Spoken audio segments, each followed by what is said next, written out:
Alrighty, I am here. Hello, everybody. Hello, hello. Hope everyone's doing well. Where's my face? There. Webcam. Okay. Let's do some art, some painting of the digital kind.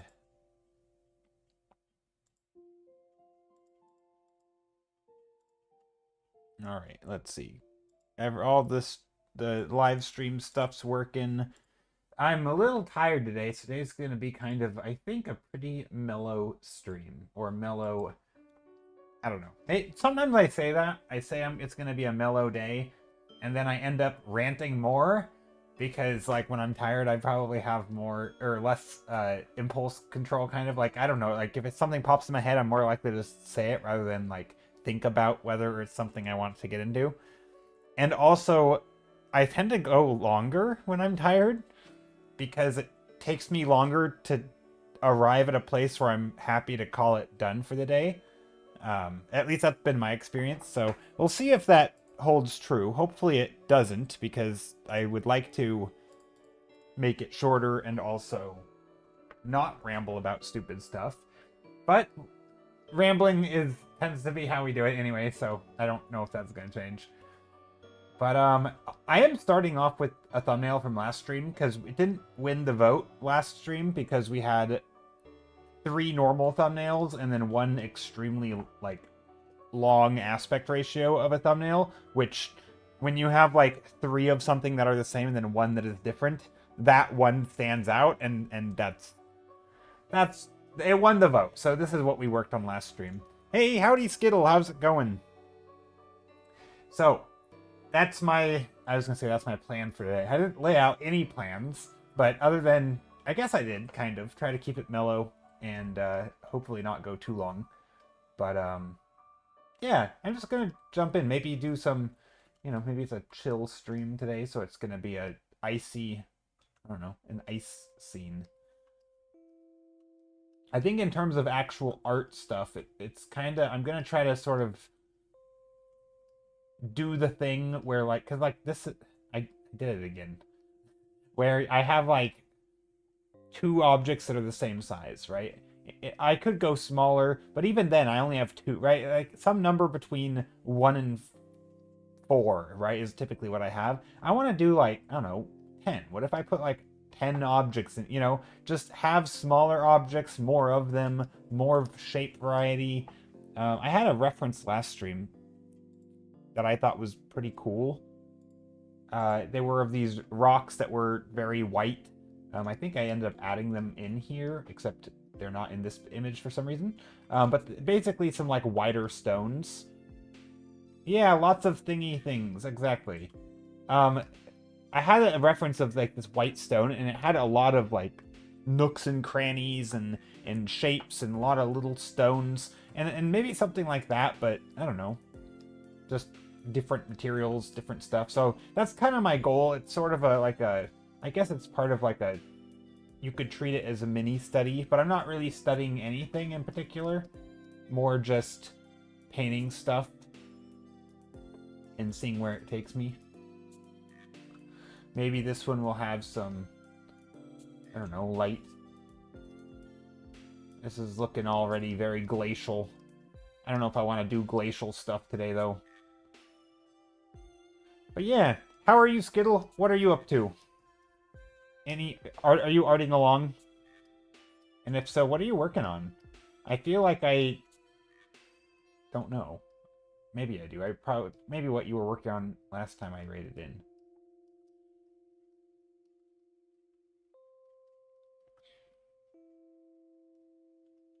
But see, even this already, I'm setting it up like I do all my other paintings, where like this is the roof, but like if this is the roof, well, like everything is kind of the same. So I think what I want to try, and this is something I've seen artists do. Back in the day, I know like Feng Zhu did this a lot, which is, I haven't talked about him in quite a long time, but he, like that's one of the artists who I kind of got into painting from. But I remember something he would do is like sometimes he would make a shape. So let's say he decided that he wanted a building here. Or not necessarily here, but just a building. And let's say the building was going to be, I don't know, I'm just trying to think how of a shape that is appealing. Maybe it, I don't know. I kind of want to do like a triangle on the top or something, right? Like something like that. Or maybe something like that. Like some sort of obelisk top shape. That's not an obelisk, but you know what I mean. Like a shape like this. So maybe you take the shape and you duplicate it. Oh, we'll just go like that. There. And then maybe I take this shape and I do like a new layer of it. I fill it in, and then I can use this as like, I can make it smaller. You know, I can go like that. And maybe I make this one lighter. And then I can duplicate it again. Why didn't it duplicate? Hold on. Gotta undo this. Copy, paste. It should be in my thing. Rachel, how's it going? How's it going? Skittle says you're doodling along on some ideas for commission stuff. Struggling with the idea iteration for it. That do be the hardest part, right? I think. It's definitely the most brain power part, right? It's like, I mean, that's the design phase, where you're figuring out what you want to design, how it's going to look. Does this work? Control V. Yeah, okay, this works. So yeah, so maybe you want to do some, you know, smaller shapes back here. Maybe there's 3 of them of varying sizes, or they're all similar size. Maybe this one's a little bigger. This is probably not the most efficient way to do it. But just something like this where I can start to get like this motif in here, you know? Maybe this one's stretched.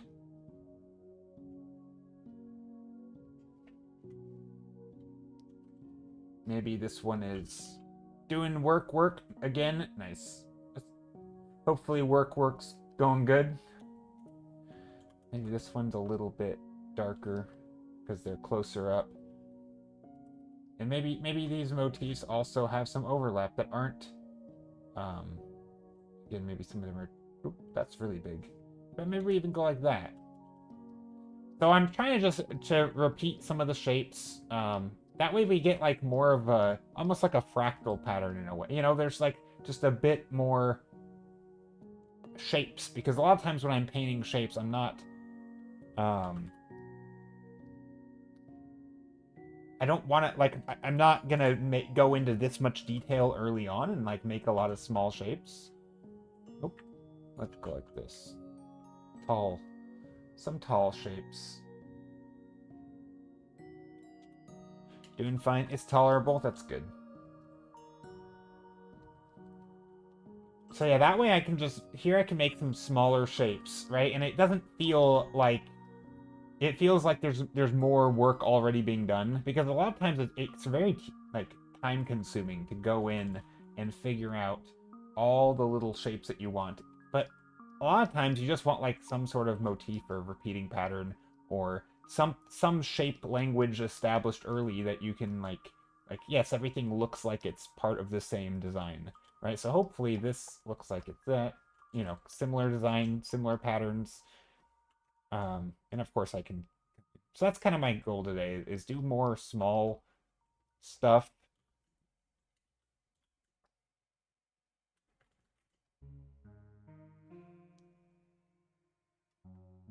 And then maybe there's some roads and things. So basically I'm just trying to do that. Just lots of small shapes, because I think that's neat. I don't know. Small shapes are fun to do. Especially when your habit is just to make constantly big shapes.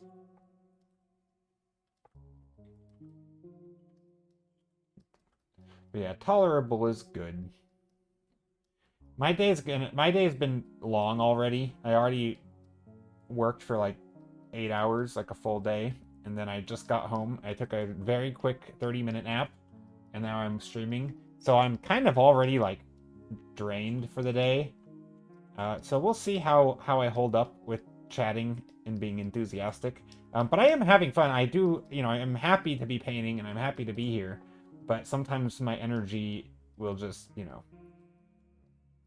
if I zone out and just start painting and stop talking, well, it might just be one of those streams where I just, don't say anything. We'll see. We'll see if I have anything to ramble about. Try Hard Ellie, how's it going? Hello. Now, what if I take this entire painting, because it's all just graphical. So normally when you have like actual perspective, you can't move like a shape up or down, right? So like if you have, how do I do this? If you have like a horizon line and you've drawn everything with lines, right? And you have like a cube, and all of you are probably going to know this already. You can't just move the cube into the sky, right? Being like, oh, what if this shape, instead of here, I raise it up? Well, that doesn't work, because now the perspective is right. So like if you had a cube up here also, right? If I wanted a cube up here, it would look like this, right? Where we're seeing the well, you know what I mean. Here, let's draw the other side of it too. So we'll have something like this. Yeah, we'll just go like that, right? Or maybe if we're drawing it from this side and it looks like, this or something. And we can see the bottom of it, right? Something like that. You can't just move them down, right? If you just move this cube down, well, now we're not looking at the top. How do we see this plane, right? We shouldn't see it. It should be on the ground. And we should be able to see the top, but now it looks rotated, right? So you can't just move things like that unless you're also rotating them, which is rare that's the choice that you want to do. But when you're painting very graphically, you actually can, right? If I want this tower up here, more or less, unless you're majorly changing the perspective, you kind of can, right? You can change it to some degree and still have a silhouette of something, showing up here. Now, obviously, you might have, you'll have to do some work later. Like maybe this will be a little shorter and foreshortened, and you'll have to make sure that you adjust these things accordingly. You obviously, if you had a line going this way, right, you can't just move the line up here. You then have to change it. But anyway, that's something that I like painting like this, is that it helps graphically. You can move shapes around, stretch them, squish them. You can do all the things, and it doesn't distort it. Whereas when you use lines and you actually draw the forms, I guess that's the difference between 2D and 3D. Perspective makes it hard to change stuff. That's what I'm getting at. But yeah, Try Hard Ellie, hope you're doing well today. Hope the day is treating everyone well. It's gonna be a chill one, maybe. So, the reason I went on that tangent is because I had a plan. I was going to... What was I going to do? I'm already getting in the stage where I'm copying things, but that's okay. Doing great. I just learned the grayscale shortcut from one of your videos. Oh, the Control Windows C? Yes, I should mention this every stream. It should be like under a thing. I should start off every stream with it. But Control Windows C, it is super useful.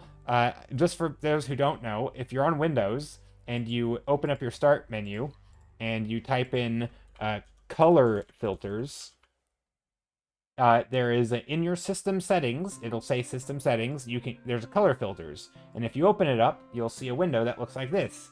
And if you make sure that the checkbox is clicked for turn on color filters, then you can use the hotkey to toggle it on and off.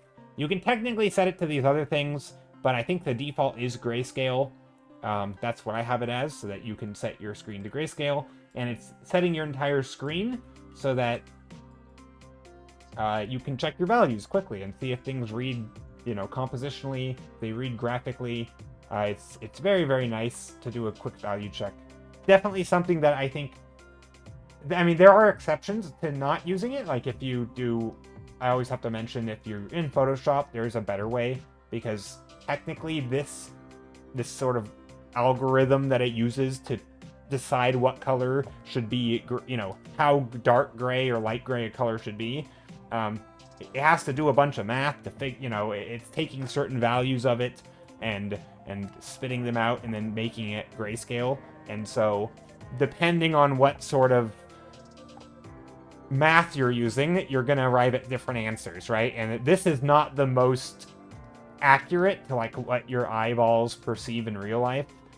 It is accurate to the amount of light being emitted, I think, out of your computer, but it's not. It doesn't line up perfectly with like how your brain sees a color, right? So there are some colors, like extremely saturated colors like this, that I would argue is not as dark. Like this is not as dark of a color as it looks here. You know, if you put it up against this color, right? This one is on the right is ever so slightly lighter, but I think you'd be hard pressed to convince me that this color is now lighter than this blue. The blue is very clearly brighter to us, right? I think that's everyone could understand that it's brighter, and yet when I make it grayscale, this one gets darker. So there is limitations of it. This is the same as if you set your blending mode or layer mode to color and turn it to black or white. Same thing. If you just go in and turn it to black white mode on Clip Studio, same algorithm. It's the same thing. You know, Photoshop has it, Clip Studio has it, but Photoshop does have one other setting that is better than this, and it actually accounts for a lot of these like edge cases. And most colors are pretty accurate, right? If you want like the relative lightness of this color versus this color, the one that looks lighter is gonna be lighter almost every time, right? Like relatively speaking, this is a pretty accurate way to do it, but there are these edge cases with super saturated colors like blues, or even in the very, very reds, it can get a little confusing. Although red's pretty good. Red's a pretty true-ish color, but there is sort of that little issue. But that, again, there's not really a better way to do it in Clip Studio. So if you're just using like a color mode to set to black, it's the same thing. But this is just on Windows. It's independent of the program you're using, so you don't have to like rebind your hotkeys every time. You can just universally keep it for Windows, and it's pretty nice. I like it. But it is good to know those edge cases, because if you're ever painting with those colors, you don't like overly rely on this sort of, you know, checking your values. Like sometimes it's okay that if you check your values and it's a little unclear, as long as it's very clear, you know, sort of if you like squint or, you know, turn your painting upside down and, you know, or take a break and come back and get a glance at it, as long as you can immediately tell what it is, that's the most important thing. And the reason I say all those other ways of doing it is because, like, sometimes if you already know what it is you're painting, you can sort of, like, convince yourself it looks good even though it doesn't. Like, other people might not know what it is, but you'll be like, it's clear to me. Well, yeah, because you painted it, right? And so that's why, like, taking breaks, getting a fresh look, inverting it, flipping the canvas, any of those things to kind of reset your brain momentarily so that you can try and get a fresh look that's unbiased, because as long as you know what you're painting, you're going to be able to see through I mean, I think a really common one is when you're painting, like, I think this happens a ton when you're, like, first starting out and you're you know, you see a lot with, like, kids painting, you know, where, especially if they don't have a concept of values, you know, they'll take, like, reds and greens, and they'll do something like this or something, where it's like, everything is the same value. And to them, it's like, well, of course, you can tell what it is, right? Because, you know, well, you probably can't tell what this is because it's nothing, it's just shapes. But, you know, it's like, yeah, of course you can tell what it is I'm painting, because these things are different colors. And yeah, I can too, and you probably can. But it's not good at a glance. It's still hard to read. It gets a little flat, and there's not a lot of contrast. I mean, there is color contrast, which is a lot, but you have to do a little bit of work if you're scrolling or if you squint. And if you make it grayscale, it's the same value. the thing goes away. And I think this is a pretty good example where like just upping the value, saying, okay, what if this green is a little bit darker? This is going to be so much easier to read because it has, instead of one type of contrast, it's now two types of contrast, right? It has both value and color contrast. And so, yeah. I mean, sometimes you don't want contrast in value, though. So sometimes you only want color contrast, especially if it's like a t-shirt or something that is all one color, except you're standing next to like a red object on your left and a green object on your right, and so those colors will like bounce into your t-shirt, your white t-shirt, and so the t-shirt still should be the value of a white shirt in shadow or whatever, but you're gonna have those subtle color shifts, and that's where same value, different color is good, right? At least in my opinion, is those types of things. But yeah, anyway, I'm rambling.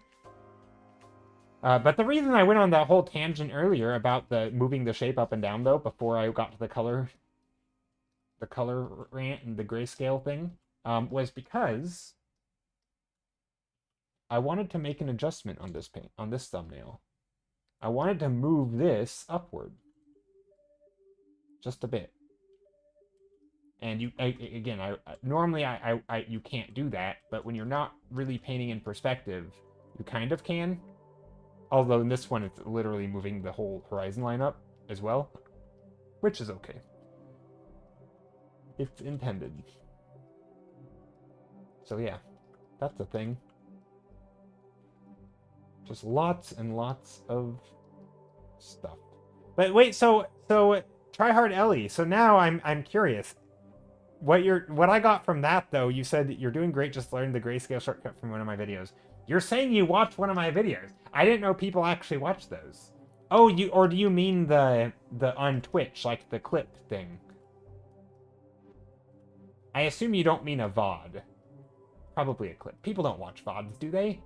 I don't know. I have them. I do have a VOD channel on YouTube, which is just my YouTube channel. Oh, a YouTube VOD, really? Okay, apparently somebody watches them. Hey, it's okay. I'll keep uploading them. No, I wasn't gonna stop, but they're more for me in a way of just like having a recording, because every once in a while I'll remember talking about something and I'll be like, you know what? I kind of wish I had a VOD of that, but like I don't because I didn't save it. And YouTube is just much nicer to do that. But yeah, that's interesting. Glad you found some use from it. You will find, if anybody watches my VODs a lot, you will find that I repeat myself a lot. So.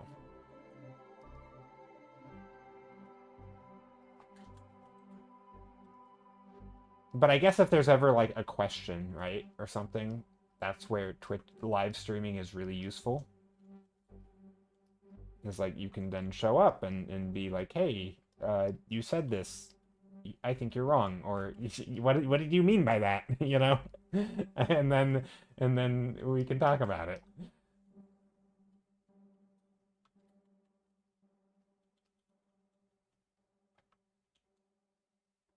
But yeah.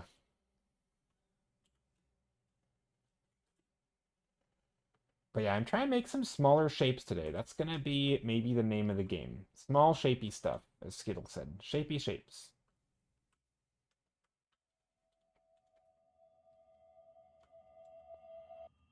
Well, so like, what is this shape? I don't know, maybe ooh, we could do like a totem pole. I've always loved totem poles. I've said this last time I painted totem poles, but they're great. They're just super fun. They could be, you know, in theory, carved with anything. Faces, things with wings, you know, things that stick up. It's just a neat, I don't know, it's just like a giant tree trunks carved with, I mean, it's basically the same as like carved pillars, right? Any sort of carved pillar. It could be out of wood, could be out of stone. And I've always liked that. Just these, you know, major, intricate things. It could be on the side of a castle. Like, what if the entire side of this wall was, you know, split up into sections, and then each section you had these carvings, you know? but you can see the form or something. And if you do it too, you know, you could do it in a way that doesn't look good, because it might end up ruining the texture. You don't want to go too crazy with it. But yeah. Okay, now before I go too far, let's slap in some color, some different colors. Because we're just painting with one color right now, and you know, one color isn't bad.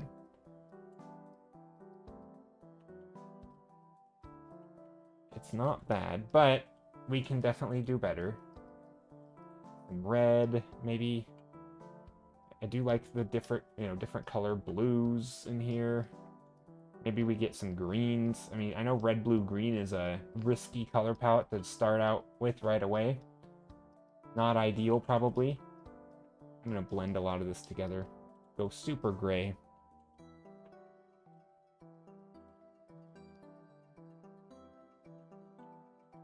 Actually, what if this is over here? Oh, duplicate this. That could be over here. Now, I do want to be careful and not do it like a, you know, like, I gotta keep it important, like, what is our focal point, right? Is this our main thing? Because if this is our main thing, I don't want to make too much attention over here. And so maybe I add some, I don't know, some other shapes. And of course, if I'm flipping the can, ooh, you know what? This would be fun to do, like, nice clean values. Thanks. Can't even, I appreciate it. Yeah, they're very, very simple right now. That's one of the benefits of starting with such simple colors, is like, you can still start with color, but also keep your values clean.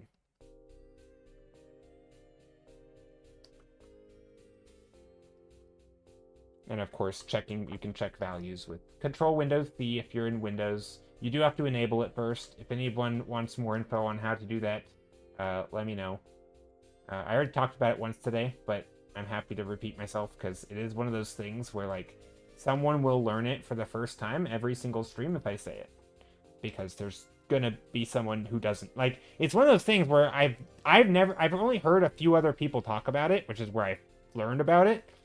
But I've never really, outside of like 1 or 2 times, I've never heard anyone on a stream mention it. And so, like, I know there's probably people out there, just based on the amount of times I've heard it repeated, is probably a lot. There's probably a lot of people who don't know. And so it is a super nice way to check your values if you're on Windows and you're not using Photoshop. Now, if you're using Photoshop, you could still do it that way, but I don't know why you would. There's a better way. But if you're in CSP or Krita or any other program, probably other than Photoshop. Actually, you know what? Now that we're talking about it, I'm actually curious if there's any other art program, maybe Skittle would know this, that has the proof setup that works basically the same as Photoshop. Is there any way to get that in other programs like in Krita or CSP or really anything? I think it's pretty unique.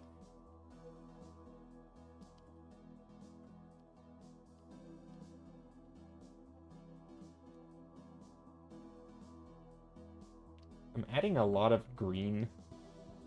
Hi, Joe. Been a while. Hope you are well. 40-year-old painter. Hey, howdy. I am doing well. And yeah, it has been a while. How are you? How's your day going? Or not just your day, but just you in general. How are you? But yeah, I'm doing well. I'm super tired today, so I probably am not going to be a very good conversation. I actually thought about taking the day off. So yeah, because conversation's probably going to be pretty weak. Which isn't always one of my strong suits anyway. But no, I think today's good so far. It's chill. It's a nice pleasant day. We're just doing some simple castle-y vibes. Nothing crazy. I don't want to, I'm not really trying to push myself in any direction or anything. Just, I guess there's a few things I'm trying to make sure I do in these paintings, but maybe we can get some light in here. Like a nice, bright green. Green yellow.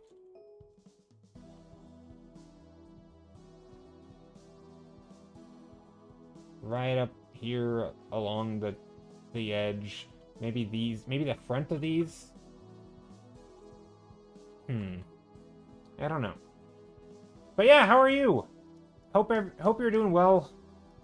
Have you done any art lately or any streaming? I know you used to stream.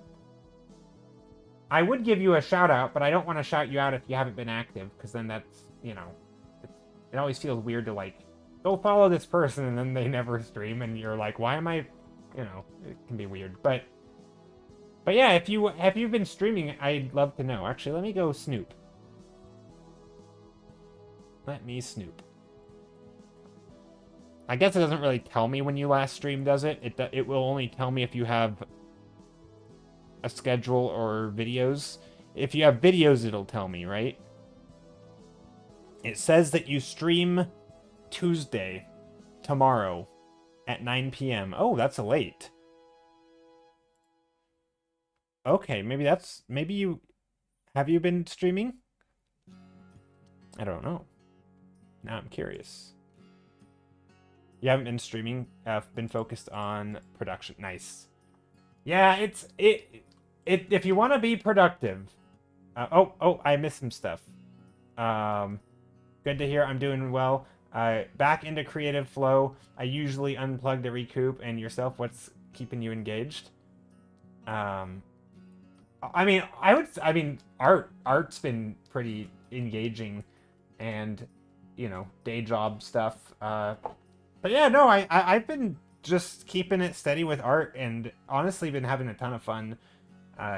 You know, doing different things in terms of, you know, trying different stuff. Like just last stream, we went super wide on just changing aspect ratio. I don't know. It's always new. There's always something fun to do.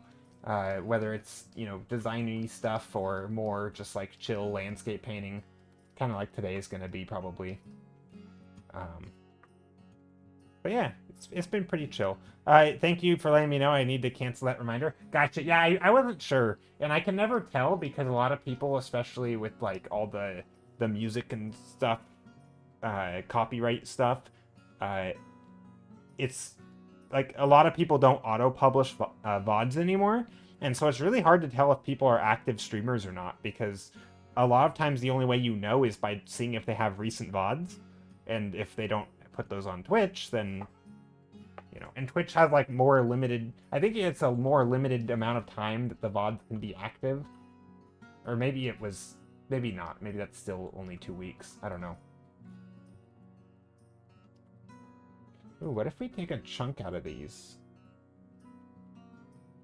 That'd be kind of neat. Like somebody took a bite out of these statues. Makes for some fun shapes. Okay, I don't think there's going to be any real story here, but what if I color dodge it? So when you say you've been back in a creative flow, and also you've been focusing on production, what do you mean by that? What do you mean by focusing on production? Like being productive as in like more so than when you, like, if you want to be productive, you don't stream, right? That's what because like that's my understanding of, like, if you really want to be productive with your output of really anything, don't try to multitask and stream it at the same time. Like, that's just gonna, you know, there's too many things to juggle, and you're not gonna do your best work, at least for me. But I don't really care because I like streaming, and so I'm gonna do that. But it is really hard, especially if you're like trying to learn, you know, from the ground up or something. You know, trying to juggle streaming and all that is really tough. At least I think it is. Some people swear that they do better work on stream. I don't know how that is possible, because, like, by definition, you are more distracted. Maybe if you can't stay committed to, like, sitting on your butt for multiple hours at a time on your own, then maybe stream would be like just enough of a distraction to like keep you actually going or something. But I never understood how people can or you know, people who claim to be like do better work on stream. I never got it, but I will say, I love streaming, and I'm not, you know, if I want to do the very best stuff, I can always paint off stream. Okay, I don't know if I like what I'm doing right now, actually. Speaking of not doing my best work, do I like what's happening here with this painting? It's kind of becoming a mess. Let's change it.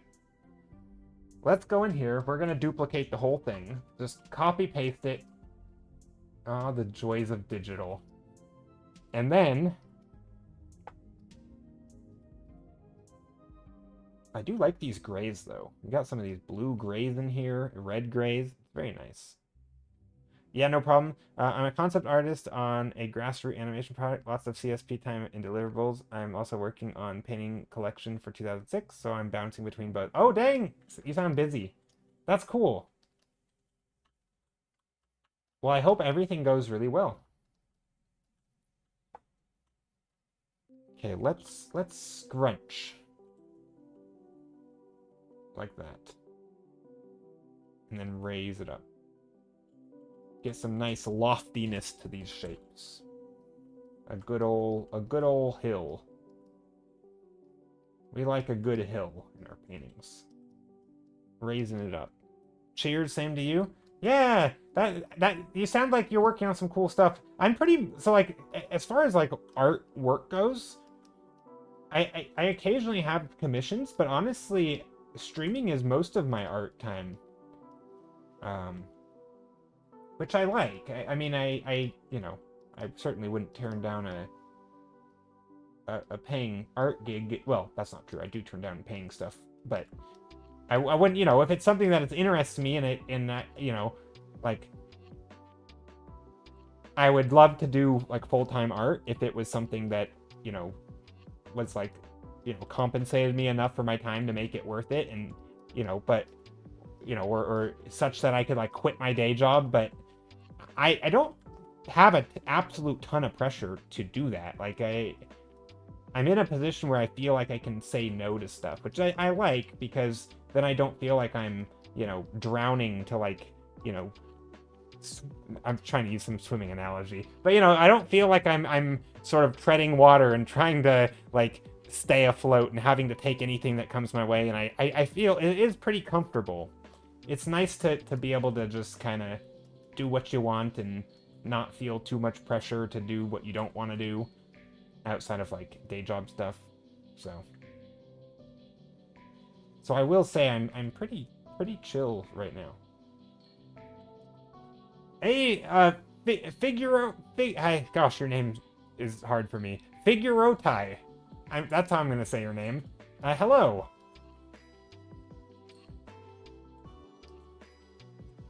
Maybe there's some bigger things back here. I don't know if I like this. I mean, I think that between these two, I like the shape of this one more. It has a nicer lead-in. We could probably even go more extreme with this and do like a... If we get rid of this tower thing completely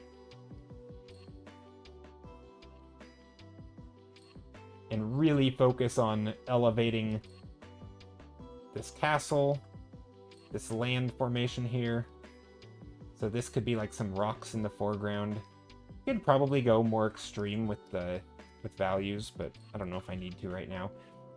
Curse Ducky, hello!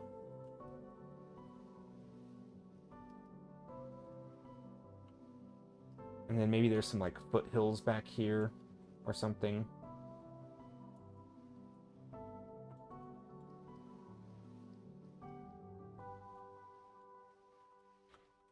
And maybe we... Ooh, that's something we could do. We could really push the horizon down.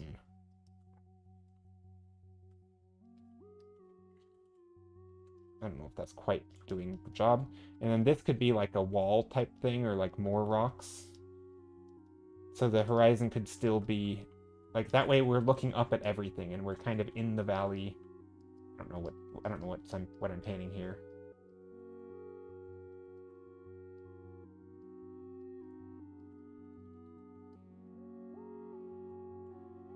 Something like that.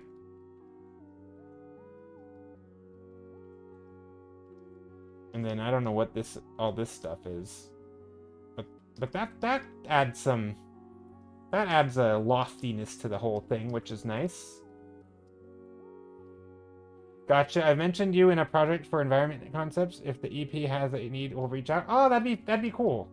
Yeah, I'm open for work. I've already messaged some people back recently on another job that I think I might be starting on some stuff in January. Basically after Christmas, I said I'm more available.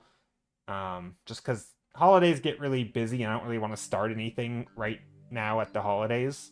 But yeah, pretty much anything in January, pretty much I'd be immediately available for work. But yeah. But yeah, if I hear anything, I will keep an eye peeled or something. That'd be kind of cool. What do I want to do for today? I don't know.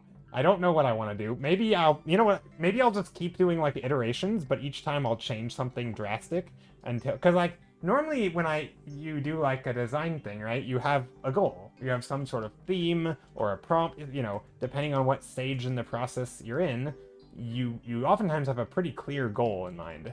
I don't have any goal, so it's kind of fun to just like, what if I just change the mood and you know, put in like red light and, you know, just do stuff for fun. Or maybe this isn't red light. Maybe these are red towers, which I kind of like. Very red towers.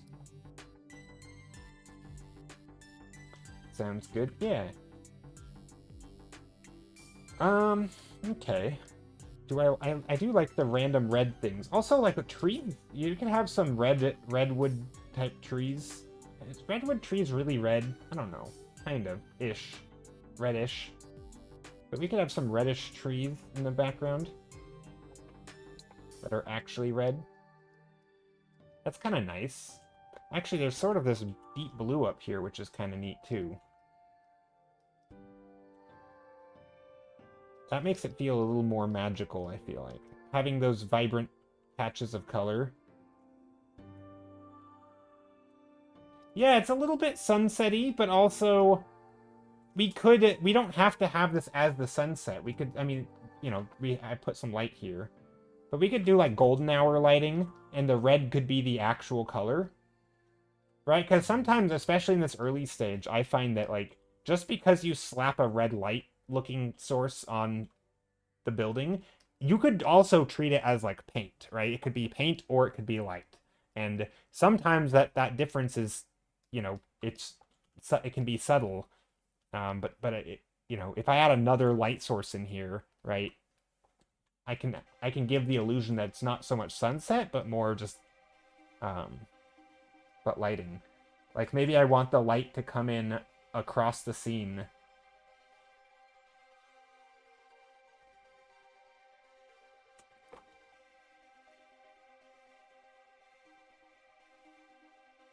I don't know if these would catch light or not, but we could go like this.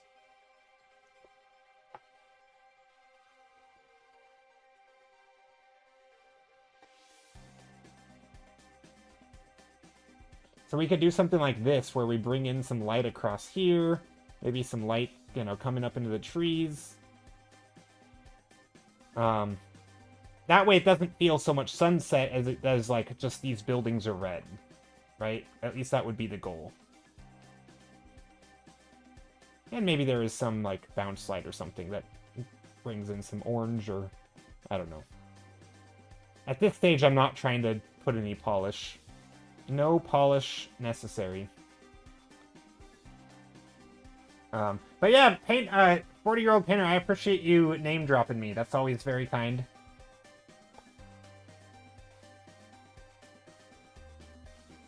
Always very appreciative. I think maybe we could do more yellow greens, just to amp up the mood, amp up the vibe. I mean, it's something. Maybe there's some stuff off in the distance too. Some little towers and spires and, you know, maybe not even a tower, maybe little dwellings. So like little you know, like a little town or something. Maybe there's some bridges spanning this valley. Maybe there's like stuff over here.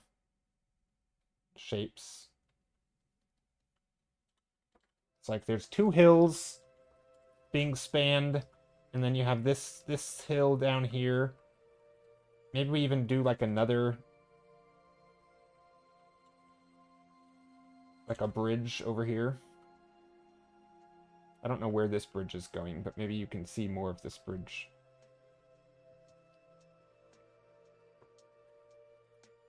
That's kind of neat. And then maybe over here we have some. See, now we're getting something. I don't know about the scale of this all. That bridge kind of ruined the scale, but that's okay. Of course, yeah, that's always nice. That is one of those things that most of, like, pretty much all of the like professional work that I do, pretty much all comes from like either word of mouth or just like some like I talked about this last stream, but you know, or like people will discover a thing that I did like 2 years ago for like something that somebody posted on Reddit, and they're like, hey, I found this thing that you did, could you do more of that? I'm like, yeah. And then because like I don't typically like advertise or like, you know, actively send out like a portfolio and apply to jobs or be like, hey, hire me, you know, I don't really get my name out there on my own, other than just like posting stuff. And so yeah, anything helps. Obviously I could do more of that, but that's a choice. Or not a choice, I guess, and that the lack of a choice. You know what I mean. Okay. Yeah, I like the colors here. I'm wondering. That is the business. Everything we put out is, yeah, it's true. It's true. I mention this sometimes because like I take the super lazy approach to social media, which is I do treat everything that I put out there as like a, you know, it does all contributes to me, right? And to like my brand. If I don't, maybe that's a dirty word, brand, I don't know, but it all contributes to like the body of work that I have out there. But like beyond that, and beyond linking up all my accounts, and you know, if I, you know, my Reddit account will be linked up to my social medias, and my social medias will be linked up to the other social medias. So even if I'm doing something like, you know, responding to some art advice on Reddit, you know, or like talking about, you know, maybe I make a post about something art adjacent, and somebody's like, does this guy, you know, who is he, you know, to say this thing, you know, like, you know how some people will be, and they'll like, you know, maybe you say something and people want to see if like what else you've posted on that same topic, and like that will link to my stuff, and it's like everything's linked up. And so that's really like the only way that I even get my name out there, and it's actually not been bad. I think a couple years ago, it's probably been a couple years ago now, I remember even on like, I mean, this is not a big thing, but I guess it kind of is a big thing, because like a lot of times the hardest followers to get on social media are like the non-artists, right? Because if you post and then somebody retweets my post, it's probably an artist, and then more artists see it, and then basically artists following artists, which is great if you're looking for like, you know, if an art director is going to see it, because they're probably following artists. But if you're looking for like, you know, random opportunities that kind of just like happen because somebody happens to have an idea, happens to run into you, like those sort of more like organic business deals, kind of, where like, you know, oh, I just stumbled across you, and it's, you know, I've been kind of thinking about doing a thing, but seeing your work made me want to reach out because, you know, I think you'd be a good fit. That kind of stuff. That doesn't really happen that much unless you are connecting to non-art communities, I find. And that's where I think just like simply linking up all of your accounts online and just being active in other spaces is like surprisingly effective. because like not everything that I interact with online is art related, and so yeah, I don't know. I've had some okay experiences with that, or pretty good experiences with that. But yeah. Hi Joe Recriner, how's it going? Okay, you know what? Let's copy and paste this again. We're just gonna keep on changing it and see where it takes us. Oh, that's not copying. There we go. What if I edit the colors? Just changing up the vibes. Hue change.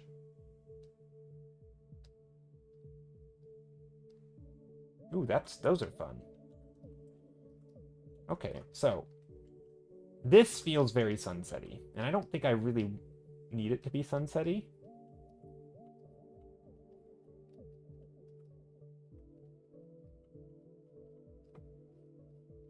Let's do that.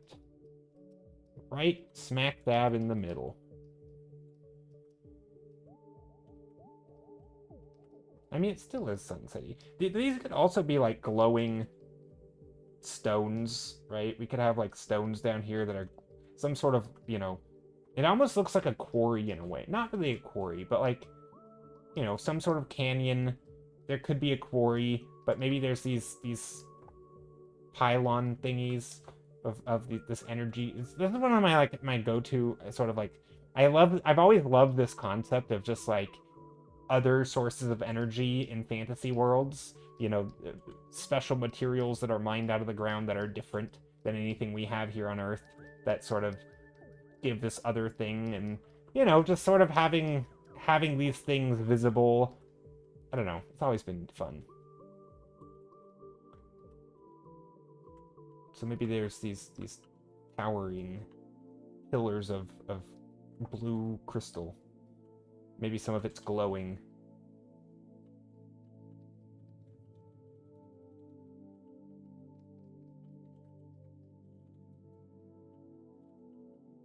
Or something like that. And already, it's funny how that can go from this painting to this painting in just like a matter of, you know, I mean, it's not a real, you know, it's very, very loose. So I guess it's not that amazing, but it's still, I don't know, it kind of still sort of feels crazy to me that, like, sometimes something, like, if you have one painting that works with the color palette, you're probably, like, just changing the colors, and as long as you keep the values more or less the same, like, it's still going to kind of work, and the color relationships are going to work. So it still blows my mind that even is a thing. Like, just how the illusion of color works.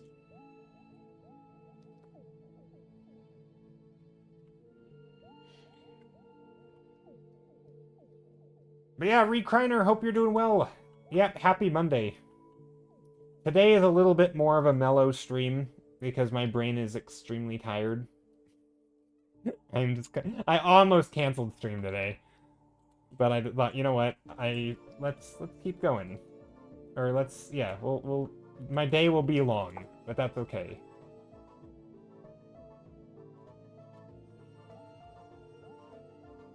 I do find that sometimes my paintings are actually better when I'm a little bit tired. Because maybe I don't overthink things. Or I think in the case of stream, I should say, I think this is different. I think if I'm tired and painting for myself, my art is worse. But I think if I'm tired and streaming, it's better. And I think the reason that's true is because when I'm streaming, I'm oftentimes like trying new things. I'm trying to like explore new ideas or talk through something, and oftentimes those sort of first tries end up being terrible and they aren't as good. And so, but when I'm tired, I sort of just have to fall back on my habits and the things that I know to work. And so when I'm streaming, I sort of fall back on the things that I know that work. Whereas if I'm not streaming, I'm oftentimes not as experimentative. I'm like, if I'm doing a commission or something, right? And so then when I'm tired, I actually need to be able to think about what I'm doing. Being tired doesn't work, right? Because I need the brain cells. And so it's kind of flip-flopped. It's like Off stream, because I do a different type of work, it doesn't suit me when I'm tired. But on stream, I do think I do okay work when I'm tired. Because I just kind of do what I know works. And I can kind of go through the motions. And, you know, I'm not going to make the most inventive stuff. It's certainly not going to be the best work. But it, you know, it works. It works, I think. I'm okay just here until your class starts. Well, I hope class goes well. You know what I think I need? A drink of tea. No, that wasn't what I was going to say. I think I need to change. I think right now this painting is very like 50-50, split down the middle with values. It's like half bright, half dark. And I think it would do me good to like pick a direction, pick a mood, and lean into that.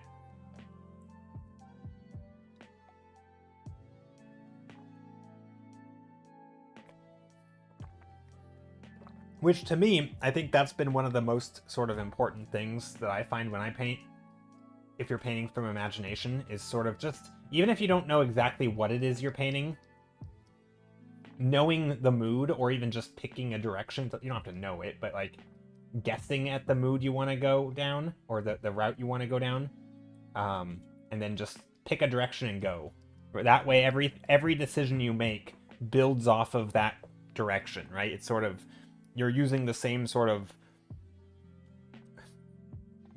I don't know if I have a word for it. Like it could be a design philosophy where like is it kind of like in video games, right? When you have like a certain design philosophy, whatever it might be, doesn't really matter as long as you're just consistent in all of your decisions. They all kind of will work together to like make the thing better, right? And I think the same is true in art. You just have to know where you're headed, kind of, and then make consistent choices based on that choice. So like that way the color palette will fit the how dark it, you know, if you want a really happy color palette with lots of bright colors, but then you make the scene really, really dark, and then it's like, okay, is this a happy scene or a bright and sun? You know, it can already start to send conflicted things. Then if you have shapes that where the characters are like not particularly frightened, but they're not particularly happy, and you're like, why you know, colors are screaming happy, the darkness of the scene is screaming a little bit like, you know, mysterious, but the characters are just sitting there bland, like what's the signal being sent, you know? Mixed signals. And I find that just trying to like have a consistent thing is such an important, that to me is, it's got to be one of the most, maybe not the most, but it's very important for like setting the mood of a scene and really sending a strong signal. Is that supposed to be a split mountain in the yellow blue one? Yeah, maybe. Yeah. Like two giant pillars of rock or something split. Yep. I don't really know what it is quite yet.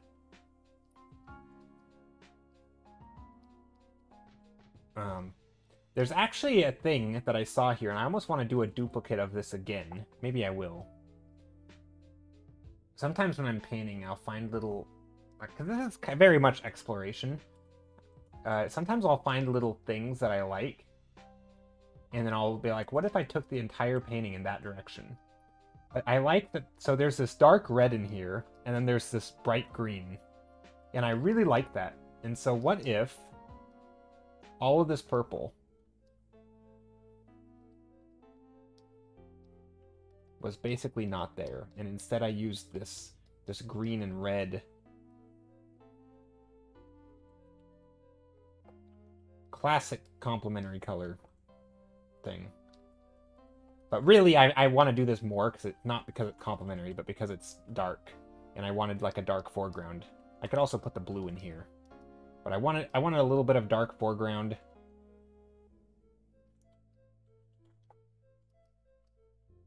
Get a little bit of darkness up here, some pillars. Now we don't have much depth though. That's another issue. So maybe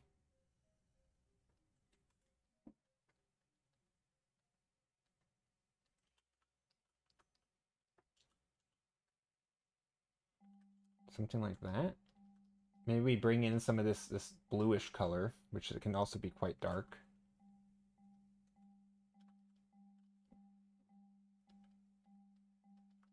And then these red rocks can be in here, creating sort of like a path almost.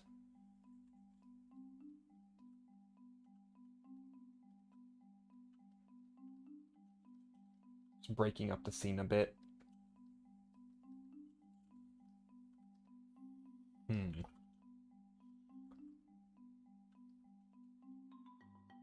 Maybe some horizontal blue lines.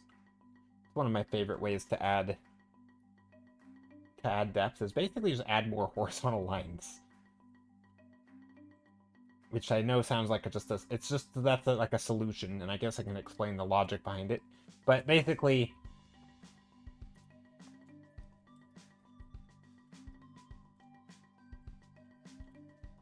when you do perspective, sorry, I'm going on a tangent here, but normally when you have like a perspective line, right? Let's say this is a square, and then you want to duplicate the square, and then you duplicate it again, right? And if each of these squares or rectangles are the same, right, you end up having these lines. Well, one thing you can do though, because sometimes your squares end up being very big like this, and you're like, this is my square, and so you only get like 3 or 4 squares in your scene. You're basically just subdividing them and saying this is actually the size of the full square, and it just kind of adds depth. It sort of shortens that distance to the camera. And so if you have like a background, let's see if I can do this on the fly.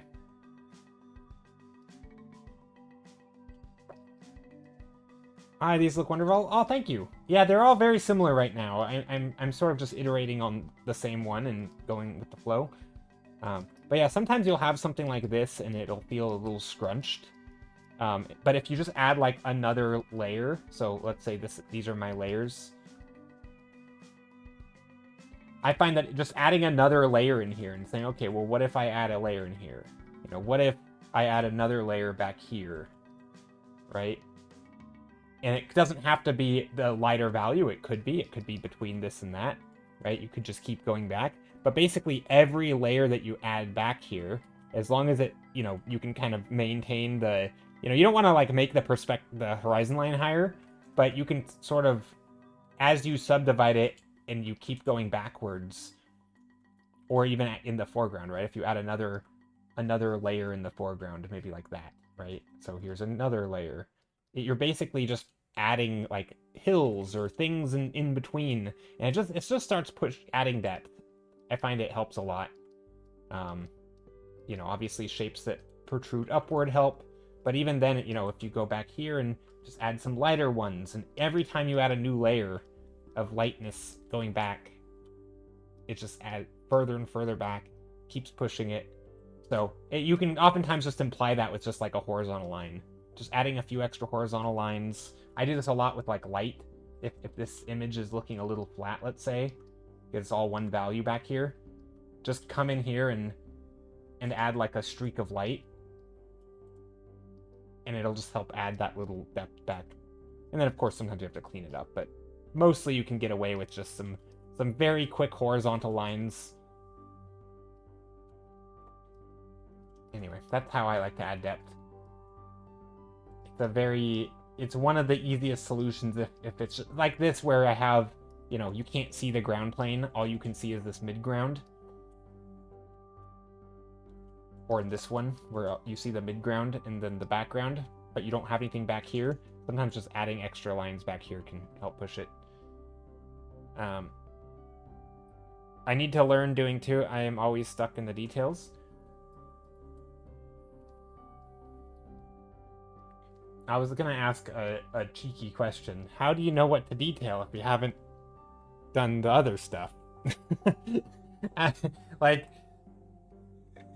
surely you've got to do the big stuff first before you can know what to detail. But no, I do realize this is such a I mean, I do this too, right? It's like, you want to detail the, you know, if you're painting a face, it's like putting the freckles on the nose before you've even gotten the structure of the face. It's like, hold on, how do you know how the nose looks yet? How can you detail it? you don't even know what the shape is. But it's, yeah, it is a problem I think pretty much every artist ever has, right? I don't know. I feel like I do a pretty okay job at not getting too bogged down details, but sometimes I still absolutely do. Or actually, I probably do a lot. It probably is just how I'm defining details. Because, like, even what I'm doing now, I don't always start super structured. Like, sometimes I'm just fussing around with random stuff. But I wouldn't really call it a detail because it's still...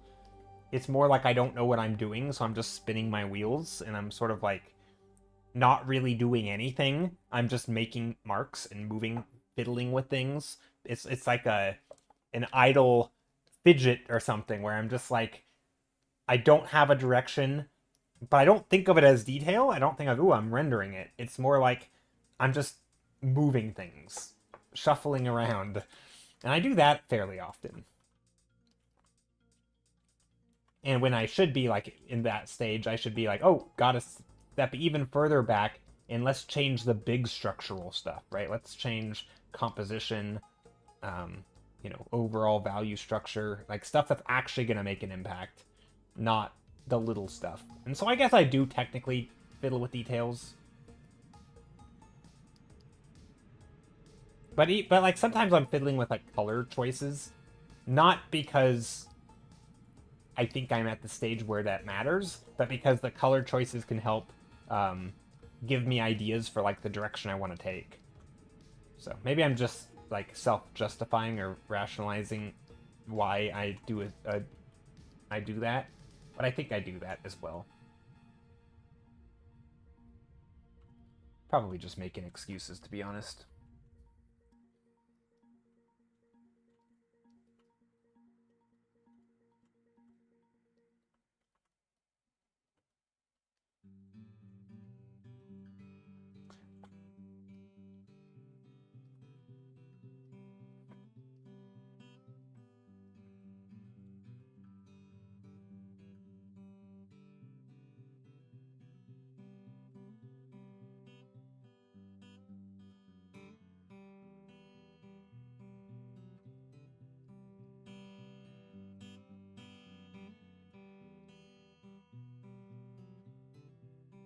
Little houses up here.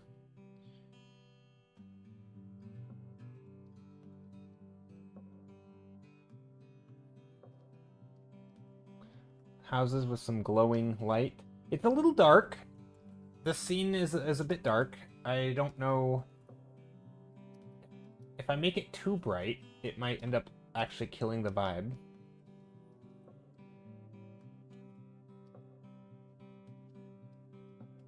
But yeah, these blue mountain things are kind of fun.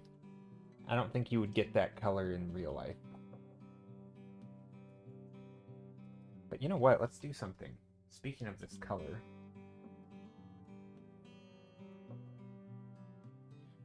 We can crank up this blue in here without going too insane, I think.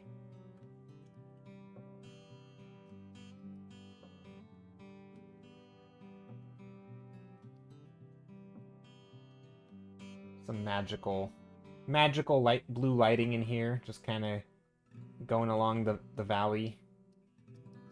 Or not the valley, but just the ground plane here. Maybe even here in the ground. It's like an icy river or something. That'd be kind of neat.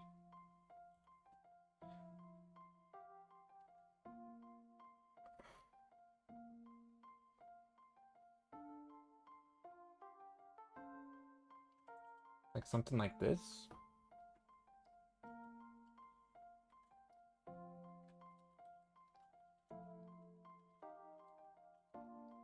Or is that too much?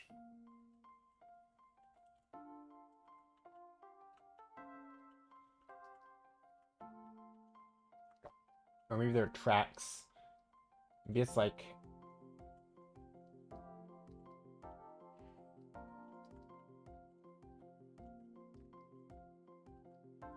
I kind of like that. It's not bad. I don't think it's bad. We'd probably need something over here, though, to, like, pad the the composition. That way we're pushing the eye back into the scene. Because the way that I had it didn't... we kind of just made a path directly off the screen. Like, oh, here's a path going off the page, and then there was nothing to... Yeah, that probably wasn't good. But we can probably go like that.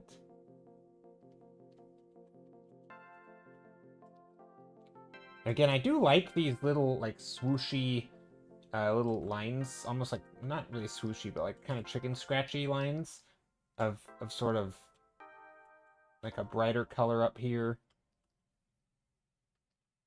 And then you know, layer in some other texture, and then you have another layer of like this grassy color. Could probably be a little bit bigger.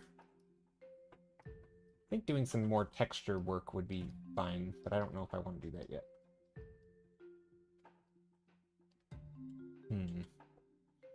I think overall it's kind of nice. Again, I might be fussing with something that I don't need to be fussing with. It could be focused on like values. But I think that's good. I like the vibe of this. It has a nice feeling to it, I think. It has a nice mood. Obviously, these shapes in the background are not, you know, super crisp. Maybe they're the roofs of the city. I mean, I did initially think that this was going to be like, maybe they're crystals. Maybe the roofs are built in a crystal, like a crystal valley or something. And like the roofs and everything, you know, this sort of a design philosophy with their architecture where like they mimic the landscape around, which is not that uncommon in architecture. And so if you had these big jagged peaks, maybe your buildings replicate that. So maybe these are mountains back here.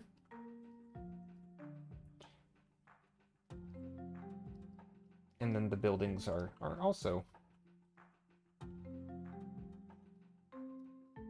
very jagged. Okay, now.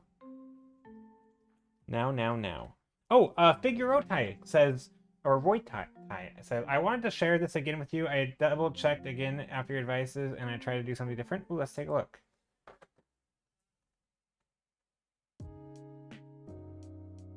It's a loading.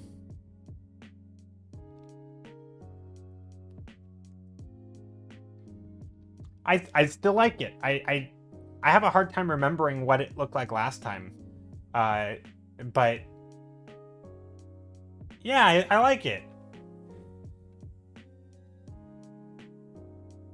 I think it reads. I mean, yeah, it's good.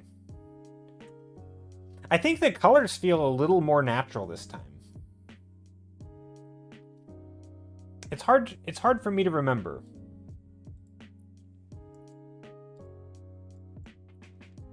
But yeah, I like it. I don't even remember what my advice was.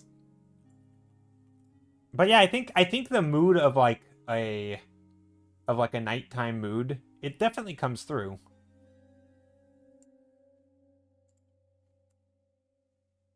This was before. Okay, let's take a look. Let me do a back and forth flip between the two images. That to me is one of the best ways to like just compare a thing. Oh yeah, I like that. I like that a lot. I think bringing that blue light in to the shadows really helps. Yeah, now it doesn't feel like they're in such a dark void, right? I guess now, you know, it's funny because I don't think I mentioned that last time. But yeah, getting some of that blue light in there into the shadows, I think really helps with the color palette. And it feels like they're in the light rather than like just they're cut out. I think that's much stronger.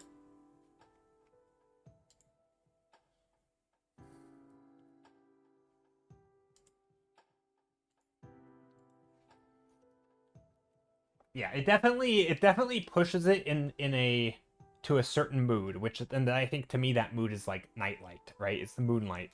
And it's funny because like this is one of those things where if you look at movies, every movie is going to do moonlight different. Sometimes it's very white. Sometimes it's almost like a red. Sometimes it's very, very blue, right?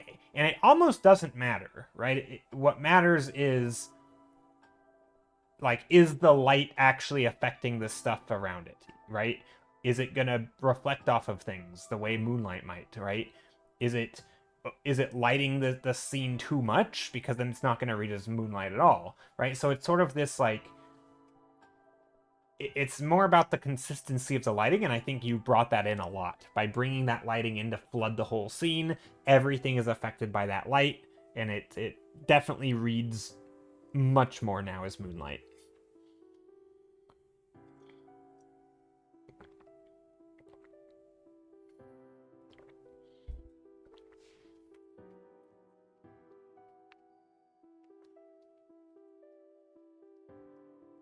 But yeah, I actually find moonlight. You know, it's funny because nighttime scenes can be a little tricky because sometimes if you only have one light source, like one of the,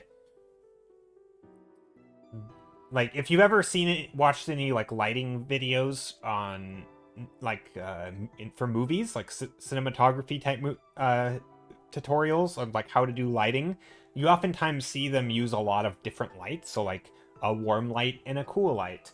You know, you'll have like a strong main light, and then you'll have another light, a softer light of a different temperature on the other side, right? To sort of contrast out that way you can properly show all the forms of the thing, right? If you only have one light and you don't have any additional lights, you can lose a lot of information, but maybe you want that information, but you still want to drive home that there's one, like a light direction, because you don't want it too soft, right? If everything's too soft, and it's all from one direction, it just feels like you don't have a clear, distinct light and shadow.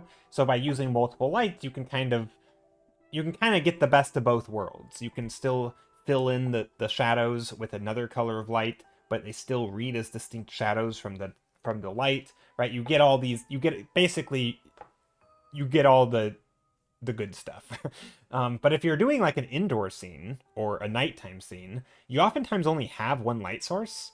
And so I find with nighttime scenes, and I'm not saying you should do this in your painting, but like I'll do things like add street lamps, add a candle, right? You do add additional lighting so that you can have different temperatures, you can have different strengths of lighting, right? Maybe one person has a flashlight, the other has a torch, or like, you know, a candle or something, and then you have the moonlight. That way you can play with the lighting a bit more, because otherwise it's very limiting, right? Like moonlight is just a soft light from above, basically.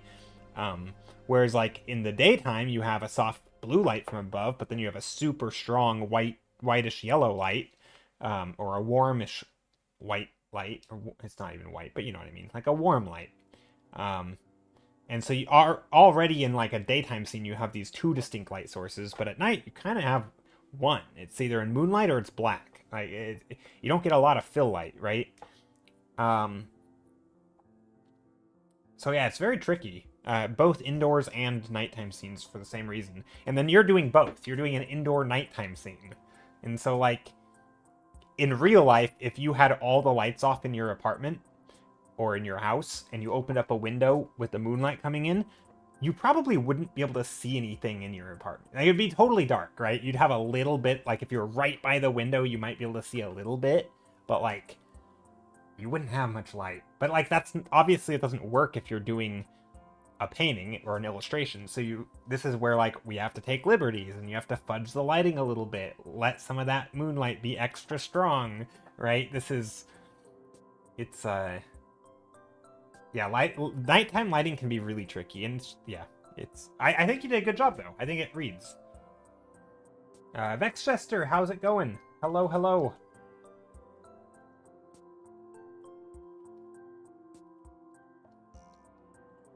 I actually want to try some stuff here.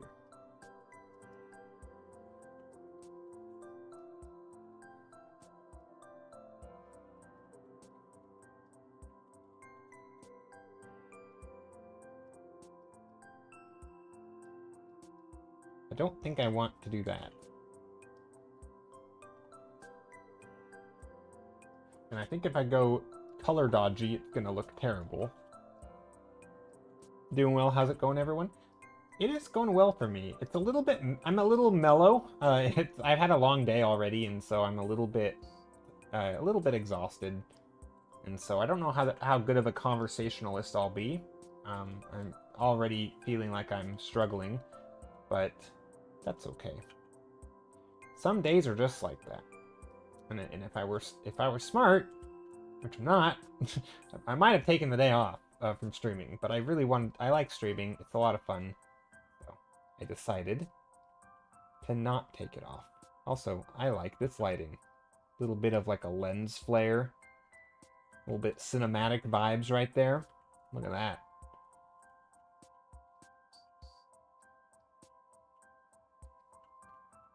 Some longer shadows radiating from that light. Heard I'm right there with you. Glad you're streaming though. I'm glad I'm streaming too. I have this thing where sometimes when I'm tired, I end up streaming for too long. Because I don't really look at the time to decide when I'm gonna end stream. Like I don't just like, oh, it's 3 o'clock. I'm ending, right? It typically is about 4 hours of a stream. But honestly, I more just base it on like gut feeling. Like, am I tired? And do I feel like I'm at a good stopping point for the painting, right? Those kind of feelings. And generally I get to about the same point in roughly the same time. But when I'm tired, I'm already tired. So I can't use am I tired, right? And so really all I use is like, how's the painting coming along? And of course, when I'm tired, sometimes the painting's not coming along. Sometimes it does, but sometimes it's not. And so I just keep streaming. I go longer and longer. And yeah, it can be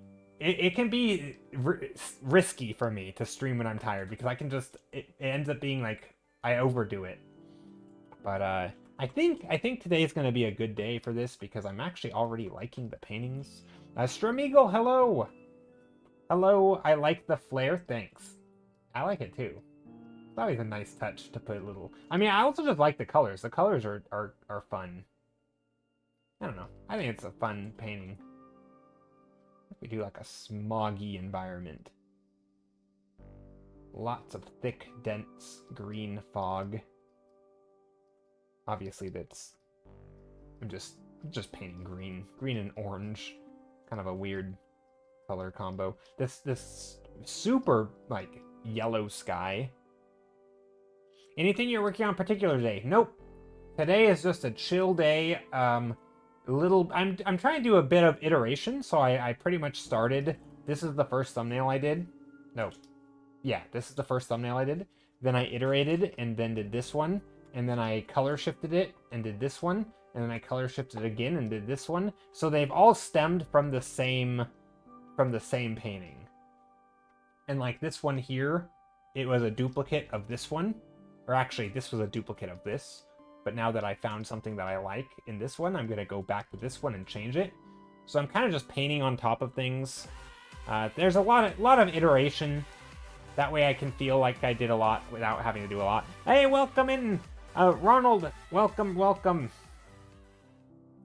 Raiders. If you guys don't know Ronald P. Maxwell, he's amazing. His stream's great. He does a lot of world building, a lot of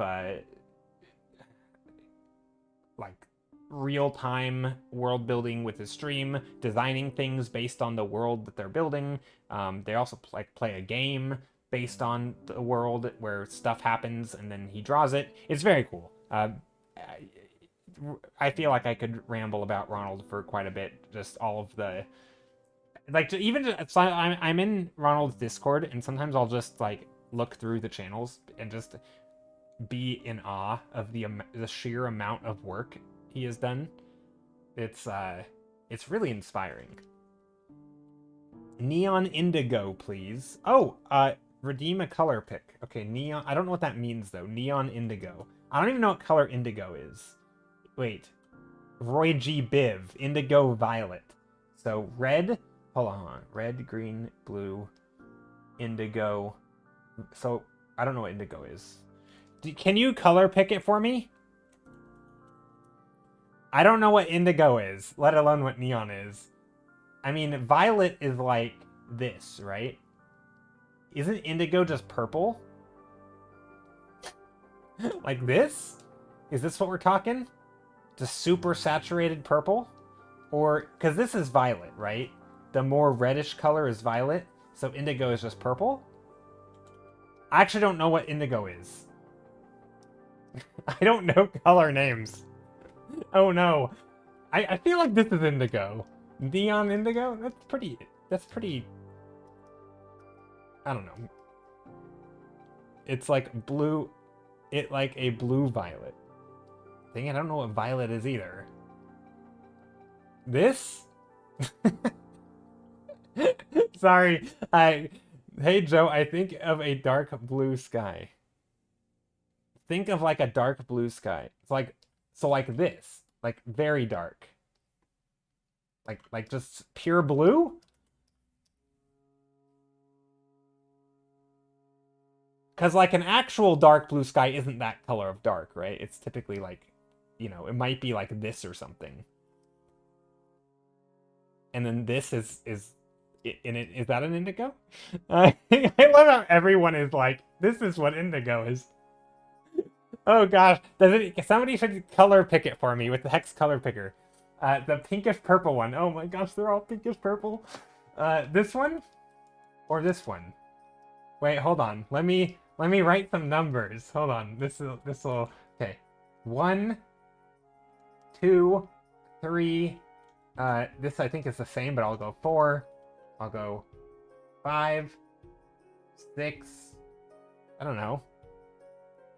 3. Okay, 3. We've got a winner. Great. Fantastic. I have caused chaos. Perfect. You have. I love it. Thank you. This is why we have the hex color picker, and this is why it's funny because if you're ever doing like work for a client, right? And if someone says something, this is where you gotta. It can actually get really tricky also when you're doing a painting because sometimes if somebody wants like a painting for like their wall or like you know, like when they think of a color, they're thinking of like overall color palette. But if you say, like, I want a bunch of blue buildings, I could paint, like, a fairly red painting, right? It might look overall red, but the buildings would be blue, right? That's different than, like, I want it to feel blue or match other blue things in my house, you know? Like, sometimes, like, I could paint a bunch of red buildings that matches with the blue stuff in their house because the color would be mostly blue, right? And so, like, it's kind of a tricky thing to communicate. And especially if someone's just like, this color, right? Okay. It's a bit darker than 3. Okay. We'll go darker. But see, that doesn't read neon to me. So let's shift the hue then. Like that. But now that's getting close to 1. That's darker. How's that? This new color? It's a bit darker in hue. If I go any darker in value, but not hue... See, if I go darker in value, but not hue, it's going to lose that neon color, I think. But I guess we can also make it look neon based on, like, relative color. Okay, ooh, we have a hex code. Perfect. Also, hi, Casey. Did I say hi? I don't know. Fish a Dead Boy, hello. Welcome in. I appreciate everybody chiming in to tell me how bad I am at color. Or how bad I am with my naming of color. 5500FF. Perfect. Ooh, okay. That is more... That's, yeah, very... Okay, I see. It's a very saturated purpley blue. Perfect. We'll go with that color. That's quite a bit different than 3, though. It's funny how that worked. Just doing your usual lurk and listen while I catch up. That's different than I had it. Well, Siren's the one who redeemed the color. So now, Siren, you've told me both of these colors. You said a slightly darker version.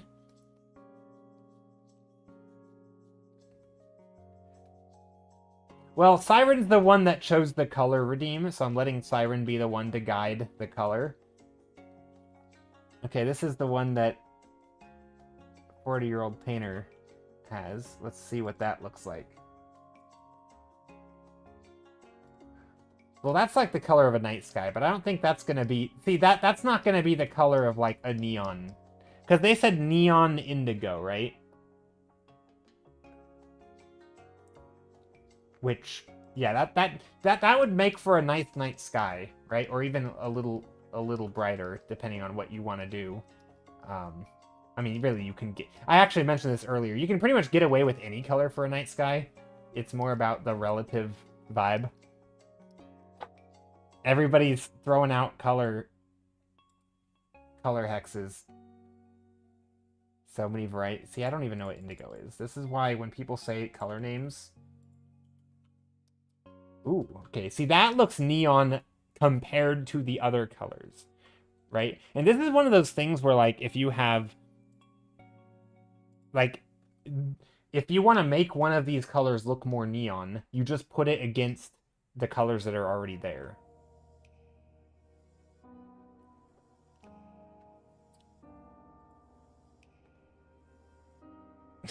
Thanks, Casey. I hate this. I hate this so much. This is why I don't use color names. And there's nothing wrong with using color names, by the way. But this is why I don't use them. This is why I don't use color names. I do like darkish greenish blue, or darkish purplish, or slightly gray purple with a bit of bluish. You know, most of it is relative to other colors that already exist on the page. That way I can just relate it and like, oh, I need to make it more same hue but more saturated. Slightly adjusting the hue towards red, right? But keeping the saturation, or I can lower the saturation and shift the hue. And it's more of like a comparative way of talking about color. It's not very clear if I'm trying to like give someone an idea of what I'm talking about, but when I'm painting it, I don't know, it's so much, for me, it's so much easier. But yeah, okay, we can go with ish. A lot of ishes. A lot of ish. Greenish, bluish, orangish.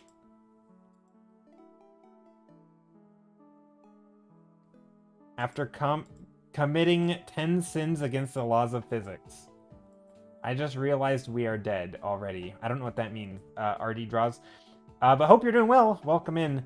Okay, so now I have to go back. Siren said that goes blue when darker and purple when lighter. That's a good way to think about it. Okay, but Siren said this color.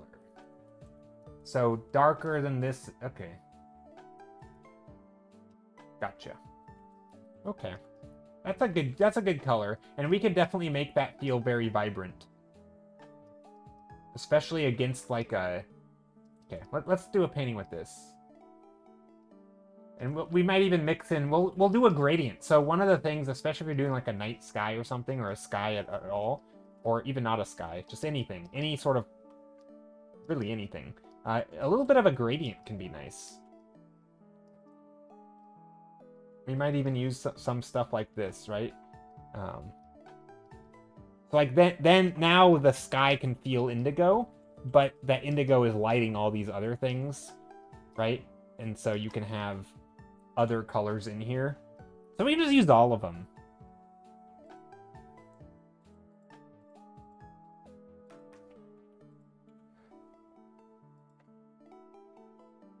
Oh, US, Asia, looking back at the doomsday clock. I don't know what you're talking about. I'm so lost. I do not know what you're talking about. I don't even, yeah, you have a way of confusing me. That's okay though. But I'm also very tired today. Probably one of the reasons. Maybe not, though. Maybe I'm just always confused. All the indigo? Yeah, all the indigo. And maybe we can even use, like, a, you know, because you said neon, you know, we can really bring in, like, some glowing sort of, like, light type of thing. Blue, violet. You didn't, hold on, did you redeem a color? I don't know, but I'm going to take a look and see what this color is. That's a good color. Yeah, for those who are maybe just tuning in, what I'm doing right now, Siren Knight, or yeah, Siren Knight Sparrow just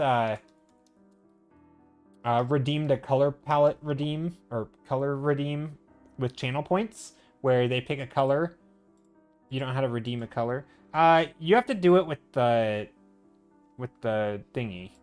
So if you go to like the channel point menu for 750 points, there's pick a color for a thumbnail. You can't do it for another 15 minutes. And I think I only allow 2 a stream. So 1 has just been redeemed, which is what I'm working on now. So now, like, in 15 minutes, you can redeem one.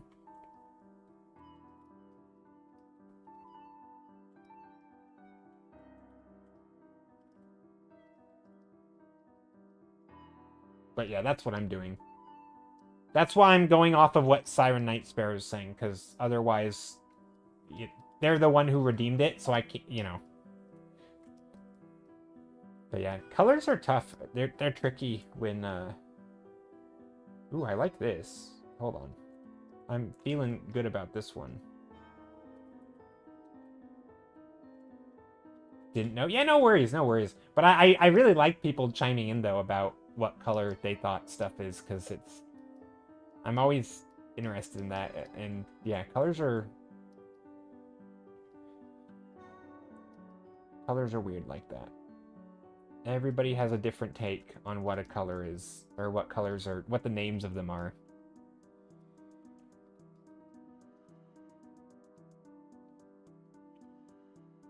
Colors are wonderful. They are. And it's also funny because, like, you know, I could paint an object that looks indigo, but, like, again, if you shined a really bright pink light at it, your brain might still say it's indigo, but the colors on the page aren't going to be indigo. So there's always this disconnect between, like, the color on the canvas and the perceived color in your brain, right? So even if... And a lot of painting is sort of playing with that illusion, right? It's sort of like if you have... Right, again, here's a bunch of different colors. I'm just going to go around here. And let's say you wanted a green, right?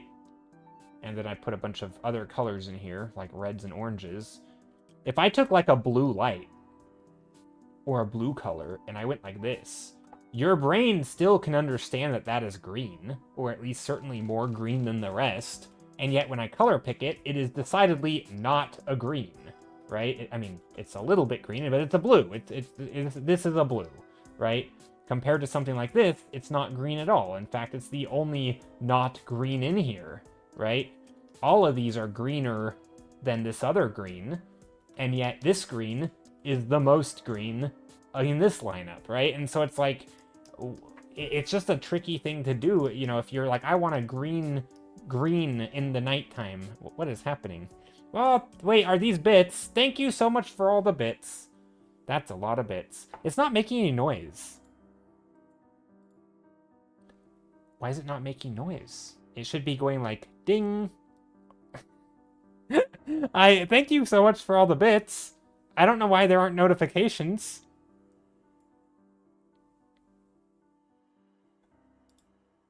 There should be little dings or something.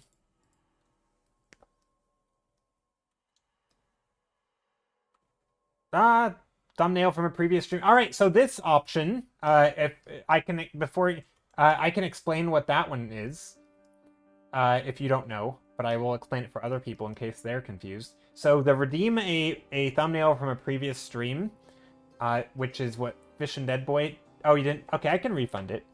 I can refund your points.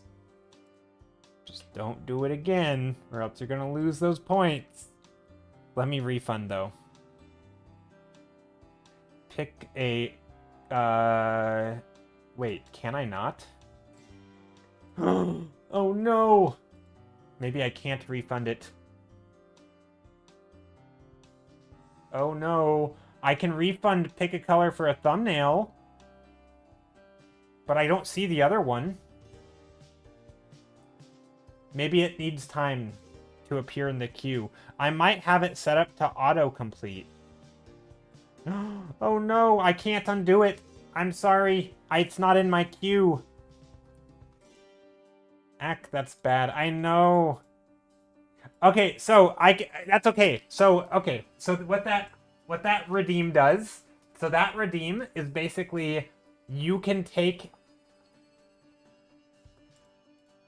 a thumbnail that I've done in a previous stream and we can put it in the running for today's redeem. So, or for today's vote, because we're gonna vote in like 20 minutes on what I'm gonna work on.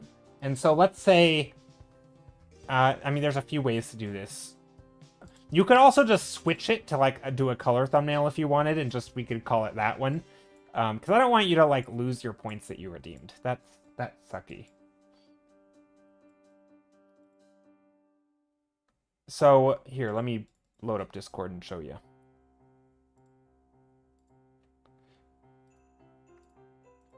So you could go through Discord if you wanted.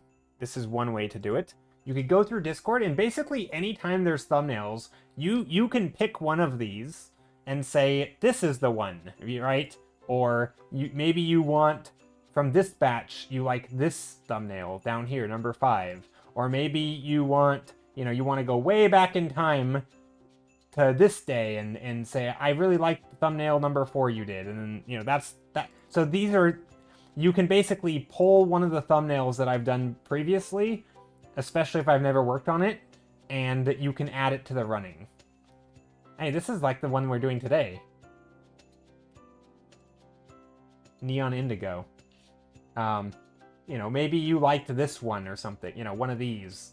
And so you can either do that, and obviously these are not thumbnails, right? These are the finals. But if it's in format of like these little thumbnails, you can do that. But yeah, sometimes there's fun ones that maybe you would like to see one of them worked on more, but it never won the vote. Maybe you like the colors in number 6 here. So there's lots of different things you could do. Or we can do a color redeem. That way your points aren't getting wasted. You currently have 2.5k, and your goal is 45k. Yeah, it can take a while. You have no choice.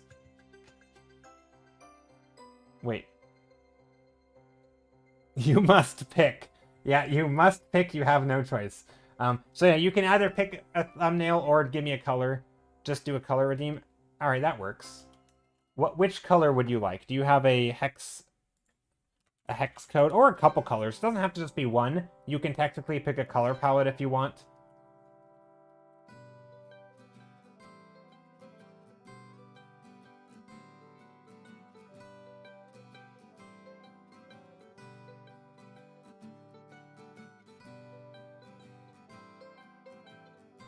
I'm trying to think how I want to do this. Maybe this one going there.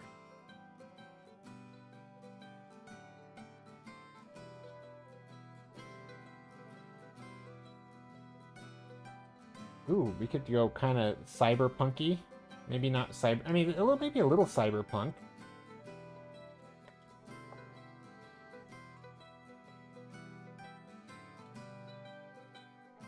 I don't know if this is cyberpunk. It's certainly something.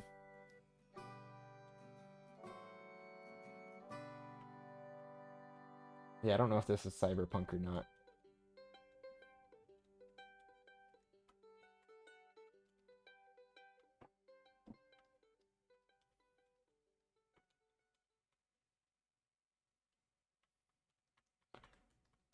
Yeah, I don't know if that's cyberpunk.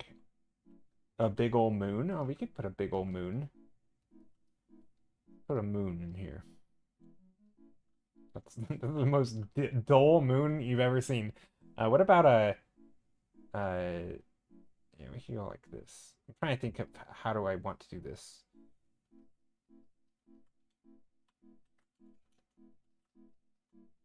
Maybe a grayish moon. We could go bright, but I don't think a bright moon would look good. I don't know, maybe it would.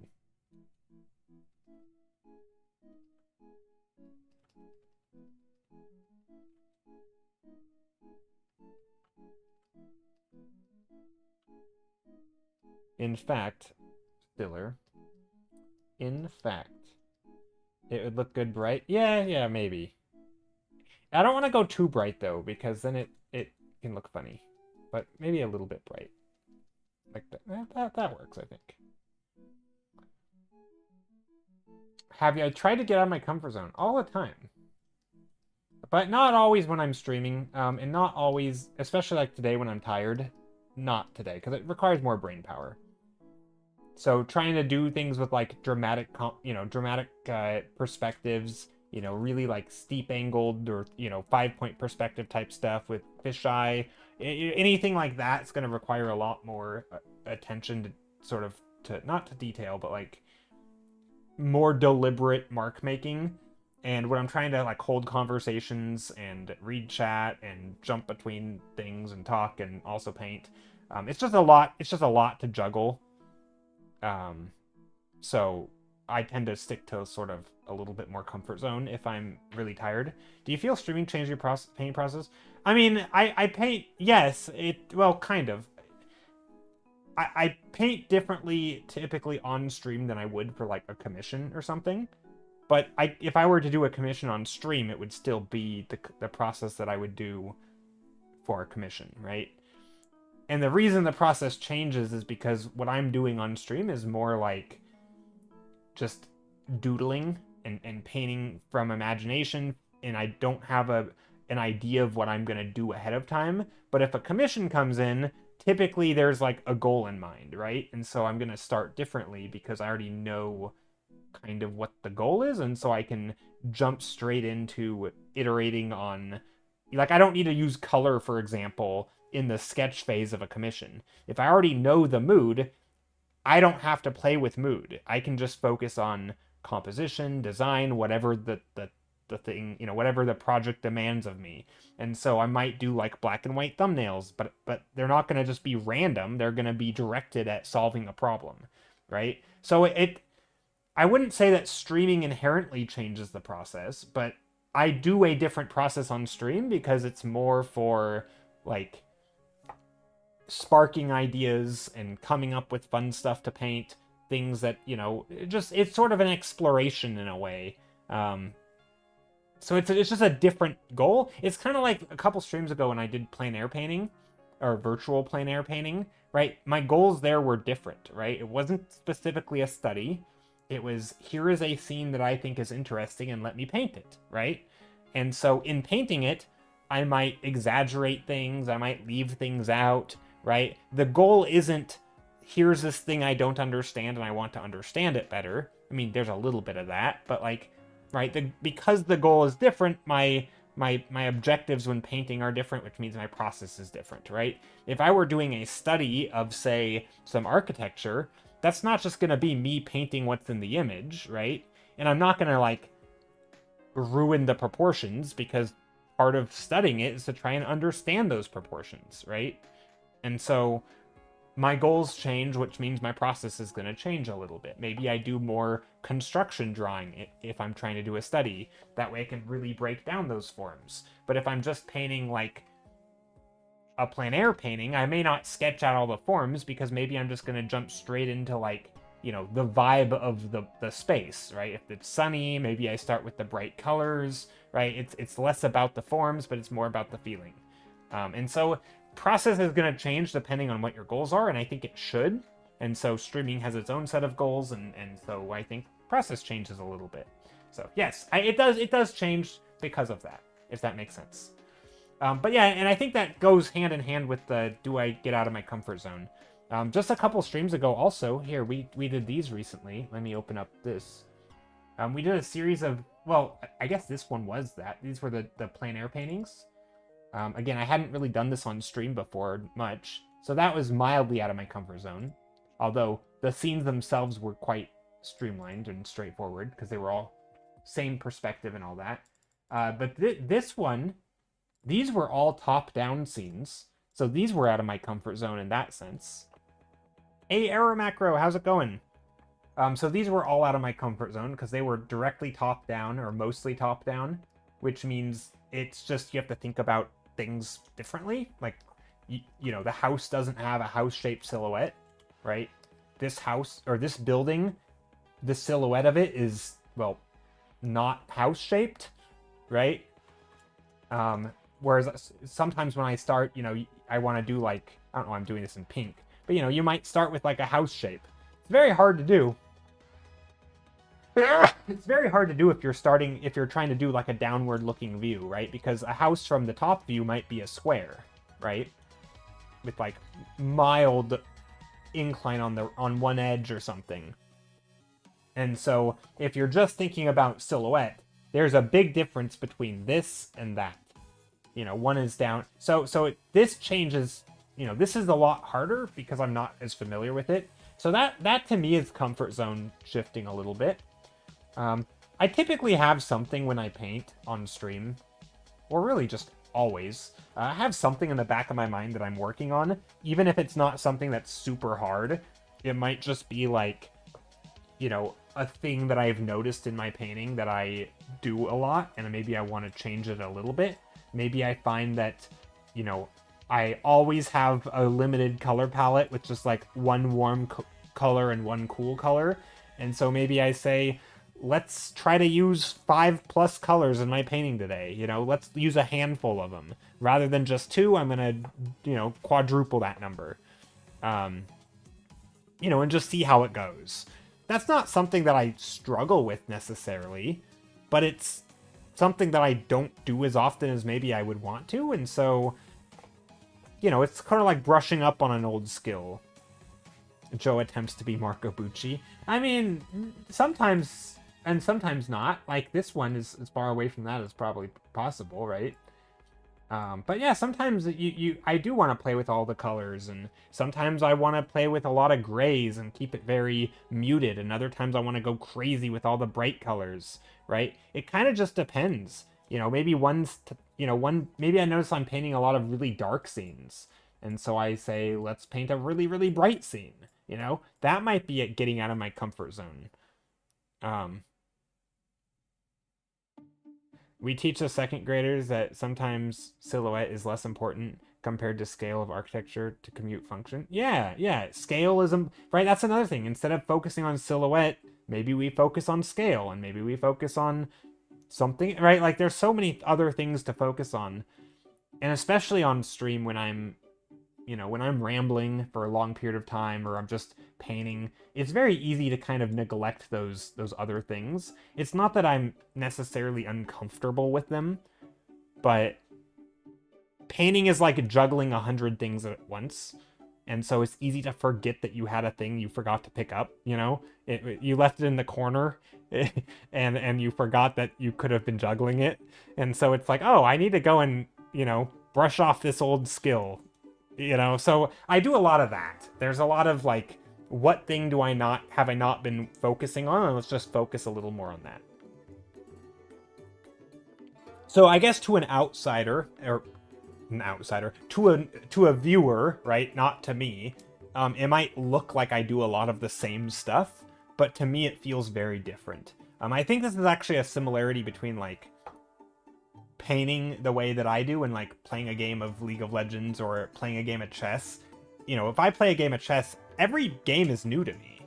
Literally, I've never played the same game twice, right? Every game I can focus on a different part of my game that I want to improve on.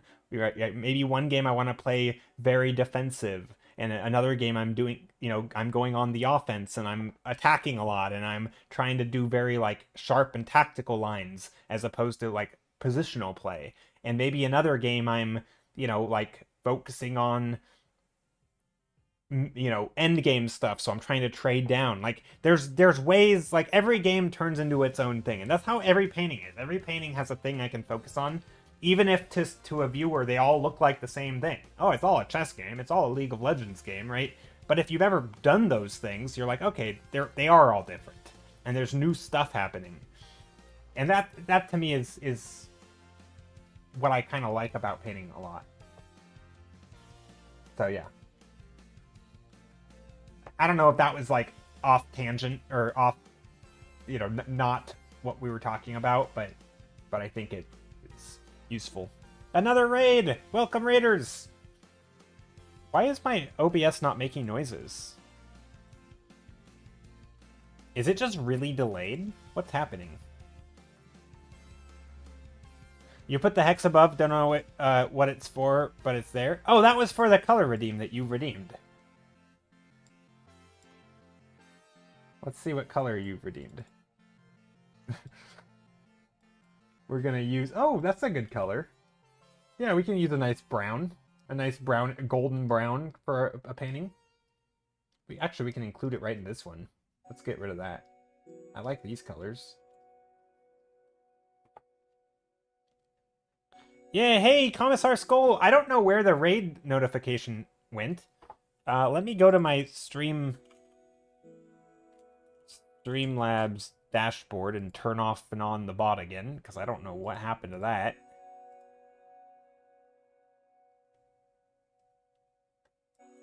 Am I lagging?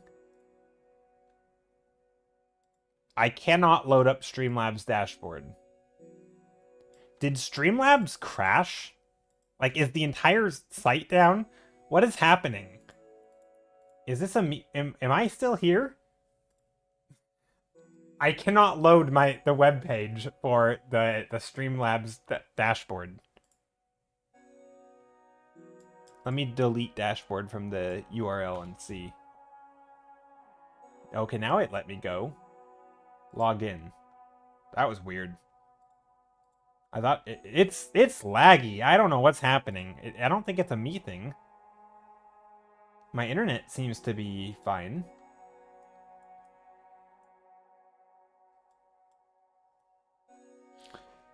Okay, well, no notifications today. Your Streamlabs has been struggling too lately? Okay. Good to know. Good to know it's not just me. Roby Plays, how's it going? Or Robbie. It's probably Robbie, right? Roby? Robbie. Twitch is not working correctly. Yeah, maybe it's a Twitch issue. We'll just blame Twitch. Blame everything except me. It's something else. Definitely not me. But yeah, this is a nice color. Also, I kind of like to mix these colors in. Get a little bit of brown in here. Bouncing around. Very, very... This painting's very dark. That's okay. That's what happens when you paint with the blue. Collaboration. Yeah, collaborative colors. It's funny though, because when you have a strong color palette like that, it almost doesn't matter what color you add in, because it's going to be overpowered by this other color. So like in the end, this ends up being like a very purple color. So it doesn't really change the overall mood of the painting.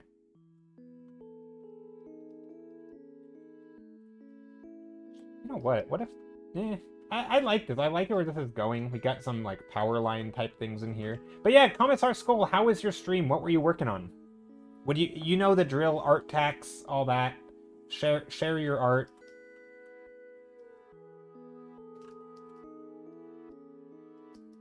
If you'd like. Down detector shows that Streamlabs having issues? Okay, gotcha. Well, I'm glad it's... No. Am I glad it's not just me? Like, am I glad that other people are also struggling? That's a weird thing to say, right? I'm glad instead of one person struggling, I'm glad there's thousands of people struggling. That makes me feel better.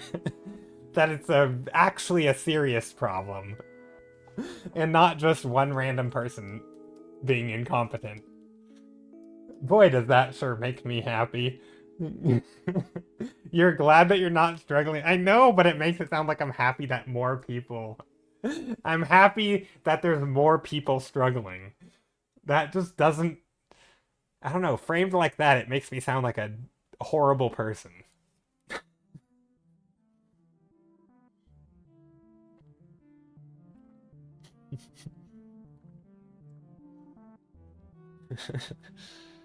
I love this purple one. Oh, thanks. How's it going, Steins? Hope you're doing well. Okay, let's add some of this brown in here. We're gonna go brown, gray. You heard it first here, folks. Yep, yep. You heard it here. I like it when people struggle. I relish in your suffering. Yes. Ah, yes.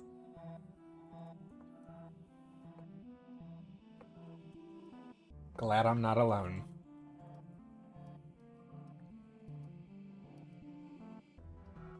How dare you, Joe? I taught you better than this. Or I thought you better than this. Oh, nope.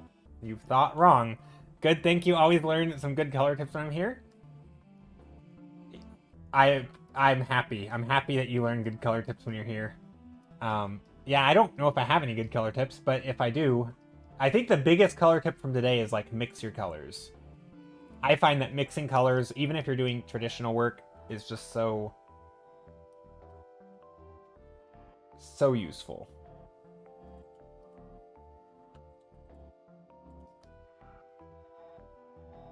Sounds like I tuned in at the right time. Chris Riot? Absolutely. Yeah, no, we were just commenting that Streamlabs is having issues, apparently.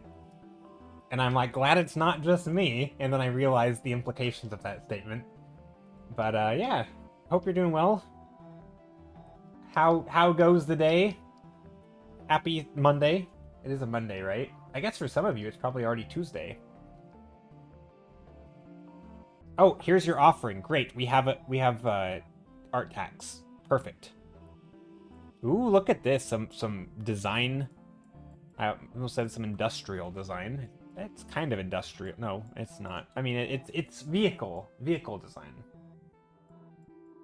Look at that. This is a Commissar Skull art. Look at this. It's great. I love it. Fantastic work. I love the graffiti and the paint looking stuff. And I also like how you started with the silhouette and then you sort of you added additional bits and bobs to it. And you started breaking the silhouette in places. I love that. I think that's such a good way to do, like, I guess just iterative design, but really it's just such a good way to do it. And also you're breaking up the shapes with the graffiti, so it adds like another graphical layer to it, which I think is super cool. This is so good. I love this. Wait. Streamlabs is so behind. That was like 10 minutes ago. Dude, that was 10 minutes ago. Streamlabs is... Yeah, I like the raid. I like how... Oh, wait, was that just now, though? I'm so confused. Wait. Now I don't know. Are you... Now you're pretending that you just came in? And it's just now triggering that this is... That's awesome. Okay, amazing. I'm so confused. But yeah, welcome in, Raiders. Most effective Trojan horse ever. Yeah. The spikes are so high. That's good to know. If you turn it upside down, it's just a battle cruiser ship. Let's take a look.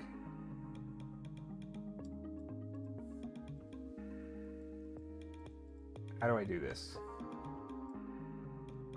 Oh, hey, look at that. It's a boat. I like it, though. That's a fun...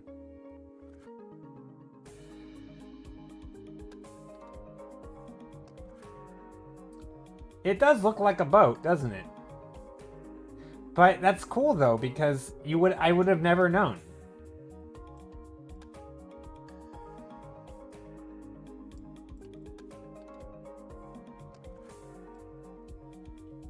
Yeah, it looks really good. But yeah, no, this is great. Amazing design. Oh, yeah. Amazing work. I thought, yeah. I mean, that's a really useful way to do things, is take something that's like a normal shape, you know, whatever it is, and just start like rotating it. Whoop, not like that. But, you know, maybe you rotate it vertically or you know, or you can squash it. You know, maybe you want to, you know, rotate it upside down and also, you know, like stretch it one way or another. You know, maybe you want to do something like this, and suddenly it's like unrecognizable. You know, and just yeah, playing with shapes in that way, it can be such an effective way to work. I like it. Very cool.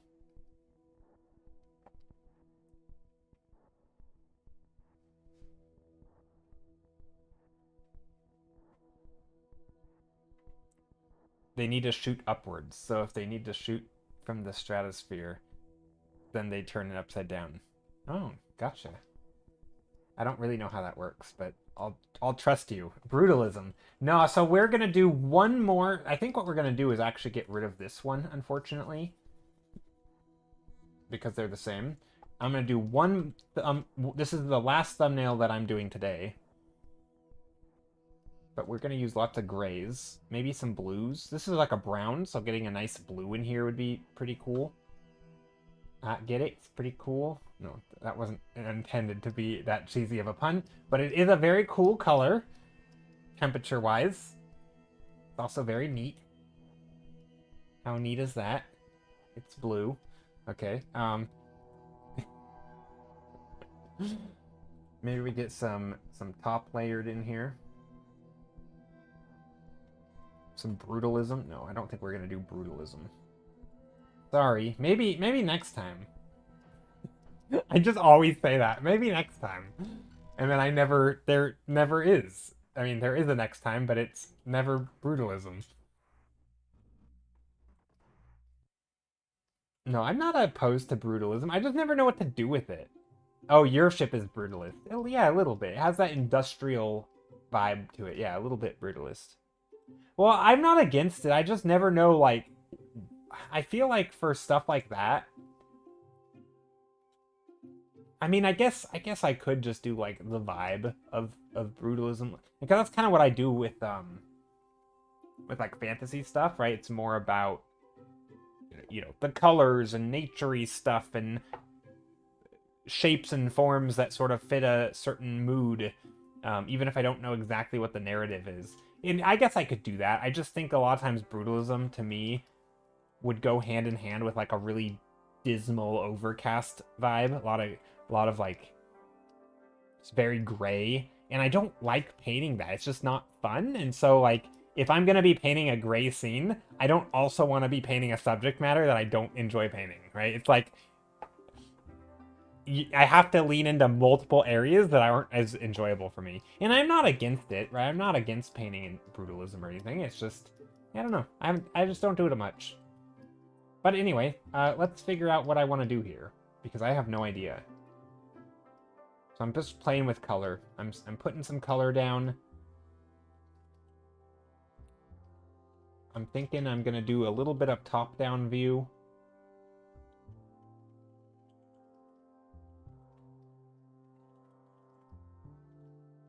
Not necessarily gray. Well, it doesn't have to be gray, but like typically overcast. There's sort of a look that like leans into the... I mean, you don't have to, right? You could do like a gorgeous sunset with a brutalist architecture, sort of, you know, contrasting in that way. But I don't know, it just, something about it. Like, I think if you know what the thing you're painting is, like if you have a design goal, I actually have no issue with brutalism whatsoever. But if I don't know what I'm painting, I don't really enjoy starting there, because then my sort of associations are all end up being this sort of like gray, drab thing. Does that make sense? It doesn't have to be gray, but you know what I mean. I think you know what I mean. Like, very Simon Stollenhag. Because that's not how you say his name. I just butchered his name. People are gonna... I don't know how you say his name, but like, he's not doing brutalist, but he has like, there's like a vibe, you know? Like, everything feels like it's in the cold winter in Russia. And it feels like there's just, the life is just sucked out of the environment. Which, again, it's beautiful in its own way, but I don't know, it's just, not... Not a thing that I enjoy.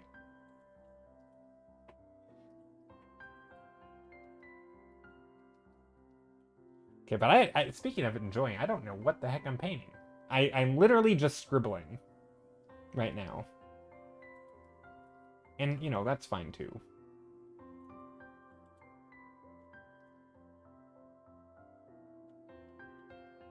Literally scribbling. This is what happens when I am trying to do one last thumbnail before I move on to voting and we pick a thumbnail for this. Also, but while we do this, let's move this one up here. There. This will be the arrangement that we vote on. If you guys want, we can start thinking about what one we're gonna vote for.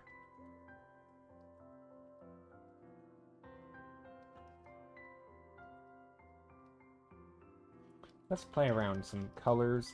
Maybe I put in lots of color. Get some of this brown in here.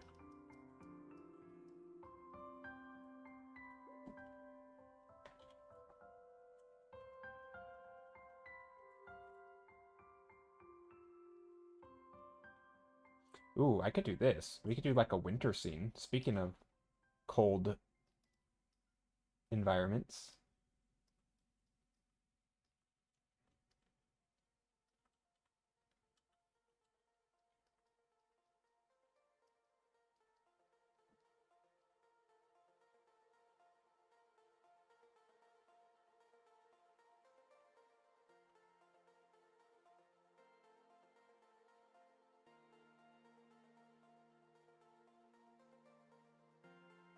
Very cold winter scene with these red, orangish, reddish colors, these spires.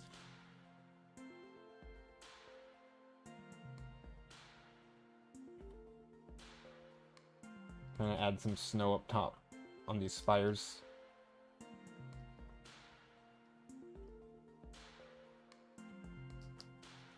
Trying to make some interesting shapes. And then snow up here.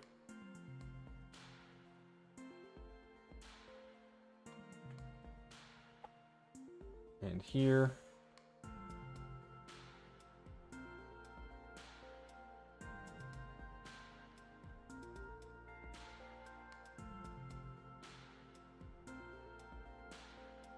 And then here.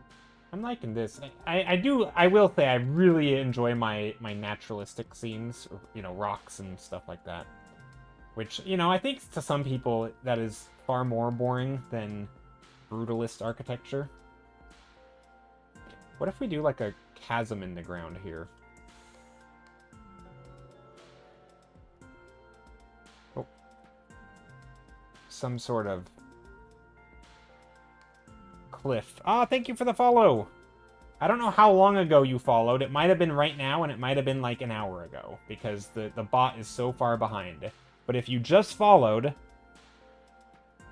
I appreciate it. And if you didn't just follow, I also appreciate you being here. They look cool. Yeah, it's fun. I mean, today is a little bit of a lazy day, so they're probably going to be a little more samey than normal, but that's okay. Adding some horizontal lines. Maybe we get some of that white or that bluish color back here.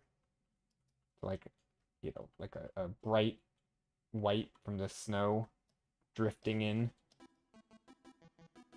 Maybe we can go brighter.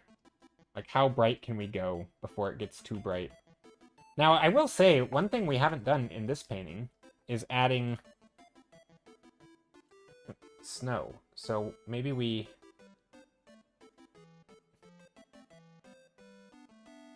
maybe just on this side?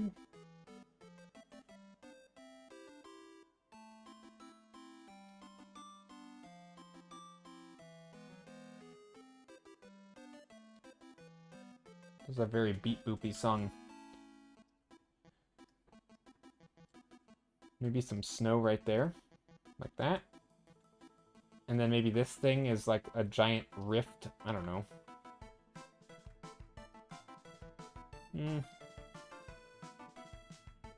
Doesn't feel right, though.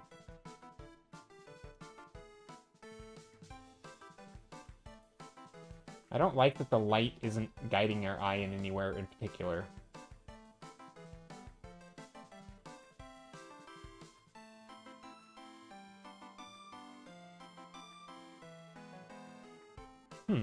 I don't know. That's something. We're going somewhere with this, and we're kind of losing that color that we initially had, though. So I want to bring that back, maybe with rocks or something along the side. I'm trying to make sure I still have some of this color in there.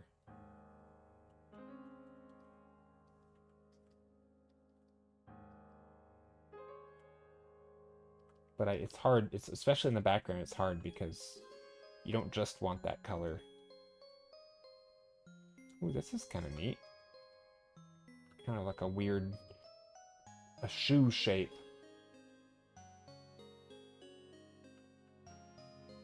Kinda. It's not really a shoe.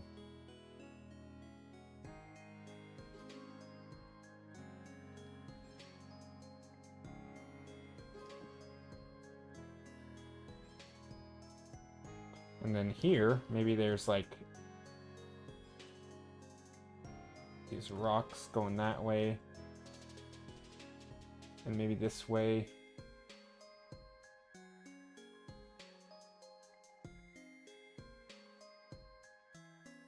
And then maybe there's some lines going here.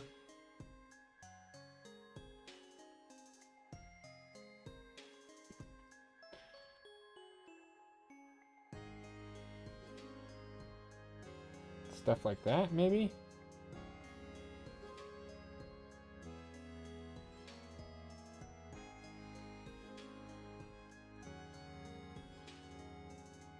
I kind of like that. It's not too bad. Coming from someone who is zero artistic skills, watching you come up with something is extremely good. Oh, well, thank you. Yeah, it is probably a little weird to watch me because of the way that I work. There is sort of this like just putting paint down and sort of moving pixels around and pushing them around, and suddenly it's like I have something that kind of sort of works, hopefully. At least that's my goal. And so I could totally understand that it would be a weird experience to watch. But yeah, it's not that special. But I'm glad it's interesting to some degree. You know, I do think there is an appeal to that. As you know, I think Bob Ross had that down. He knew that, like, being able to watch a painting come together in just a short amount of time is kind of a neat experience. Because there's a lot of like this illusion kind of thing happening, right? Where, you know, something doesn't work and then suddenly it's like, oh my gosh, I can see what that is, right? And it's sort of, you see it appear before your eyes in a way.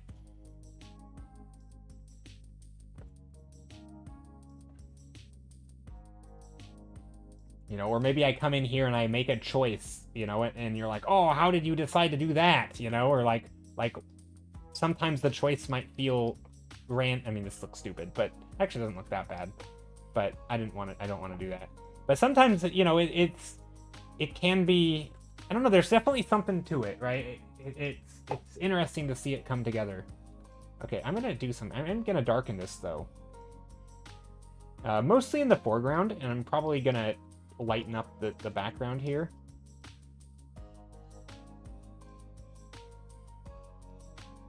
Could probably use... I'm going to use a soft light here because snow oftentimes is soft in the light because it kind of wraps around the form. There's a lot of circular things. A lot of soft and fluffy shapes.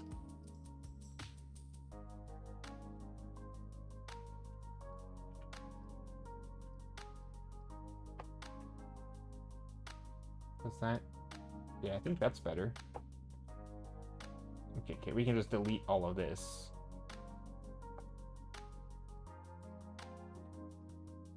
There. Bob Ross is my mortal enemy. I watched him all the time as a kid, and I really tried to learn, and it never clicked. So I think for me, the reason... I mean, I'll agree. I mean, I'll admit I liked Bob Ross growing up a little bit, but I never felt like I learned to paint from him. I don't like the way that he talks about painting, and well, I like that he inspires people to pick up the paint brush and try, but he doesn't. I mean, it's funny because he does. There are some things that he talks about, and I'm not. This is not a hate on Bob Ross stream. I actually like Bob Ross. I think he's probably one of the most motivational, inspirational art people out there. Like, he's probably gotten more people to paint than pretty much anyone. And so I love Bob Ross for that, because, you know, a lot of people would not be painting today if it wasn't for him. I do like Little Happy Tree. I mean, I'm not like a huge fan of the look of Bob Ross's paintings, but I think I have mixed feelings on like the way that, like, if you think of him as a teacher, which I don't, I think of him as more of like a motivator or an inspiration to people, right? But if you were to think of him just as a teacher, I think my issue with him is that some of the stuff he says is very like fundamentals first type things, but he kind of masks it a little bit. So he'll say things like, you know, if you're putting in the trees in the foreground, right? He'll teach you to, or not the trees, the bushes in the foreground, right? He'll block in the blobs with dark, and then he'll go back over the top with a light color, right? And kind of like put the light on top, right? And he even points out, like, you can't put the light on something until you have the dark, right? And sometimes it sounds a little depressing when he says it, but like, you know, he'll do that. And like, that's a really valuable piece of information. Like, start with silhouette, right? Same if you're going to make a tree, you can start with silhouette, you know, make the shape that you want it to be, you know, then you come back over the top and you figure out sort of where you want your light to be, right? That's a really useful thing to do. And so, you know, if you kind of apply Bob Ross technique to painting things like trees, you can do really well. But then he has things that doesn't really follow that, and like, or he doesn't really tell you why he's doing the thing that he's doing, even though he's doing a good thing. And I think it can be really frustrating, I think, if you're a beginner and you can follow him and paint what he paints, but then it's hard to translate it to other things because it's not really teaching you about form and other ways to add depth, right? There's like his ways, and they're oftentimes very consistent and the same, but it's hard to extrapolate it to other things, right? I mean, I think that could be frustrating for people. But anyway, I think Bob Ross is great. He definitely has inspired probably millions of people to paint. And that's pretty cool. Happy evening. Happy evening to you, Initial. How's it going? But Artsy KC, hope you're doing well. But yeah, there are a lot of things that, you know, I will use in my paintings that are actually, you know, very similar to exactly the way Bob Ross does it. Just because he does, I mean, he obviously he knows how to paint, right? He's painted a lot. But he does have a very simplified way of talking about it.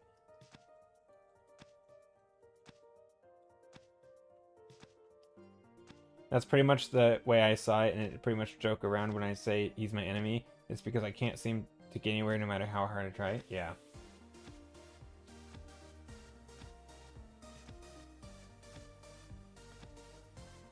Sorry to interrupt, but have a look. Let's take a look. Ah, you turned it into brutalism. Yeah, actually, I think it started out pretty brutalist. Yeah, this is very brutalistic in its shape language, you know? Yeah, kind of what you did. Yeah, that's very cool. I like it. Here, Commissar did a quick paint over of my thumbnail to turn it into his own thing. I like this. Which, by the way, you guys are more than welcome to, you know, if you ever want to, like, you know, steal a thumbnail and do a, you know, maybe you see a thumbnail that you really like the colors in. Let's scroll up. You know, maybe you really liked one of these color palettes or something, or you want to do a paint over and just, or like take it and use it as a base. You're more than welcome to. I mean, I'm never really going to use these. Obviously, if you do use something, you know, and you post it somewhere, you know, feel free to credit me, but like, you know, don't, it's, yeah, people are... You're welcome to look through for ideas if you ever need. And if you wanted to like take something like this that's very naturalistic and turn it into brutalism, go for it. It could be a fun way to paint. Nothing wrong with that, in my opinion. Oh, this is the thing.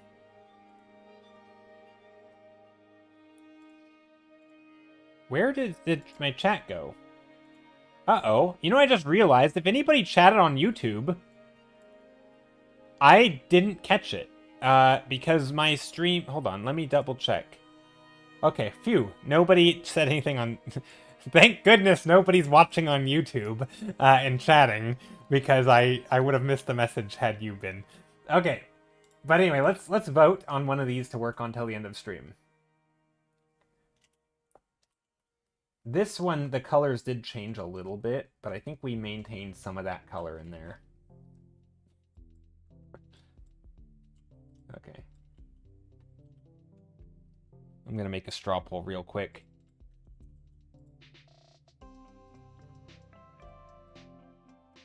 Indigo one. Hold on. We're not there yet.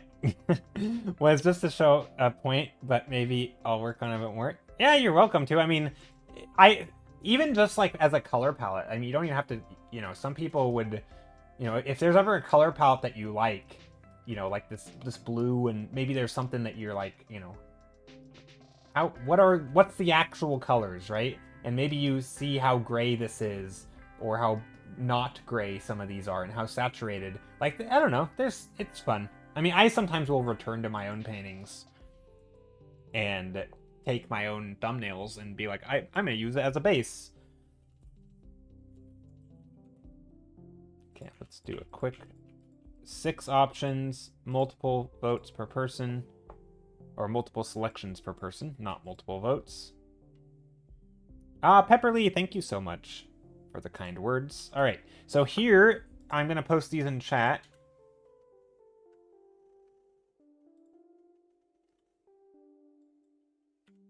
Okay, there's the straw poll. It is now pinned to chat. I'll spam it once more. If you'd like to vote, you can.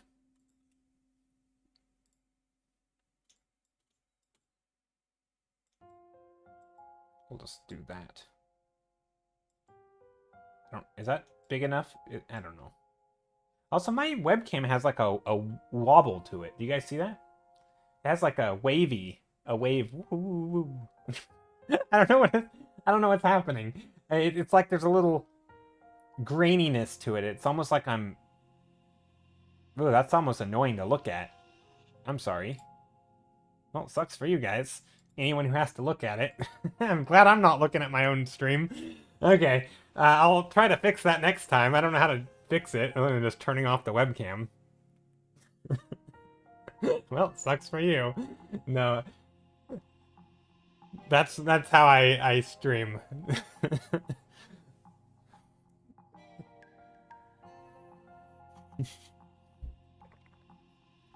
But yeah, thank you, Pepperleaf, for the kind words. Yeah, we're now voting definitely 2. Yeah, well, you would vote for the one that you picked. I think number 6 for me is my favorite. The colors are just too fun. Yeah, 6 is crushing it.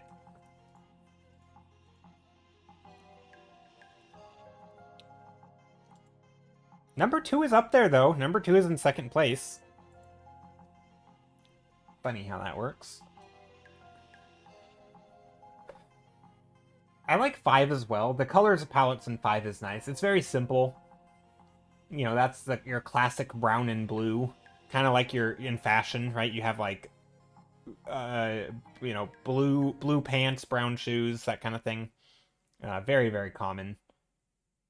Obviously, you can make it lighter blue, dark brown, or darker blue and lighter brown, right? You can make one of those, like in this case, the blue is quite gray, and the brown is quite saturated, and so it kind of balances out that way.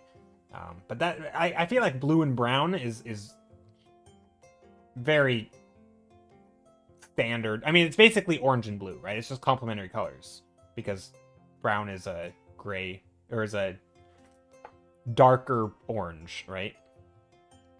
So yeah, very, very standard color palette. Oop.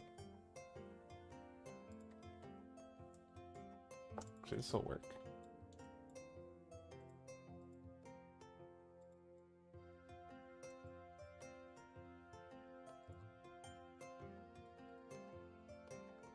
Okay, we have just a couple minutes left. 5 feels like it could be nice mining outpost or something. Yeah, true. Yeah, 5 could be good, especially adding some architecture in there, some sort of building outpost. Yeah, it could be something mining. That would be neat. That would be a fun direction to take it. And that's kind of what these are all about. I think you pretty much just nailed the entire point of these thumbnails, is if I have a direction that I want to take them, I can push it in that direction. So it's not like I'm actually... I'm not always figuring out exactly what it's going to be in the thumbnail phase. It's more of like, hopefully by the time I get to this stage, some ideas are starting to bubble up of like what this is. Like number 2 could be a town at night. Maybe it's cyberpunk. Maybe it's not. Maybe there's something else going. You know, like I'm not quite sure what it is, but it's a direction, right? Same for number 6. You know, I don't quite know what's happening. We have a mood, at least. You know, we have a little bit of a color palette going on. And it sort of is going to help us push it in a direction. But in terms of what is this space, what is it used for? Is there a story? I don't know, right? And that's part of the fun of this. And so this is sort of what I like to do on stream. And for that reason, I've told this story a million times, but when I started getting into painting, I got into painting in some ways for like the technical reasons, like the learning side of things. I really enjoyed learning how to draw, you know, learning the fundamentals and that kind of thing. Like, but my biggest issue is I never knew what to paint. I had 0 ideas. And so it's kind of funny that now that I stream, or, I mean, I've been streaming for a while, but like, and as a streamer, the main thing that I stream is coming up with ideas. And like, as somebody who never feels like I have ideas, I've essentially learned to start without any idea at all. And so that's precisely what I do. Every stream, I start with a blank canvas. I very rarely have any ideas of what I want to do.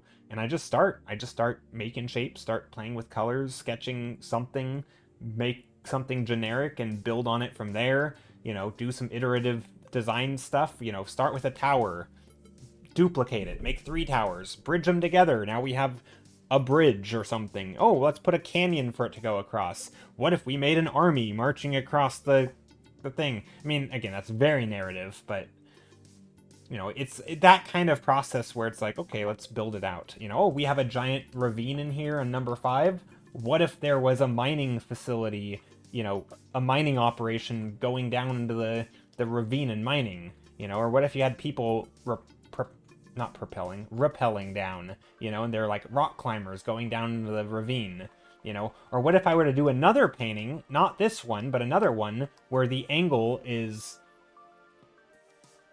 you know, let's see if I can do this properly. You know, what if we did another painting where, like, we're looking downward, you know, we're really looking down into the ravine.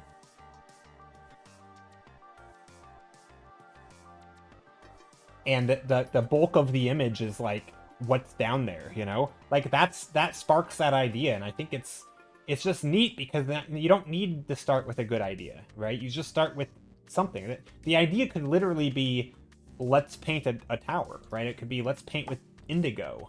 It doesn't have to be this big grand idea, and I think that's what makes it enjoyable. Is that yeah? I mean, that's a big part of it anyway. Okay, so number 6 has won the vote, I believe. Let's double check. Oh yeah, it has. 13 people have voted. Thank you guys for participating in the vote. Okay, so I'm gonna print screen here. I'm gonna put this into Discord. Paste it in my thumbnail archive channel. There we go. Save this as a new file, as a JPEG. And then save it again as a Clip Studio file, but remove the prefix. There we go. And now we can work on number 6. Copy, paste. Make it nice and large. You know what? Let's go big today. And by big, I mean even bigger. Like, hold on. How big can we go? No. Okay, that's pretty good size. It's going to get very pixelated. But that's okay.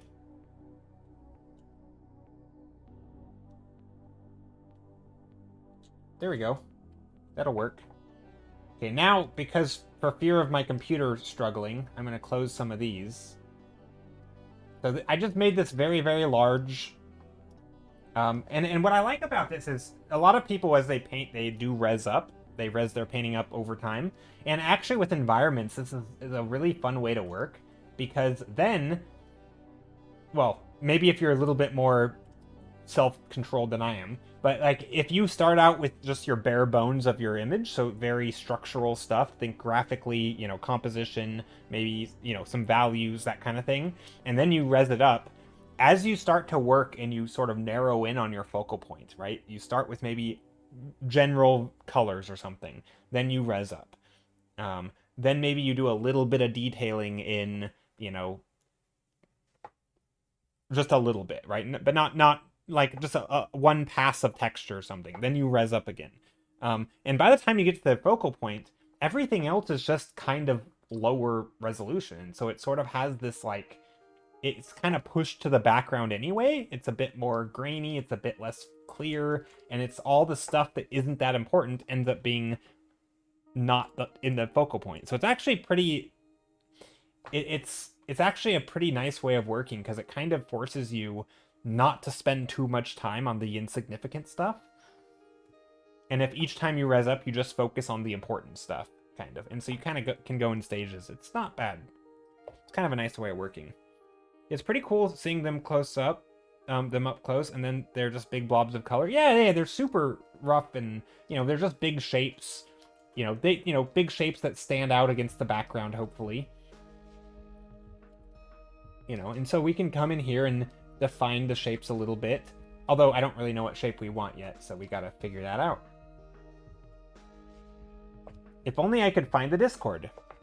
Exclamation mark Discord. I have commands for most things. So if there's ever, like, if you want to find it YouTube or Instagram or Patreon, which I have, anything really, it's pretty much just exclamation mark the thing you're looking for. I think there's, even if you don't know what my commands are, you could probably guess at them. I think I have an all command.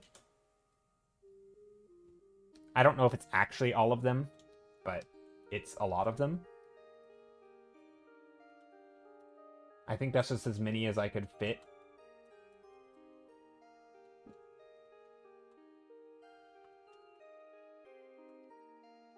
But yeah, Discord is in there. A lot of them might be a little bit outdated. I don't even know what half of those are. Actually, that's not true. I know what most of them are, but... Okay, so what do I want to do here? Let's play around. So one of the struggles, though, if you do move on to, like, out of the thumbnail stage too early, I find for me it's hard to allow myself to still play with the painting and not go into details. So, like, you know, what is the...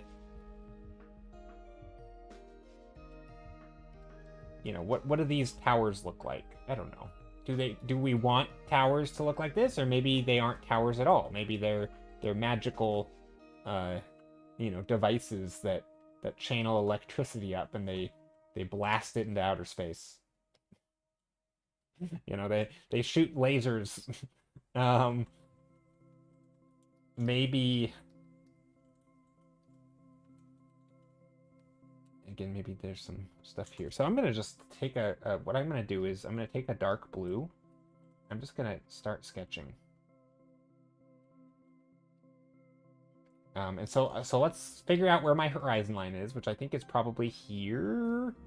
Although if yeah, maybe here, actually. Yeah, let's do horizon line here. So eye line is about there.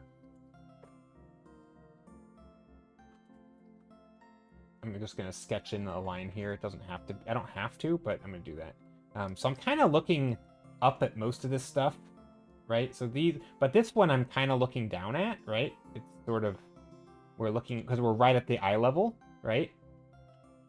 So this is eye level, this is below eye level. So these forms are going to go down. But as you get above the eye line, right, these forms are going to go this way.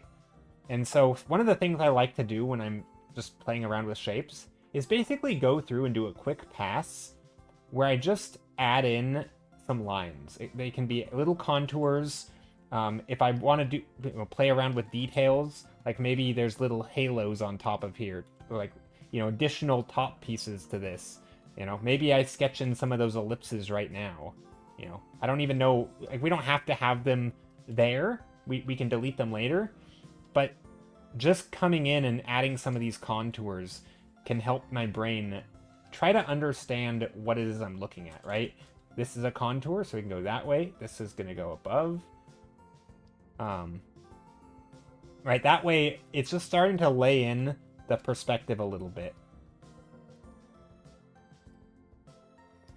Even things like these rocks, right? These rocks are right at your eye line, which means I'm not going to have like a big form like this with the light shining in, right? Because we can't see the top of the rock, so it's going to be more silhouetted. Whereas if I have a rock down here, maybe I can start to take some of this orange color and sort of put it on top of these rocks, because that's going to be where the light is hitting, and so we can actually see the tops. So I like to just quickly lay in some sort of landmarks for perspective, because I'm not using like a grid, right? I could be, but I'm not. But I kind of am, right? I've established where my eye line is just to try and keep it consistent. That way, when I do start painting, I don't have to think about it too much. So that's where like blocking in some simple stuff is nice. I love watching this methodology, and it's teaching me a bit. No. Well, if you ever have any questions, please ask. Because I'm not like, I never know. I can only guess at what people are like confused about. I try to explain it as I just ramble, but I don't always explain it well. As Raytriana said earlier about scale, scale is such an important thing also. And so even just like thinking about that, I think we have a cheat sheet kind of. Where, I wonder if it's in here. I don't see it. But we had at some point a cheat sheet, which basically I made a Google Doc of all these different concepts in art. Anything from like, double checking that your scale as it goes into the distance gets smaller, right? So double check your perspective and scale. And then there's also things like, double check that parallel lines converge, right? That's also perspective. But then you have things like, atmospheric perspective. Do things take on the color of the atmosphere as they recede in the distance? Then you have things like, big, medium, small shapes, or, make sure that you're looking up at stuff that's above your eye line and down at things that's below your eye line, right? Just things that are mostly fundamental things, but also some that relate to lighting and edges, or just really anything you could possibly think of in art, right? You could have thousands of these little things, right? Not all of them are going to be fundamental. And just that way, as you go through your painting, you can just kind of double check that, like, you're not, oh, have I checked my values lately? Are the shapes clearly readable? Maybe you make your screen black and white and you're like, you know what? Maybe I could have my shapes a little bit more clear. Maybe I'm getting a little too convoluted in all the little shapes, Would it be better, in theory, if I were to like make this a little darker, this a little lighter, this can be part of the dark shape. And obviously I'm just, going heavy-handed here on a new layer, but maybe maybe there's a nice clean way to do this with the light and shadow. Just to make everything a little bit more clear. And obviously, that isn't going to look good, but it could, right? And so sometimes you just want to, uh-oh, was I? Oh, I was on the wrong layer, wasn't I? Oh, wait. Now I'm confused. I think no. Is this actually what it looked like? No, wait, did I really not have the edges painted out? Now I'm confused. No, I think this is what it was. Anyway, yeah, like this actually looks better, right? Like it's just, it's a little more clear. Maybe not all of it. Maybe I want some of this in there still. But anyway, sometimes it's nice to double check your values and just random things. And it's easy to forget. So having some sort of like list of all the things you've learned, and it really is more of like things you've learned, because a lot of these little things that you might learn as you paint aren't objectively true. They're just like things that you find appealing or things that you want to remember. Like a big one for me, which is very much not a fundamental and it's not even true, but it's just something that I prefer, is that like if I'm going to be doing materials, that each material somewhere in the painting will have both light and shadow on it, right? It's very common, especially when I'm doing big graphical things, that every single, say, house, because I'm making them these big dark shapes, every single one is in shadow. Well, if I want to show the material of the roof, one of them at least needs to have some light on it, right? That way I can show how shiny it is. I can start to show what that looks like in the light, right? It helps. It's so much more information rich if I can put one of them in the light. And that is true for every material, right? Is that something you have to do in every painting? Of course not, right? But it's one of those things that I have a tendency not to do at all, and so it's nice to remind myself, like, maybe I should be a little bit more adventurous with my lighting, right? And it really just, you could make a list of 100,000 of these. I mean, I'm not even exaggerating. Like, there is no end to like little words of wisdom, you know, from the lightest dark is darker than the darkest light, right? Meaning like your shadows, grouping your shadows in your light, right? Even if you have like a white object in the shadow, that should read like a shadow, right? Even though it's a bright object, you don't want it as bright as your brights, or even as a dark object in the light, right? A dark object in the light should still be brighter than a light object in the dark. And that's something that, like, is that always true? No, but it's a good rule of thumb to follow if you're painting, just to keep things organized, right? And so yeah, I think just every time you learn a concept, I mean, I kind of am not following my own advice, but every time you learn a concept, just writing it down or keeping a note of it somewhere so that you can kind of go back and refresh it, I find really useful. And obviously some are more important than others, right? Anything to do with the fundamentals are going to be more important. Any sort of design principle is quite important. And of course, the better you understand them, right, why these things exist in the first place, that's obviously, you know, I could rant about this. I have ranted about this for a long time, but you know, I think it's important to understand why those things exist. And like, this is why I wouldn't give, I mean, I would give someone my list, and I have, but I don't really have a list at the moment. But like, this is why I'm not such a big believer in like giving other people just the list of things to do and like, here's the checklist. But like, make your own checklist as you learn them. That way you actually understand why you're doing them, right? If you learn something cool about lighting, that's like, you know, the Marco Bucci, the way he describes light, right? Where he has the color wheel with the gray in the middle, right? And he talks about like, if your light is moving from, say, yellow to blue, it's not just going around the color wheel typically through green and teal and light blue to blue, but it's moving kind of through gray, right? So it's going to sort of have this blending effect, but it's not going straight. It's kind of meandering around, but it picks up those other colors as it gets close to them, right? And so the color gradient of your light is not going to be super vibrant, but it's also not going to be completely gray. So it's like you actually inject some of these colors in because it's kind of picking up those colors as it goes around. And that's a really nice way to think about lighting, because the opposite of a, you know, if you add gray to yellow, right, it can look kind of blue. And why? Because it's getting closer to blue. It's getting closer to that middle, because you know, that gray is going to sit about here. And so as you move from yellow through gray, right, to like a pure gray in the middle, and back out on the other side, this is kind of a weird thing, but you're moving from yellow through gray to blue. So if you add gray to a yellow, right, your brain perceives it as moving closer to blue, because it is. It's moving closer to its opposite, right? And so the same is true with, like, now it's not just adding gray, but what if you added a green gray, right? That's going to look even more blue, right, than this gray.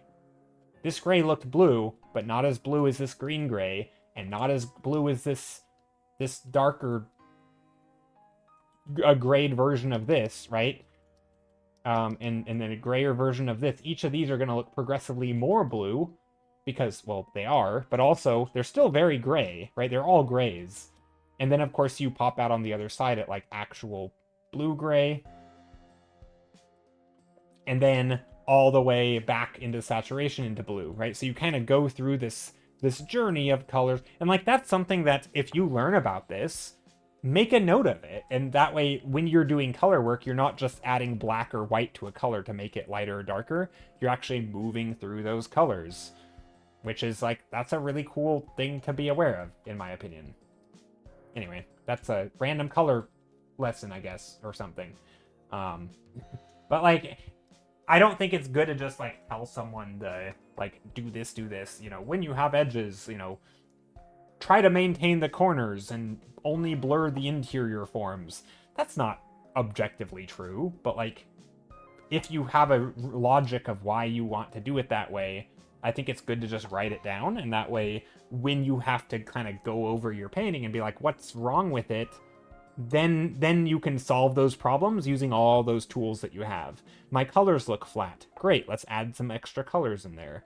Well, where? How? Well, now I understand color enough now that you can actually change, say, the hue without changing the value, and then it can add some more vibrancy, right? Instead of just adding black to mix everything, you're now moving it around the color wheel or something like, you know, there's lots of ways to do it. So yeah, I just think it's a good rule, or a good habit, I guess, just because I think that's that's what I love so much about art, is that it's, honestly, it's, I don't want to say it's easy, it's simple. Or is that even the right word?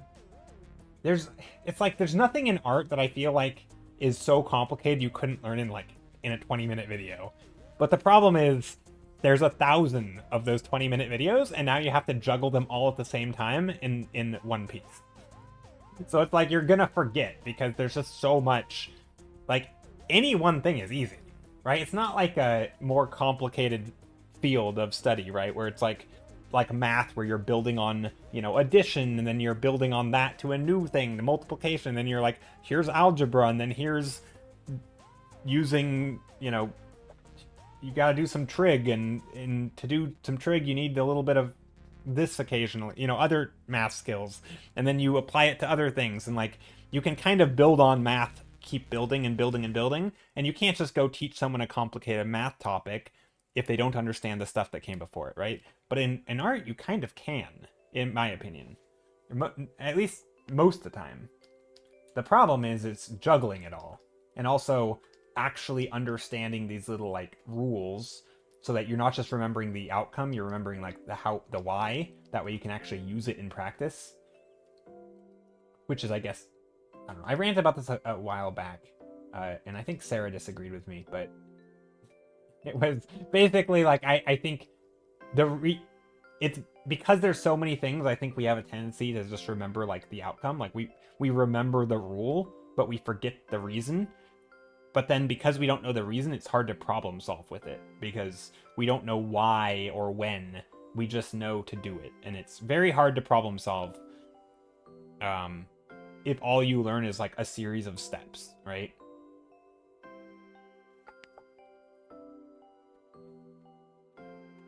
And I guess that's why, like, you know, to bring up Bob Ross again, I think that's why a little bit of some people struggle with learning from him, is because he's kind of teaching you a series of steps. He doesn't often get into the why, and if he does, he words it in a way that you might even miss. Like, he might slip it in there, but it may not even sound like art advice. Like his, he has that famous line that he says, you can't have the dark without a little bit of light. And he's like, oh, that's true of life too.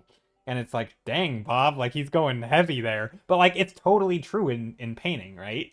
And that is art advice. Like if you want to make something bright, make the stuff around it darker. Like that's a really good rule of thumb. And it's if you start with a white canvas, you can't make things look bright. You have to darken your canvas first. And that's something that like he says it so offhandedly that like I think you would miss it if you were thinking, you wouldn't even know it's art advice. And that's what I think some people struggle with Bob Ross, in my opinion.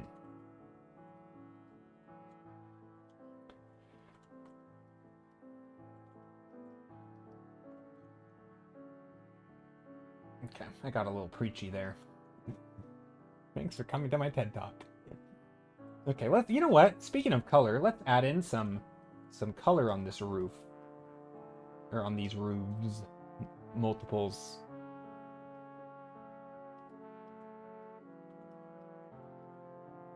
Maybe some color.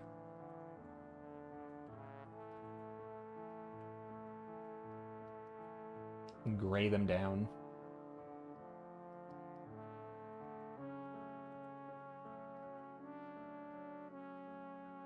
I'm gonna try something. I'm gonna do some smudging.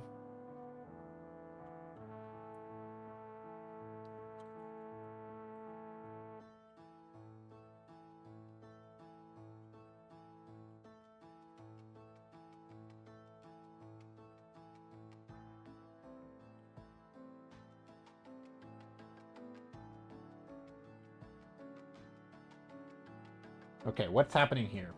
We've got some issues. So, form issues. We've got two triangles, but if I were to draw these ellipses, there's not enough room for them to both sit there. So one of them would need to go smaller and further back so that I'm pushing it in the distance. Or I change something about them entirely so that they can fit. Because right now they wouldn't fit both in the same scene. I could make it one big one. Also, do I want these to be triangle things? I mean, we could do, like... the tops could come off. Actually, what if we had...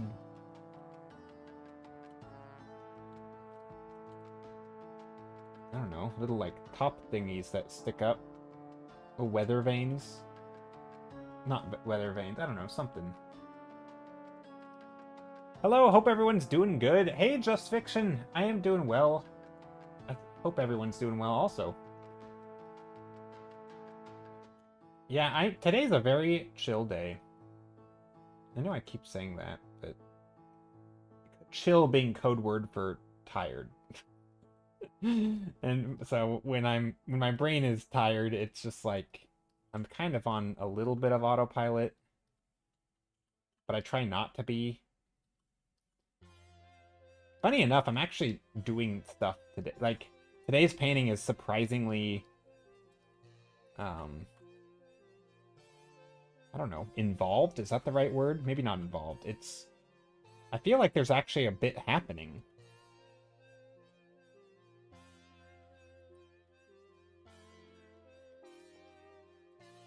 Like, it's not as just simple as... I don't know, there's like actual shapes and forms, and also these could be little rocks down here.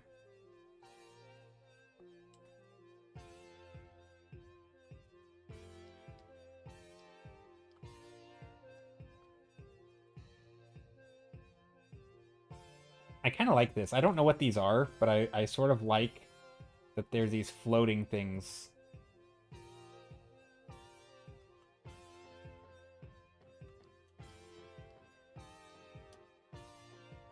It makes it feel like it's something, you know? You're like, I'm not sure what this is, but this is something. There's clearly a purpose, even if I don't understand it.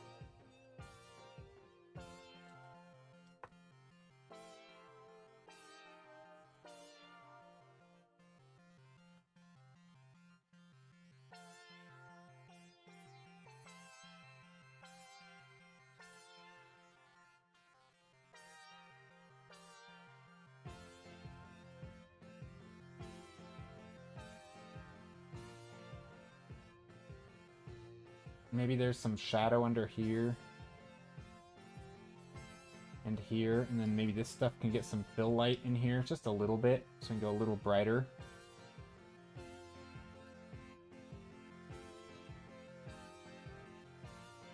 So I mean, because we still have like a light, right? We still have like a light, but most of it's ambient light. Just Fiction says, I've been lurking, but I heard you mention Bob Ross, and honestly, I don't think his show should be seen as an art teacher. Oh, I don't either. No, that's what we were saying earlier. I don't think it's so much as teaching. It's more inspirational. But more of a way to learn specific and accessible paint technique. I don't think he'd be able to paint much beyond what he does on the show. Oh, no, I think he is. I think he's actually is very good at painting. And I think he has done a lot. But as far as I know, he intentionally simplified it for TV. But yeah, no, I don't think it's good as educational. It's more like inspirational, getting people to paint for the first time, making it accessible to people who feel like they never could paint, and if you just do what he does, you can kind of feel like you're painting, and hey, maybe you do have what it takes, right? And I think there's a lot of good in that. And he makes it look simple, which can also be a bad thing. But I think, you know, but I don't think Bob Ross should be seen as like an art teacher as such. But yeah, that's actually how we brought him up in the first place. Is somebody mentioned that he's their nemesis or their mortal enemy because they watched a lot of his show but didn't ever feel like they were improving. And I totally get it. I think that's a very valid thing. But also I feel like nowadays he's more of like, I mean, it's kind of a, it's funny because I sometimes in a like both in a negative and a positive way, I'll compare art to like a magic show where like there's a lot of really cool stuff happening, right? But it's hard to learn how to do a magic trick from watching it. And it can be very hard to learn how to paint just from watching someone paint if they're not talking through what they're doing. Because there's a lot of things being juggled. There's a lot of, you know, I might be thinking about perspective, but I'm putting color on the canvas. And you're going to be saying, oh, you're making color choices. But my brain's saying I'm making, you know, like behind the scenes, I'm doing perspective work, right? And then it appears and you're like, oh, how did you get it to look so 3D, right? And it's like, well, I didn't explain it, but I was doing perspective, right? And you just thought I was doing color because it was, you know, colorful and in your face, right? But secretly I was doing perspective. And I think Bob Ross there's a lot of that happening, right? He'll do things with values, but he never mentions value, right? He'll mention light and dark a little bit.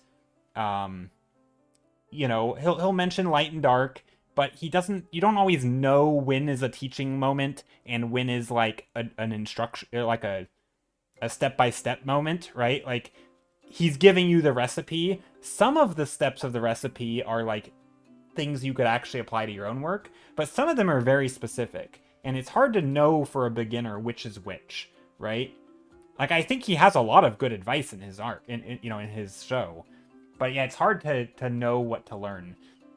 It's so, and again, but I do think he can get, you know, just like watching magic, everybody who's ever gotten into doing magic, right? If you want to learn card magic, everybody started by being amazed at card magic, right? Everybody started by watching some magician do a trick and like, I want to learn how to do that.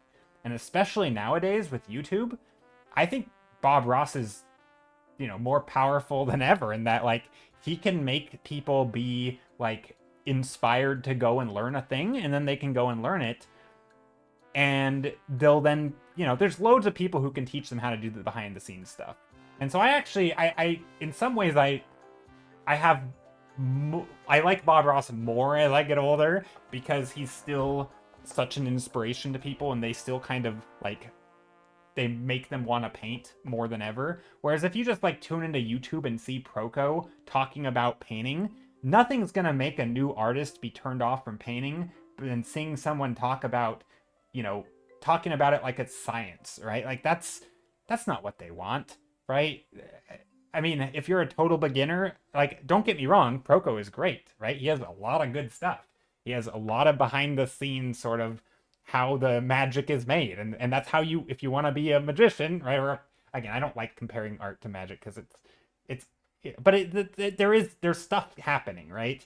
And it's not like literal magic. It's like a trick, right? It's a juggling act. It's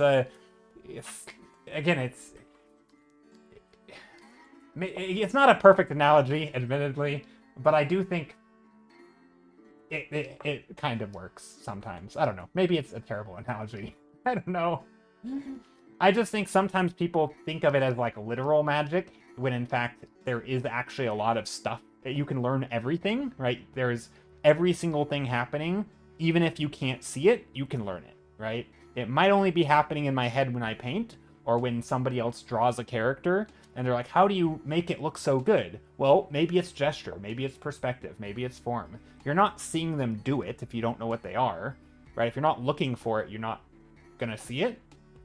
But there's nothing mysterious about it, right? So I think I think it works as the magic illusion analogy, in that every single part can be broken down and understood if you know what you're looking for.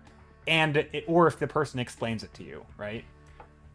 And then you can start applying all those same things to your own work. So, I don't know. It's kind of a, I'm always hesitant to compare it to magic, because people then think of like literal magic, and that's one of my biggest pet peeves of art, is when people add like a layer of mystique behind their painting, and it's like, that's what made me not do art for such a long time, is sort of, I thought I didn't have it, I thought like, oh, art is this thing that only some people can do. It's like, no, it's actually this skill that anyone can learn. And so yeah, it's a little bit, I have when it comes to art education, I kind of have like I don't know if you'd call it a soft spot, but I'm sensitive. It's important to me, I guess, right? I think learning art and being inspired to learn art is just an important part of art for me. And it always does, I get a little bit bugged when artists make it sound like, it is like this thing, they just feel it, man. It's all just comes to them, and they don't know how they do it. It's like, yes, you do. Actually, that's not even true. Sometimes artists literally don't know how they do it, right? This is like the classic baseball example, where for years people would ask good batters how they would bat, and they're like, oh, just watch the ball and then you hit it. Just keep your eye on the ball. And it turns out that's not how you learn to bat. Like, that's not what they're doing. In fact, half the time they can't actually track the ball because it's going too fast, and that's not what they're looking at. Like, they'll tell you that, and they genuinely think they are, but we can track it, right? We can use eye tracking software. Nothing like sports science has, that is such a big industry, and like, we now know how people get good at things, and turns out that even some people genuinely have learned a certain way are not doing the things they think they're doing, right? And I think that's fascinating, which explains a lot with like artists talking all wishy-washy about how they paint. It's like, you may do something instinctually and it does work, but then you explain it in a totally random way that actually isn't true, and then it's like, it makes it hard to learn, because yeah. Anyway, I find that stuff fascinating, but I don't want to get into that today. My brain's too tired. Thanks for the hydrate.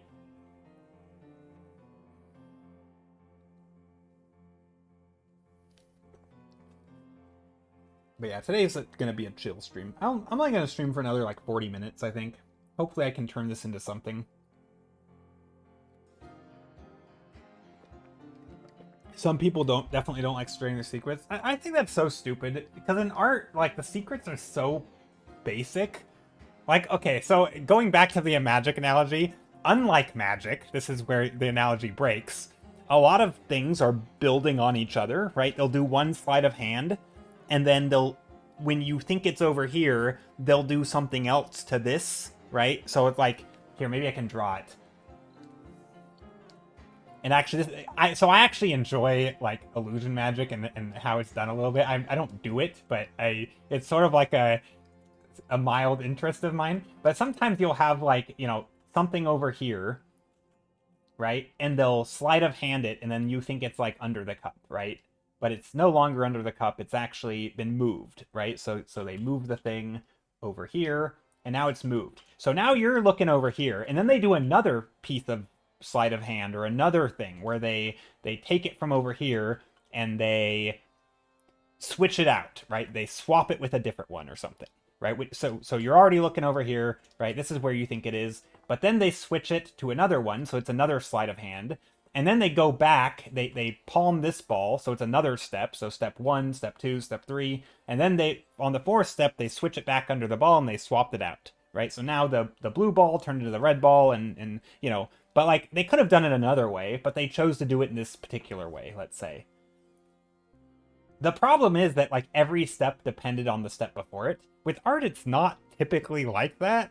Like art, you don't, like you can learn about any one of these steps extremely easily in art, right? In art, you can learn about compositional stuff really, really easy. Like it's not, well, maybe actually, composition aside, hold on, I could go on a rant about this. But like you could learn about perspective, you know, fairly easily. You can learn about shape design and some principles of design with big, medium, small. You can learn about, you know, lighting and mood quite, you know, it's not terribly difficult.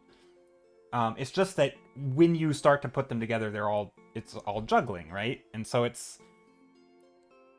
I don't really know what the secrets in art are, right? There aren't really secrets. To me, it's weird that people try to keep art as like this mysterious thing. Like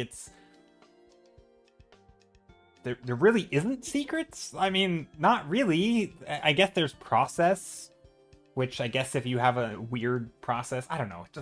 It's strange. It is strange. You quit drawing as a kid 20 plus years ago because I just believed I wasn't talented. I was the same, Chris. I liked drawing as a kid, and sometime in high school I basically stopped drawing. Just thinking that like I was, you know, I saw some of my peers who were really into drawing seemingly accelerate ahead of me. You know, maybe they had teachers, maybe they had parents who were artists, maybe they just picked stuff up that I didn't just through whatever. Maybe they were slightly more, you know, in an environment that made them a little more observant or whatever it was. They just seemingly picked it up faster than I did. And I was like, oh, I must not have it. Well, that meant nothing. It was just that they, by pure happenstance, basically by pure dumb luck, they were good at drawing because they never, you know, I mean, this is something that I learned later in life. There's actually this study, I in the book, there's a book called Peak that I think it's called, the subtitle's like The New Science of Expertise.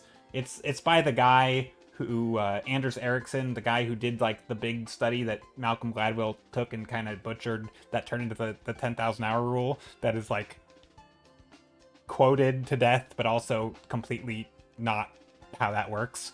But anyway, the guy who actually did the science around expertise that was being butchered, that guy and his group of scientists that all studied these things, they did a study with basically taking beginners at a skill that they've never done before. And what they found is that they all sucked, but some sucked less than others. And how much they sucked was completely, as far as, if I'm remembering the study right, how much they sucked was completely irrelevant to how good they could eventually become. Because it was basically dumb luck if they guessed at a good strategy or not. Some of them just thought of a strategy and they wanted to try it. Some thought of another strategy and they wanted to try it. Some people got hooked to their strategy because they saw slight improvement and it turned out to be the wrong strategy. It wasn't a good one. But it was pure dumb luck whether their good strategy or bad strategy worked. So like, someone who's good at painting at the start, it doesn't mean they're talented.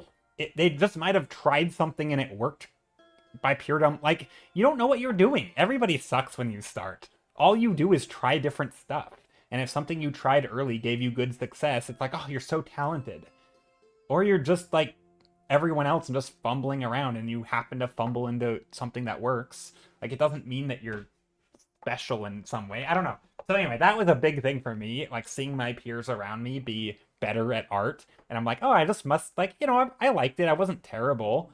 I actively tried to learn a little bit, but I didn't really think of it as learning. I just like, I did consume some art. But yeah, I just kind of quit until after university, after I had learned how to learn, basically. And then I discovered some YouTube, and I'm like, oh, wow, you can actually learn this thing. Art is a skill, or multiple skills, technically. But at the time, I was like, art's a skill. I can learn it. And then I started, and it was awesome. And I started learning it. And I'm like, holy crap, I can learn. And then I kind of fell in love with it. So that's my story, pretty much. Sorry, I got sidetracked halfway through your comment. Every artist I knew was better, way faster. Now I know that wasn't actively learning when drawing. Yeah. Yeah, I studied something unrelated to art. Well, kind of tangential. It's design related. I studied landscape architecture. Well, initially architecture, then landscape architecture. It's funny enough, I'm doing landscape, but it's unrelated because,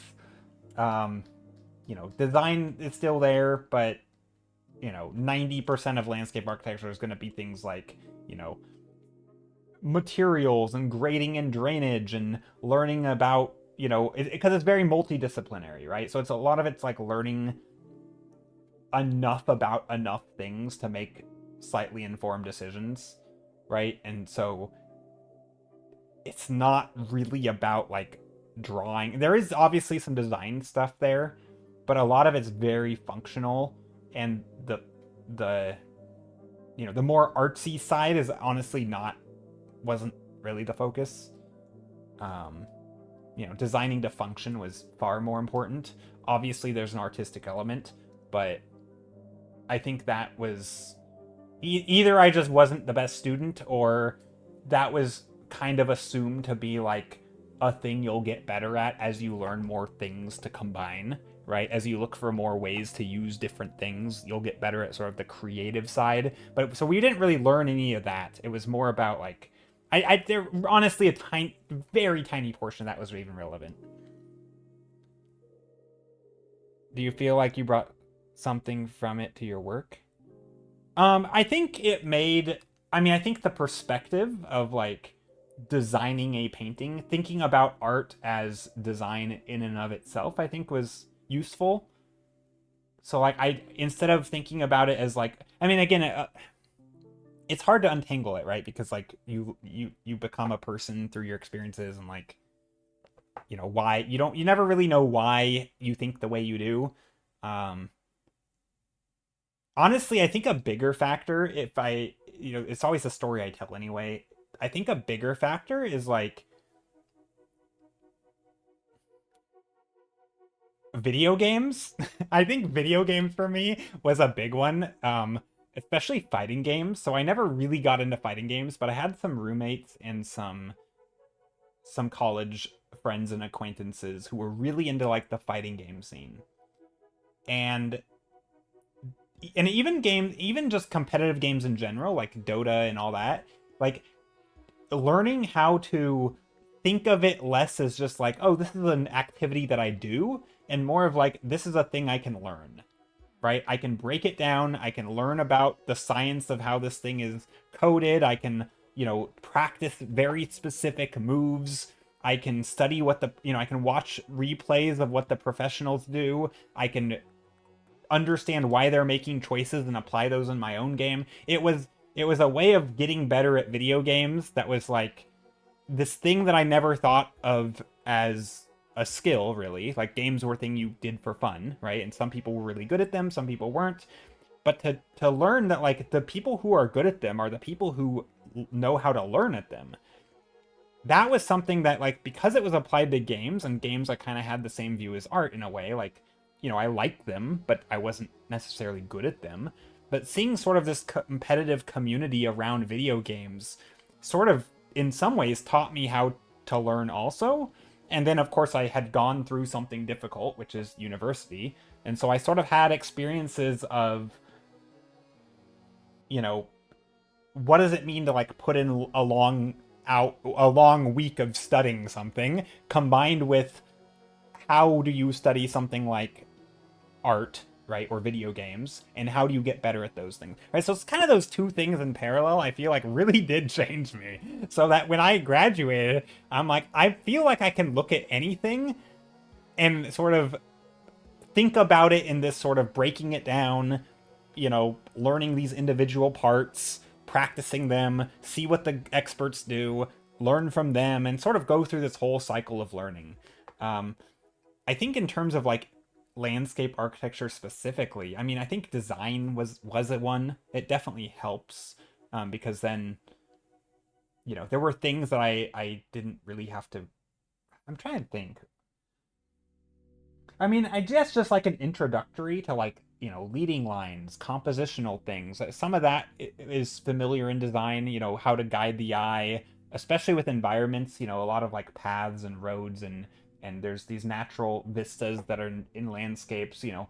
One of the things that we sometimes learned was like, you know, you don't want to like level, you know, like imagine you're going to build on, I don't know, some sort of plot of land, right? You don't just want to level the whole plot of land like some people do in Minecraft and then you rebuild it from scratch. Like, you want to typically find what is worth preserving, right? What is the good stuff? What do people like about the space? How do you use it, right? And then you can maintain those things, right? And build to the thing. And that's something that, like, that's a concept that comes up a lot with like finding these, you know, vistas or the thing, what kinds of things do you look for that are valuable to people, and you know, that sort of stuff. I think it's I think that stuff has made its way into, I mean, that's just basic design stuff, I guess, but that's made its way into art a little bit.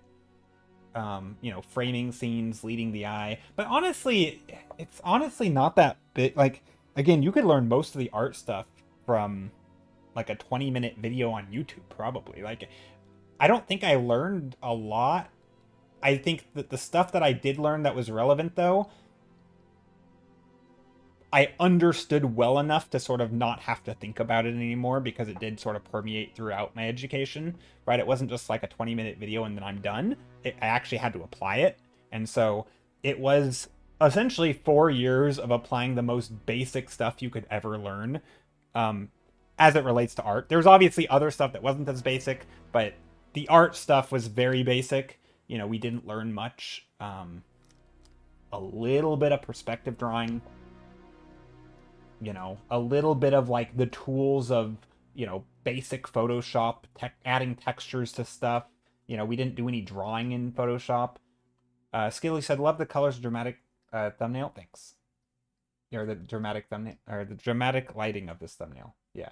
Yeah, I like it. It's fun.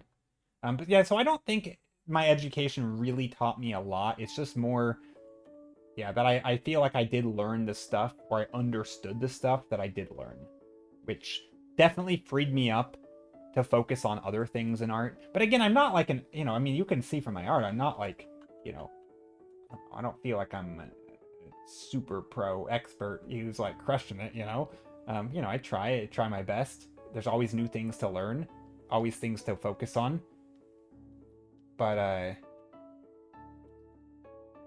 yeah, I don't think it was crazy. It certainly was not worth 4.5 years of education and money to learn what I learned as it relates to art, right? If I knew that art was going to be like my thing, my education would have not been worth it, right? I will say, though, that I don't know if I would have gotten into art had it not been for my education, though, right? Because, again, I kind of learned that art was even a thing I could learn in some ways. I mean, the whole reason I got into art was because after university, I was a nanny, essentially, and I was, you know, brushing up on my portfolio while I was applying to jobs, and I'm like, you know what, I think I want to learn to do some sketching better, right? Because sketching is useful. You know, there are clearly some people were really good at it, some people weren't, but like, I want to learn to sketch a little bit better. So I kind of was looking on YouTube for like how to, like, architectural sketches and sort of sketching in that very specific style. And somewhere in that search of like trying to figure out how to draw better, and find more resource on that, I stumble across Feng Zhu, who's a concept artist. And just the way he talked about it was the first time that I had ever heard anyone talk about art that way, and also understood what he was saying. Because he talked about it like a designer, right? He was talking about design stuff. And so it was sort of this bridging of art and design, and like, I understand what he's saying a little bit. And he's, you know, he basically, all Feng Zhu was saying was like, learn your fundamentals. It's a skill. Art is a skill. And, you know, he didn't talk about it like it's some mystical, magical thing, right? He talked about it like, you have a set of goals. You are doing your research, right? You're researching, you're doing iterative building on your design, you're conferring with your client, right? You're trying to meet deadlines and prompts, and like, it's like, oh, I know some of this stuff. I know those words. And it's like, okay, I think I could do this. And then I started learning, and it's like, you know, he mentioned the word fundamentals, so I Googled that, and it's like perspective, values, anatomy. I'm like, okay, let's learn perspective and values. What is values? What does that mean? And then I just went down the rabbit hole of like, okay, let's see what the pros say. And then I just stumbled on a channel called what was the channel called? Level Up. I mentioned, I've told this story quite a few times, so it's out there, but I'll tell it again. I stumbled, I'm already halfway through. I stumbled across the channel called Level Up with an exclamation mark at the end. It's on YouTube, but basically it was like a Google Hangout sessions, so podcasts before podcasts. And they had these, you know, 3-hour-long sessions with artists who just talk about art stuff. And they oftentimes would do like a quick painting demo. Every single one of these concept artists, mostly concept artists, every single one of them painted differently. They all used, you know, most of them used Photoshop, some of them used 3D, but they all kind of had different styles, right? Or not styles, but like different processes. But the commonality was like the things that I paid attention to, right? Like every one of them was talking about values and composition, and like, you know, starting in grayscale was a common one, right? And of course, a lot of them used Photoshop, so I kind of got to see what they could do with it. So by the time I was done binge watching, you know, dozens and dozens of these things, I felt like I had a pretty good idea of the stuff I could focus on, right? And I kind of had the resources to figure out how to learn it, and then it's just a matter of applying it. And that's pretty much how I started learning, was like, listen to what the pros say is important, learn about those things, and then try to apply those things to my work. And then, of course, eventually you kind of learn to like make your own choices and observations and notice things. And you're like, hey, this seems important. So yeah. Back then, it felt like there wasn't much of the ways of tutorial or anything. It was before the whole creator culture, or people actually actively giving away tips to potential competition when making tutorial. Yeah. Now the whole creator deal, they're financially, socially rewarded for giving the best advice for the masses. Yeah, that's true. Yeah. I mean, 20 years ago, definitely there was no real YouTube, right? I mean, it basically didn't exist. Or did it exist at all 20 years ago? I don't know when YouTube first came onto the scene. But yeah, I mean, I'm sitting at like 14 years now doing art. Or 13? I don't know. It's been maybe 13. I don't know how long it's been. But when I started, YouTube was a thing. But it was, you know, it hadn't been a thing for that long. And people constantly, one of the topics people talked about is like, how cool this new YouTube thing is. You know, how cool is it that there's these videos that you can learn from? And it was like a big deal because this was, you know, it was new. And it still is pretty cool if you think about it. Just how many resources there are for pretty much anything.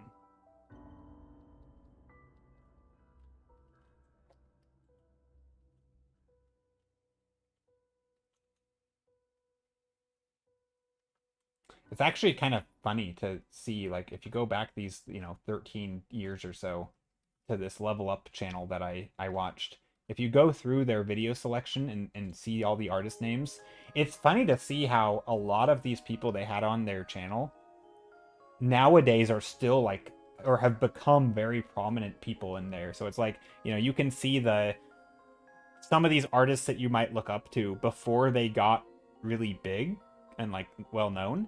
And it's like a lot of them were just random people working in some studio at some company. And it's just they've been doing it for a long time. So they've, you know, obviously grown, gotten their name out there. And yeah, it's kind of neat. So it was kind of a gold mine of it still is, I feel like. It's maybe some of this stuff is outdated. No, not really though. It's mostly fundamental stuff. I don't know. But I think the videos are all still up on YouTube. But they're not high quality. Let me throw that out there though. They are not high quality videos. The good content, but low quality in terms of like audio, video, you know, a lot of disconnecting, cutting out, graininess, the whole shebang. It is a lot of technical struggles.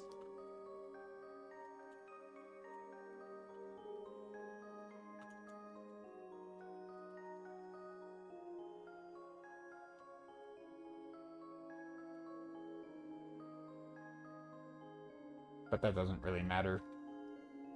Do I like this? I mean, some of this is cool.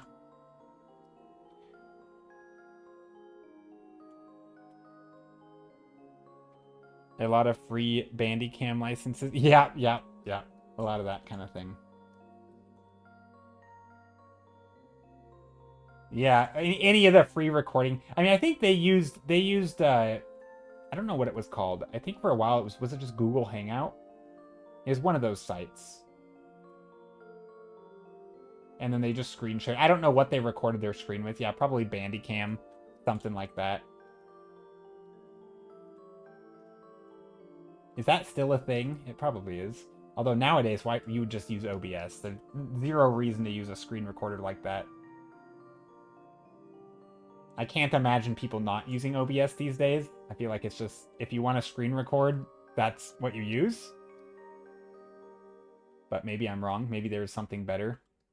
There probably are people who just Google, like, how to record your screen. And then there's probably, like, free thing, like, you know, people paying for advertising to go to the top of the Google search results.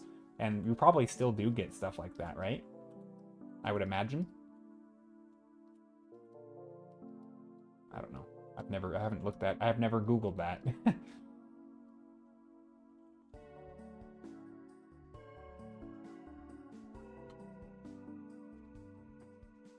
This one looks like a face. I think OBS is still high on recommendations. Oh, is it? Okay. I would hope so. I mean, it is good. It's, you know, if you know, as much as I like to hate on big tech and Google for terrible search, which honestly, their search sucks sometimes, it's gotten worse.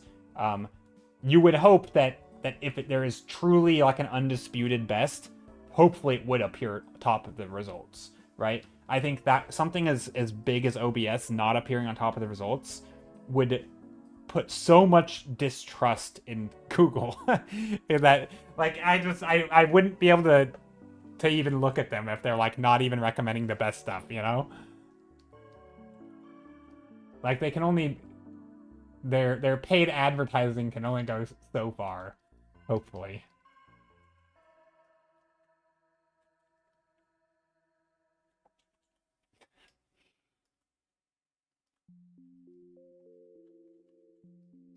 I'm just trying to think how to...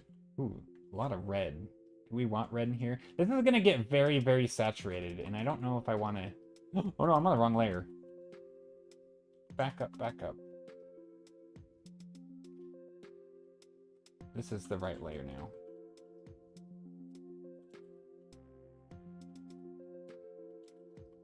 Trying to add a little bit of something in there.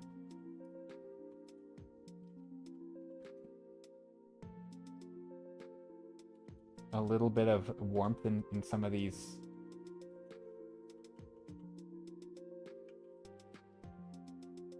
That's good. It changes the mood a little bit.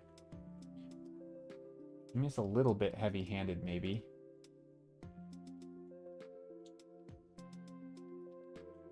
Yeah, that is true. That the whole creator culture really is like a...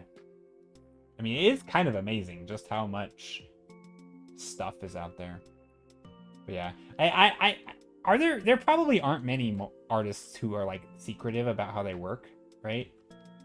I would assume not. Although there probably are, because I think a big, especially in like the fine art world, a lot of it is like selling yourself or the image of yourself, right? It's like it's not really about the art, it's about you, and making it feel like you are the only person possible who can make your art, which I mean is true, right? You are the only one who can make your own art, but sort of selling this illusion that like it is just comes from you, right? And it's not this thing that they could teach because it's special to them, and because the more exclusive, like that way as they gain status, it's like their art becomes this like it's more important that they make, right?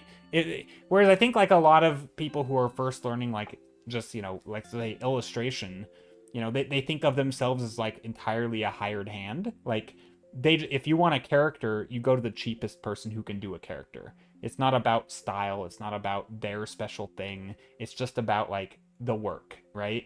And I think there's sort of this whole weird mystique around sort of like the I don't know, like the artists who I think of as like money launderers, like the multi-million-dollar random crap that you don't know what's going on, and like it's just because the person has a name that people know, and like that kind of art where like maybe I don't have the greatest opinion of it, but like that stuff, I think a lot of it is built around this image of mysteriousness and this quirky artist who has a crazy personality, and there is a lot of that still, I think, in that side of the art world, which I don't really know anything about that side of the art world. It just has I don't know, it puts a weird taste in my mouth, not a huge fan of it, because I think they kind of in some way they give the rest of artists a bad name, because people sort of naturally extrapolate and think like, oh, artists are these like people who, they make it sound like only they can do art. And so people extrapolate and like, oh, well, maybe I can't do art because I don't have ideas like that. And it's like, well, no, that you can. They're just saying that stuff because it makes them more money, Like it's in their best interest if they are these exclusive, one of a kind, unique snowflakes. And so I don't know. I think that's one of my reasons I kind of dislike that brand of art a little bit. It always felt it's so performative to the point where I think it can make other types of artists feel like they're performative in a way, when really they're just doing skill. They're just doing a skill. Same as all of them, really, but I don't know. That's my rant.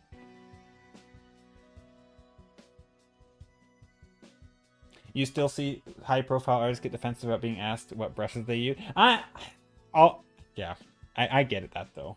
They use. I get that tools don't make the artist. I think that's why artists get defensive about the tool. I don't think it's defensive-ness. I think it's annoyance.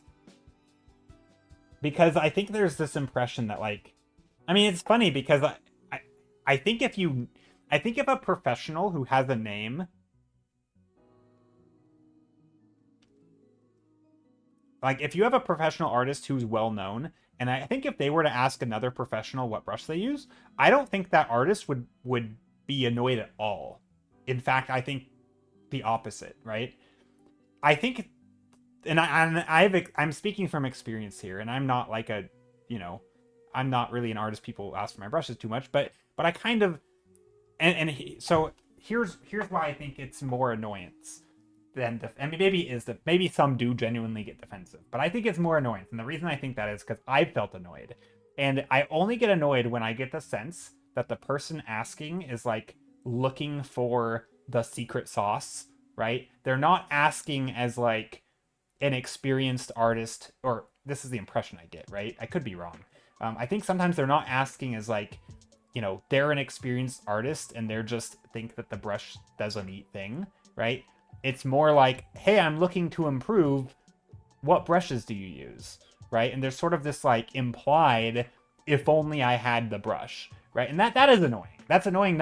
And of course I'll share my brushes, but it feels like I can't just tell them. It feels like I also need to explain that it's not about the brushes, right? Whereas if Marco Bucci contacted me and said, hey, what brush is that? That's cool. I'd be like, oh, it's Zach Retz's brush. Here's the link, right? Because I understand that he's not asking because he thinks it's going to level up his art, right?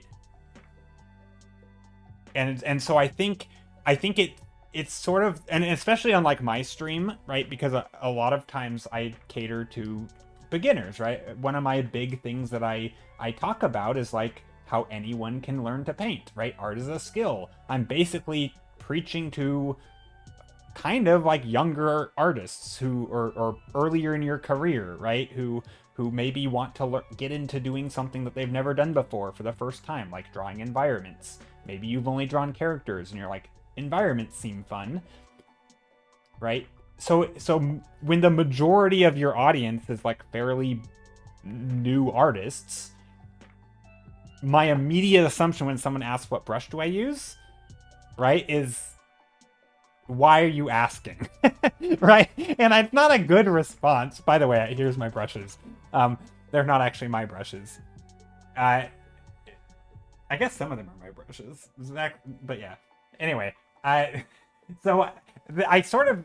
in some ways I'm making a logical error by assuming that everybody is like the same in like their intent of what they're asking, when it's just not always the case. And so sometimes I get a little bit like, I guess maybe a defensive, like my spidey sense will go off, which it could be wrong, and I'll be like, uh-oh, this person, like, they're asking a question that feels misinformed, right? This happens in other areas too in art, where it's not like, you know, it's kind of like it's kind of like the question, you know, how do you choose your color palettes? That question feels innocent enough, but to me it kind of signals that the thought process is primarily on like picking the color, as opposed to thinking about things like mood or lighting or value, right? It's sort of, it feels like, so if I were to like make a video on how to pick color, most of the video would be about like grayscale stuff, right? And so it's like a lot of times questions I feel like can be very telling in how they're asked, because they kind of smuggle in like an assumption that might not be totally true. And then you have to, before you can even answer the question, you have to sort of debunk the misconception. And I feel like a lot of brush questions kind of follow that form, where it's sort of like the implied, if only I had your brush, I would paint like you. And I'm not saying that I paint great, and so you probably can paint like me with my brush, but I'm not saying my brush will make you paint like me, but you get what I'm saying. That was a bad joke. But anyway, so yeah, I feel like sometimes you have to like debunk a misconception when answering certain types of questions, and it just feels like the brush question is at the top of the list for like major misconceptions. Anyway, maybe I'm wrong, and I know it's bad to assume that that's what people are asking, and I think if you were just being a nice person and the best person, you would just help them. Here's my brushes, and leave it at that. But then again, there's like always that fear, and maybe this is born out of. Also, hi Laura, hope you're doing well. I mean, I think that part of this is also born out of like, maybe not my insecurities, but sort of my upbringing with art, which I mentioned earlier. I don't want people to like follow in my footsteps and think that, you know, they can't do art because it's not clicking for them, right? I think that's wrong. And so when people are thinking about art in a way that I think is unhelpful, I want someone, like I would have wanted someone to correct my misconceptions about art, because that's one of the reasons I didn't do art for so long, is that I had all these misconceptions about it that made it feel like, you know, it was magic essentially. And if I had only known how to ask like better questions, maybe I would have, you know, or if I had someone sort of explain to me why my question sucked, or, you know, debunk my misconceptions, I think I would have changed. So it's hard for me to just let that slide. And it's like, I feel compelled to explain, and then it feels like I'm like attacking them, right? Or and I'm not. I'm truly trying not to, but it's like I don't want someone to, you know, be thankful I gave them my brush, go off on their own, be disappointed that it's not working, and then be like, maybe I'm not an artist, right? So explaining that, like, hey, don't be disappointed when the brush doesn't help you. I feel like that's important to say, because then when they if they get disappointed, right, I'll still give them the brush, but like if they get disappointed, then maybe they know that, like, oh, maybe what he said about not being the brush is actually really useful, right? It's actually one of the reasons why I thought about just painting with the hard round brush on stream, so that if anybody ever asks, it's easier to like talk about it, because it would, I can just be like, oh, it's the hard round brush, and then nothing else needs to be said, because I mean, it's still, even then it still needs to be said, actually. So I don't know. It's tricky. Okay, let me read the comments, because I was rambling for a bit. I think it's kind of a big assumption to think everyone who's not a big profile artist has ignorant. Oh, I completely agree. It's absolutely a big assumption, and it's not a correct one, right? It's absolutely a failing of me and other artists who do it. But I still think it's a tricky thing to walk, because if you don't assume it at all, and if you just give them the answer that they were looking for, there will be a lot of people who will be very disappointed or potentially giving up, right? And obviously assuming, that someone is a beginner when they're not, like, maybe that's annoying to them, right? But I don't think they're at risk of giving up because of it. It feels like, if people are going to fall through if you're going to do something wrong, I feel like you want to err on the side of caution when dealing with, like, people who are trying to get into this thing, right? If you're trying to get into art, you don't want the people who fall through the cracks to be people... Like, you don't want people to fall through the cracks because they just didn't get the advice when you could have given it, right? That's how I feel. I would rather tell some experienced artists who already know, who are genuinely just asking for the brush, by the way, the brush doesn't make the artist, right? It's the fundamental skills that you're applying. I would rather tell someone who already knows that than miss the opportunity and have some beginner basically quit art because they think that they just, like, I tried the tools, I did all the brushes, I did pick the same colors, but I didn't get the right results, right? I just must not be an artist. That's what I don't want to happen. And I don't know. That's just something that I feel very strongly about. So anyway, I kind of get it. I get the whole brush thing. I don't think it's typically, at least for me, it's never defensive. It's more of like a word of caution, because it feels like it could be coming from a place. So it's a hard thing to navigate. There's no right answer, right? There, you can't do it perfectly. If you never give that sort of, that preface of like, oh, but it's not the brush thing, some people are gonna be very disappointed that it's not working out for them, and they're gonna come to the wrong conclusion. But also, on the other hand, you're gonna get a lot of happy people who just got exactly what they asked for, right? And so, take your pick, I guess. Sorry, Laura, I took forever to get to your comment. Speaking of brushes, speaking of not brushes, but maybe sort of, but not trying to here, how would you approach snow rendering and texture? Oh, I did not think that this was where the question was going. Snow rendering and texture. Oh, I love this. Values is the answer. I understand a lot of value, okay, and lighting, but how would you go about it? So the way I like to start, and I love talking about this stuff. So the way I like to do it, and this is sort of, it obviously depends on what you're painting, right? If you're painting like a vast land, it's kind of like water, right? If you're painting like a waterfall versus a lake, it's going to be very different. If you're painting snow up close, like a snowball texture versus a field of snow, right? But I think generally I still start the same way. I start with a lot of atmospheric perspective. Obviously I'm starting with values here. But typically when I start with values like this, in my head, this is all in shadow. There's no light right now, right? I could even darken the sky to make it look more like that. But really, I don't need to. This is all shadow. Every single thing you see. So if this is snow, this is the snow. The problem is that this is the darkest the shadow will ever be, right? So if I'm gonna have like a if I'm going to paint a bunch of objects in here, in just the foreground, right? So if I'm going to paint a bunch of objects in here, let's say 3 objects of different colors, you know, one is going to be a black rock. Here's my black rock, right? I might even make it a little darker, but like basically my black rock is, I'm already painting a black object, right? If I'm going to paint a lighter object, it will be like this, right? It's still in shadow, right? It's still in shadow. But it's not as dark as this next layer, right? This next layer is still, I can go light. Oh, here, let's do this. I can go pretty light on these objects, but I don't ever want to go as light as the layer behind it, right? So once I have my value structure like this, I don't ever want to go like this. That's too light. But I can go this light, right? This is still darker than this layer. So this is fine.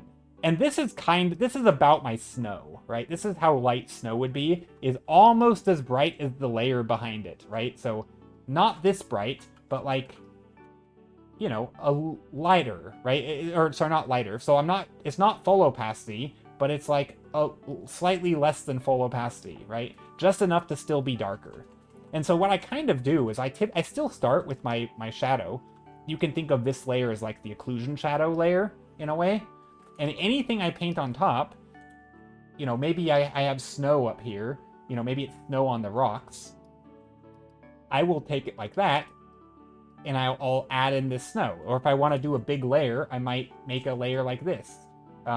It's nice if not as light as that, right? And so I might have a layer of snow that looks like this. And same thing in the background, right? If I want snow back here, I might take this layer and go like that. So I might do something like that where I'm lightening each of these layers. Welcome in, Raiders! The Fae have arrived. Welcome, Raiders. How are you? K McKeg, welcome in. We're just talking about how I how I paint snow. And sometimes I will go a little brighter, I think, actually, now that I'm thinking about it. But that's more like light. But this is kind of how I start. And then I have another rule for myself, which is, and I know this doesn't really look like snow right now, but here, let's make some trees or something. But see, the tree isn't going to be this bright. And then this, we can put the snow on top. And then my other rule for myself, and I've mentioned this already once today, is that I like, whenever I'm painting a material, I like to put it both in light and shadow. I need to do a bit of raid and run appointment. Oh, no worries. I'm having a great stream. I'm a little tired, but it's a good stream. And then what I like to do, so one of my rules for painting materials, and snow included, is that anything I have in shadow also needs to be in light. And obviously, when you have color, it's much easier because you go a little bit bluer. But I basically am just making this a little brighter. It's nice if you have layers of like rocks or something in here where you can really let the shadows shine through. But then I might do light. So maybe I'll put some light in here. And this is where I'll just go really, really bright. Like literally, not pure white, but pretty dang close. And I basically just do that. And it's like, that's kind of how I paint snow. And obviously once I start doing colors, it helps a lot. Obviously, you can, you know, if something doesn't look light enough, you can always bring it a little bit lighter. You know, a little bit of, like, ambient light around the tops and stuff. But basically, that's how I do it. It's not terribly new or novel. You know, maybe a little bit of light there. Some lighter material in here. You know, where the light goes around the forms. So a lot of that kind of thing. And hopefully by the end, right, this would look... These trees are awful, by the way, but here's my trees. Hopefully by the end, you can start to, you know, if you put the shapes in just the right spot, you know, where the snow is going to naturally sit, right, you design it in a way that sort of makes an intuitive sense, right? Also, I didn't do any in the background, so maybe you do some, like, hills or something. And that's going to be a little bit lighter. Again, this is still going to be a shadow, so you know, maybe I even blended or something. And hopefully it can start to feel like snow. It may not. I don't know. It's also much easier when you start doing color because snow is very shiny. And so it'll pick up that blue. So if you have like a blue sky, even more than anything. Well, this is an awful blue. You know, you have a blue sky, right? This snow is gonna go like really, really blue in the shadow, right? Almost just like that. I mean, that's gonna be the shadow color is blue, right? So that's one of the difference between like grass and snow is that like obviously snow is very bright. It'd be more preferable, more grayish or more bluish sense. Yeah, I mean, yeah, that's the thing, right? Once you start applying color, it's gonna. I mean, okay, this looks. I'd probably want to restart here, but like the snow in the sun is gonna be nearly bright white. What if it's overcast? Well, then you just wouldn't have the. It would all still be blue. But then what you could do is you could here. Let me start over because adding color like that was a bad choice. So if the thing is overcast, so you could start like this. What I would do is go the darkest color. I would use like a purple or something, like some other color. So instead of going from so you still have, so ideally you'd still have some non-snow colors, right? You'd still have some colors. Here, let me try this. No, you're not asking too many questions. I love this question. But let's say I'm painting some big old rocks or something, right? Or some shapes back here, right? Got some atmospheric perspective going on, some shapes, right? This is all going to be overcast. But this time we're doing it in color. And actually, if we're painting overcast, I would advise to paint in color, simply because you're already losing light to like as a tool. So you don't want to. If you limit yourself too much, it gets really hard, in my opinion. And again, I'm not like amazing at this. Snow is tough, right? This is where references are nice. But let's say you have some rocks or something. Again, I would still start with like figuring out, you know, if this is the base of the rock, maybe this layer is a little bit lighter, right? This layer is a little bit lighter. And already, just by adding this brighter value in here, you know, maybe you do another light layer over here. Maybe there's some up here. Again, I'm not going as bright as this, right? I'm not going this bright, right? I don't want it to look like light. It's already can start looking like snow. But then you can push, you know, you don't just want gray shadows like I have. So this is where like you can push these colors more. I'm working on 2D animated film that's with certain aspects. Yeah, I mean, I think it's something that I mean, you can get really... Here, let's see if I can... Sorry, my brain's I'm a little tired.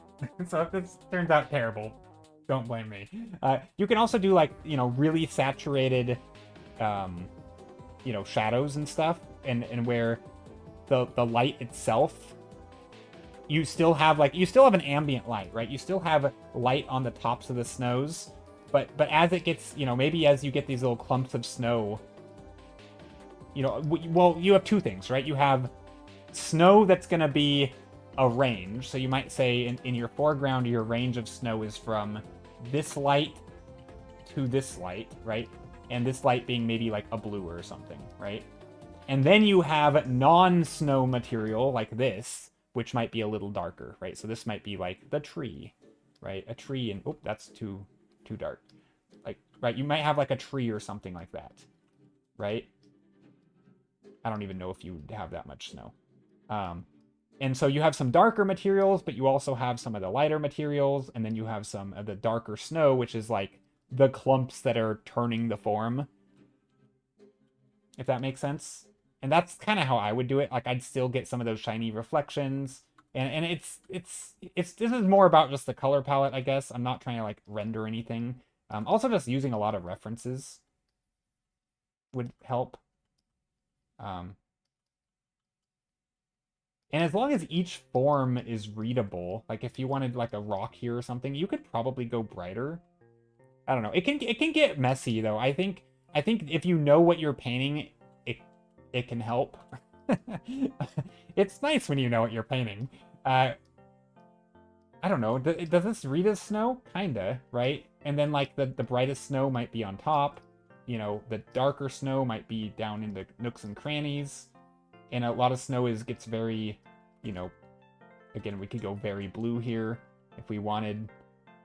You know, it snow's tricky because you can end up getting very Obviously, you can go any color, right? I might even do something like for the snow because it's reflected. You know, I might even include some other colors, like some brighter pinks and purples, you know, in different areas.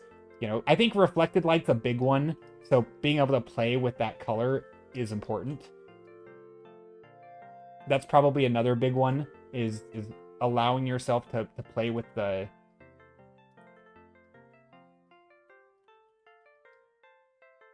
is to play with all the different hue variations. And obviously shape design's a big one, because a lot of that is going to come in the form of, like... I don't know, does this look like an overcast scene? Maybe. And then, you know, trying to use clever tricks to, like, separate the snow, rather than having a flat field of snow, right? You separate it into, like, here's a layer of rocks, right? And that way, we can have a distinct atmospheric perspective. Also, a lot of times in snowy scenes, you know, you have, like, the vibe of things being blown out into light, because you want to, like, color balance, you know, if you were to take a real photo. So you might even have something like this, where, like, you kind of have this, like, whiteout vibe, because you're looking through such a thick layer of snow. So you have even more atmosphere. A lot of times there's just a really, really thick with atmosphere in snowy scenes. Not always, but a lot of times. Which also allows you to use a bigger, like, value range. Right? Because if I use, like, a brighter value back here, it's no longer going to read. Well, it's not just atmospheric perspective. It is atmospheric perspective, but by using a brighter sky, you're now allowed... If I use a white sky, right? This doesn't immediately have to read as a light source, right? Because it's my sky. And so by going brighter, you're basically allowing yourself to go brighter in your values as well, without being in sunlight, right? Whereas if you have, like, a dark sky and then this bright light coming in, we know that's a light source, right? But if your sky is bright, well, that's just illuminating everything, right? So I feel like you can get away with a better value range by sort of blowing out your sky, which helps you see in the shadows more for light. And so if you're painting overcast, making it a little bit, like, overexposed, I think can help. It can let you see, you know, and obviously there's lots of, you know, if you're using lots of clever ways to frame things is useful. I don't know if this is good. But that's kind of, I don't know, this doesn't even look good. This is probably not the great. I would be using a reference if this were for, like, a project or something, but I think that's kind of how I would go about it. So it is definitely focused on values, but there's also, you know, focusing on reflections and different colors, and, you know, maybe there's some, you know, I think shape language is a big one, where, like, if you're, you know, like, making your plants look like they're poking up out of the snow or something, like, plants just look different in the snow, right? And so having things like this, you know, could help show that these are plants in the snow. You know, a lot of little mounds and clumps. You know, a lot of work can be done on the shape end of things, I think. Yeah. I mean, I'm trying to get at the vibe, right? And it's, a lot of the details can be sorted out. You know, again, if you can, unless you have to, right? This is where I think just putting a little bit of light in, like maybe you do put the sunrise coming in. You know, you put a little bit of a glow on the horizon, which can get a little bit of that shimmer of the light, you know, bouncing on some of the light up here. That can do a lot for, like, showing what the material is. And obviously things like glow dodge are great because it kind of already works like snow does. You know, like it. Well, that's ugly. Hold on. What's happening here? Why is this so bad? I don't know. What am I doing? Oh no, I'm floundering. No, okay. What if I make this darker first? Anyway, I think I got sidetracked here a little bit. Okay, there we go. Okay, well, getting some sun in here with some color dodge.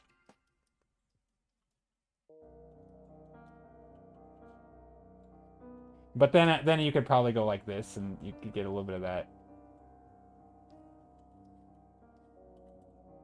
Get some sun. Like the 99% of this could be in shadow, but then you can play it. Whoops. It's hard to do these things. Yeah, no, I'm struggling, but it's okay. Also, I'm just really tired. I started the stream tired.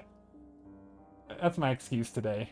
But anyway, there's something like that where like if you had a little bit of light, then you could maybe show like the shimmer of the thing, or like the reflection on here of like some of the light over the hills. So like it might make it read a little bit better. I don't know. Does this look snowy? I don't even know, honestly. The more I look at it, the less I'm convinced. Kind of snowy. Maybe a little bit. Yeah, we could go a little brighter, maybe. But that's also another thing. A lot of times when I'm painting, it is sort of like, you know, start dark, or at least for me, I like to start dark. I don't know what happened there. We lost the form.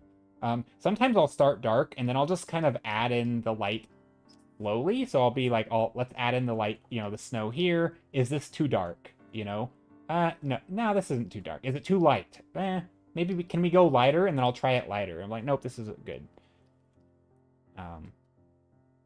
But yeah, I think also just, I will say, I do think shape is probably one of the big ones. Snow is hard, right? You just don't have a lot of information. So I think for me, if you can add in other materials like darker rocks, you know, dark tree trunks, things that aren't as bright as the snow to contrast, I mean, I have this, it's not really a joke. It's actually pretty truthful, but it's kind of a joke. It's like, to me, if you have all the things you can do to create depth, so you have overlapping shapes, you have, you know, atmospheric perspective, you have hills, so you have in the overlapping shapes, right? You have different things at different scales, right? All those things help make depth. If you flatten the scene, which snow does, right? Kind of smooths things out. If you remove all the shapes to overlap and you remove all that contrast, like as you remove all these things to make depth possible, it gets really hard to paint. Like the hardest thing to paint for me is like a flat concrete field with nothing in it, no people, nothing for scale, just flat far as the eye can see, and no atmospheric perspective, no texture. How do you paint that, right? You know what that looks like? That's just that's literally just a blank canvas with a horizon line. It's that. That is the scene.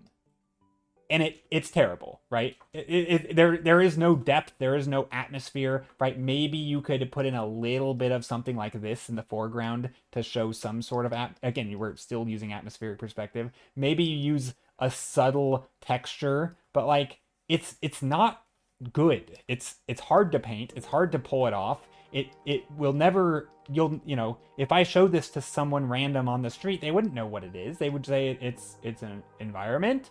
They wouldn't know what of, right? Because there's no indicators. But once you start adding, you know, cracks in the sidewalk or perspective lines that show the grid of like, oh, this is concrete, you know, once you can start adding marks, or you start putting, you know, some scale in here, and you start putting, you know, some small, medium, large, it's like, okay, now, you know, you start putting some shadow. It's like, okay, now we can start making out what this thing is. You know, you put more atmosphere in here, and snow, I feel like, does a lot of this stuff. Like it kind of smooths things out. It removes a lot of the contrast between the foreground and the midground, right? It's removing all these things, and so it's really hard. It's not an easy thing to paint.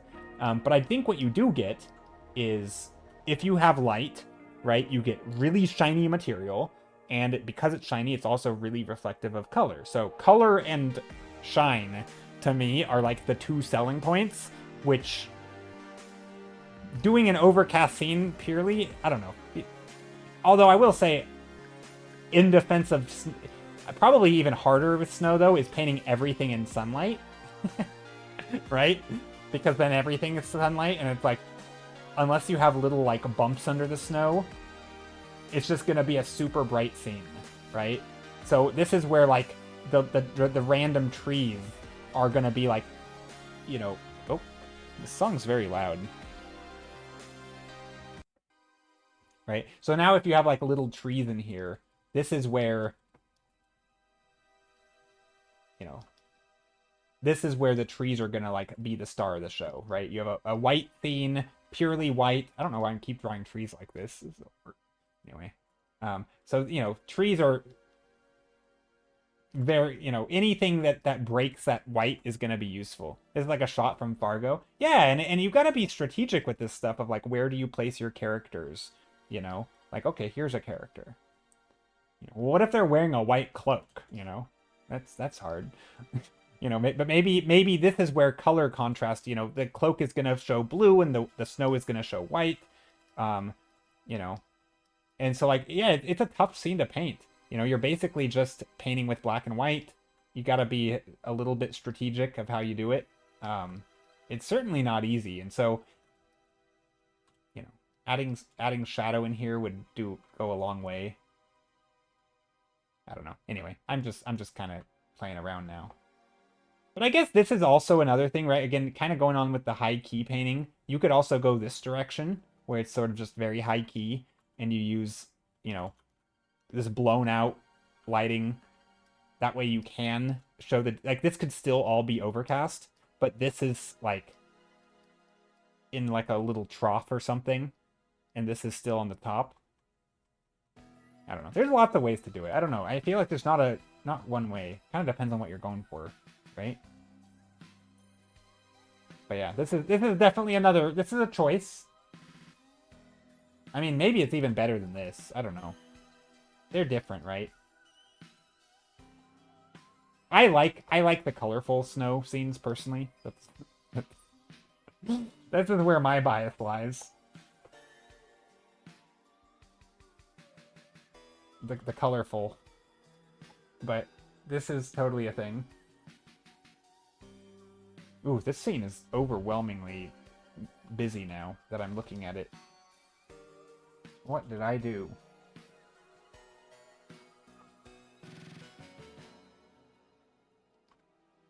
It's funny how when you take a break from something, you're like, oh my gosh, what have I done?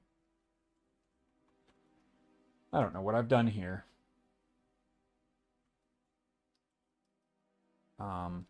Why is this so saturated? Okay, gotta do something here.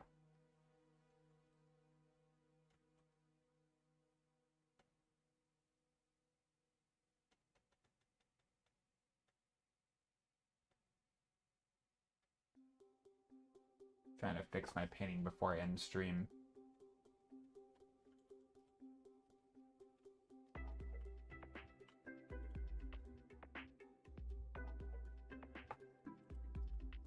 I don't know if this is going to be a good idea, but we'll try it. Wait, am I on the wrong layer? Of course I am.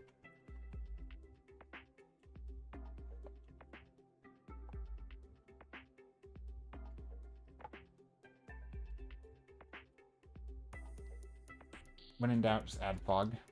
It's not a good advice. Don't follow that. Okay, I think I missed some comments. Okay, you said... we do have the Aurora Borealis being applied, so this applied to this, so I've been playing a lot with light. Yeah, that's another thing, right? When you have the green light, that definitely helps show, you know, you can really put that light into the shadows and stuff. Yeah. You got buildings and environment and temple and the mountain. Yeah, that's good. Yeah, anything to make contrast. I mean, I think that one of the things I actually really like about snowy paintings is you can really play with the shapes of the shadows. So like, you know, what does a log cabin look like when the snow blows against the side of it, right? What does the pattern of like light and dark make, right? Sometimes there's these little patterns that your brain will immediately know what it is when it sees it. But trying to paint it without a reference is basically impossible because you've never really paid attention to it. But you can get all these really cool little patterns that tell you what's under the snow. Or what, you know, you just get a glimpse of the thing, but you immediately know what it is. even though there's edges lost in the snow because it's all bright and there's no contrast of between the bright and the bright, you know, if you have like white behind you, white up front, but you still know what it is because you just have these little dark shapes poking through. And I just find that really fascinating. It's one of the things I love about snow paintings. They are hard, but I do like them. Because they basically force you to use a wider value range, right? Like, a lot of times when I'm painting, I kind of forget that I can use different values of materials. And so I just kind of go with, like, a standard grayish material. Like, oh, this is a rock. It's a neutral value. Also, I don't know what I'm painting here. I should have. We're like, at the end of stream. But what if we do that?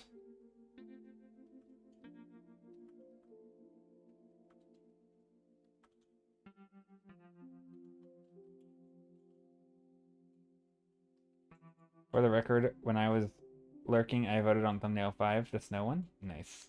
I should have painted it. I should have gone with the snow one. You were right. You had the... No. I like this painting. It's fun.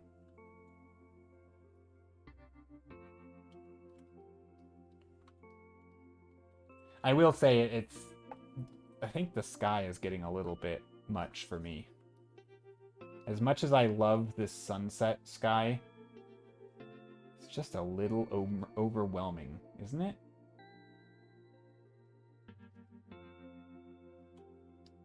I think that's just better. We can still have the sunset back here poking through, but just not so much.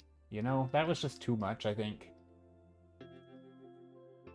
You only voted for 5 because it was needing some love? What does it look like again? I forget.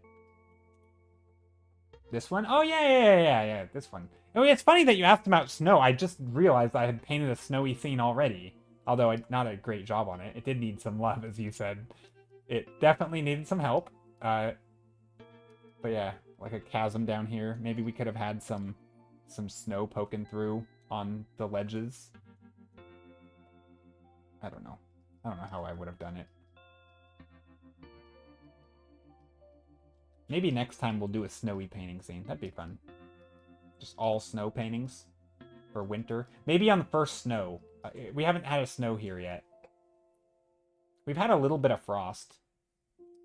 You know what's funny? I just go back to this. This painting almost looks better than this one. Maybe?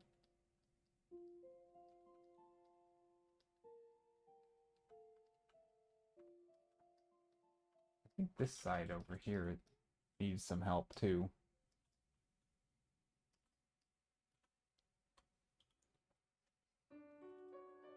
Nope, let's go like this.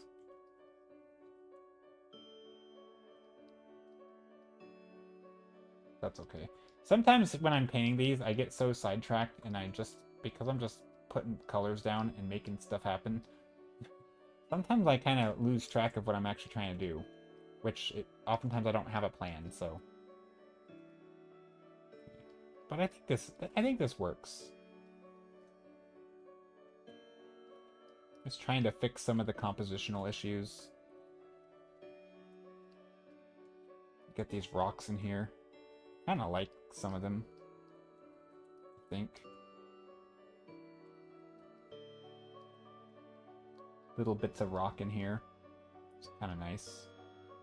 Some bright spots where the sun catches.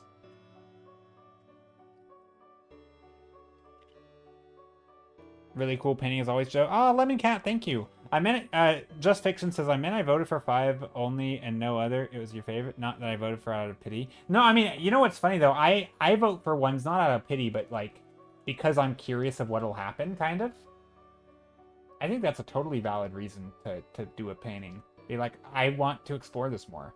I think it needs help. The other ones, you know, once I know what a painting is, I sometimes lose interest in it. I like the problem solving of like, how do I make this read? You know, how do I, like, you know, this is a struggle and I want to learn a little bit, or like, I don't know, that's part of the fun, that challenge.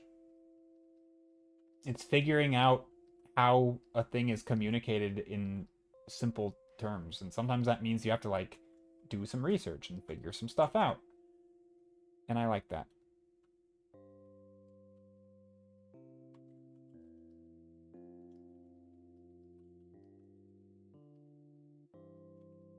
Okay, I'm not really a big fan of some of these rock formations.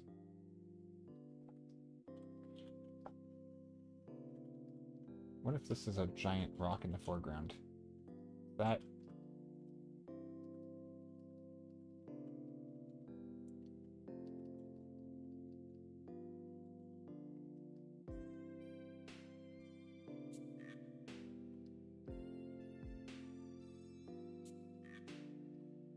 And then over here, maybe we can go a bit brighter on top.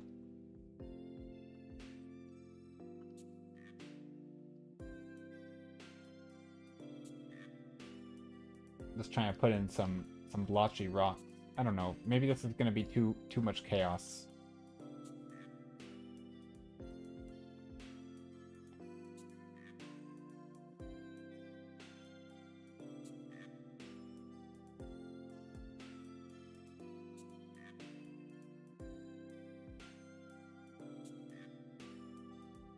Do I like... I'm trying to think... Now I'm like changing composition at the very end. I think that's actually better.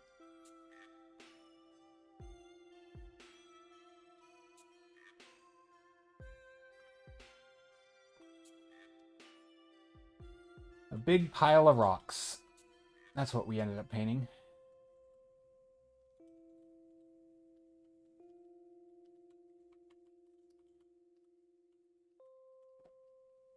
Also a little bit confused on what this thing is. Is this also rocks? I don't know. I mean, they look like buildings. But we didn't really design it to be buildings. Now I don't know.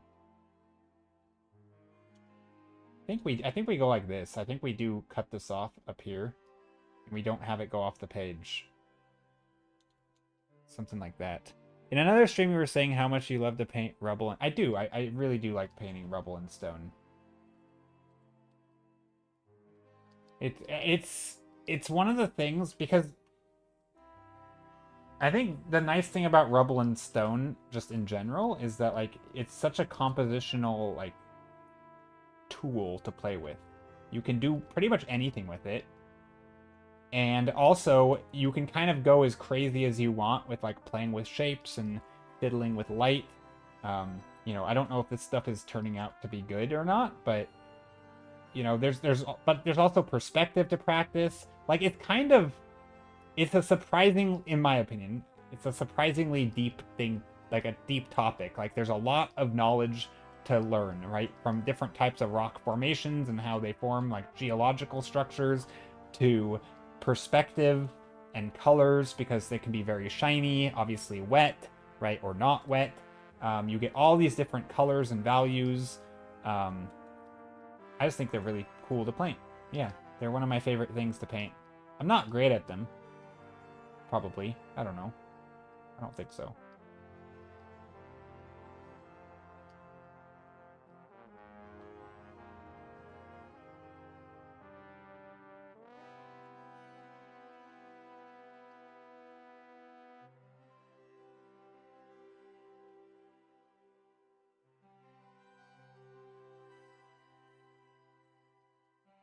But yeah.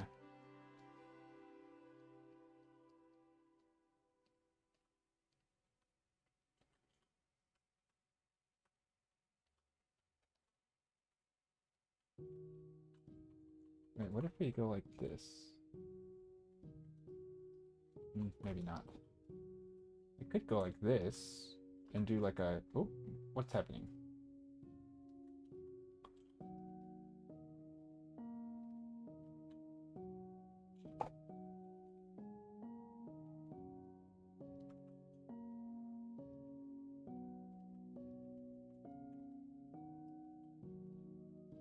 Sort of piece together there.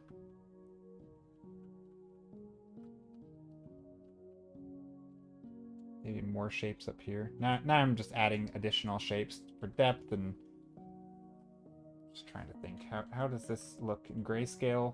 I think if mostly it's okay. Maybe a little bit of...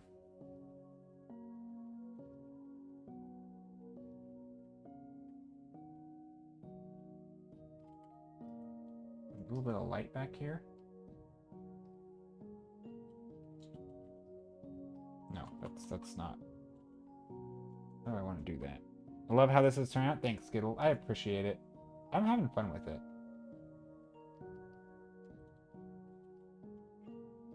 Yeah, I'm trying to add some more nuance in the color.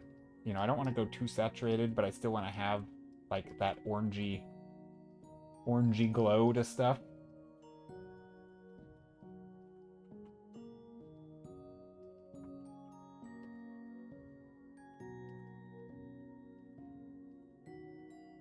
But yeah, I'm kind of just cruising now. Trying to sketch in some different shapes. Maybe like a little weather vane or something up here.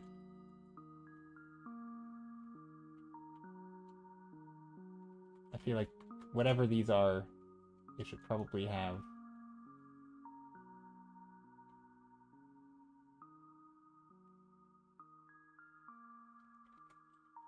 little things sticking up.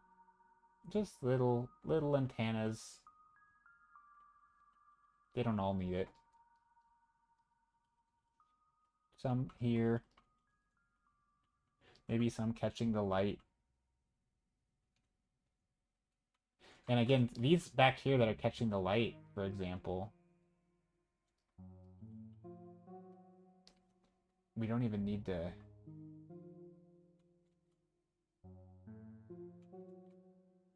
do much. We can just kind of show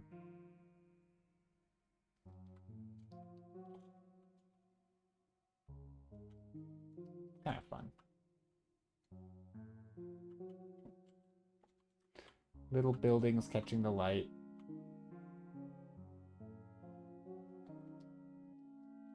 I don't know, maybe that's not good. I think it works.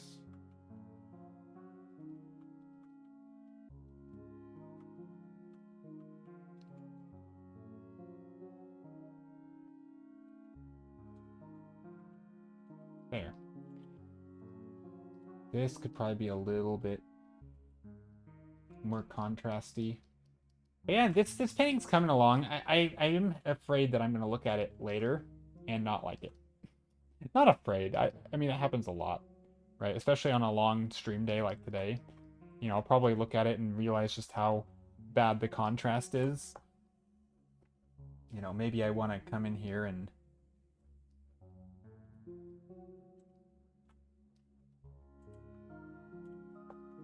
add a lot of little bits of brightness, you know, come in here like that and just go like this.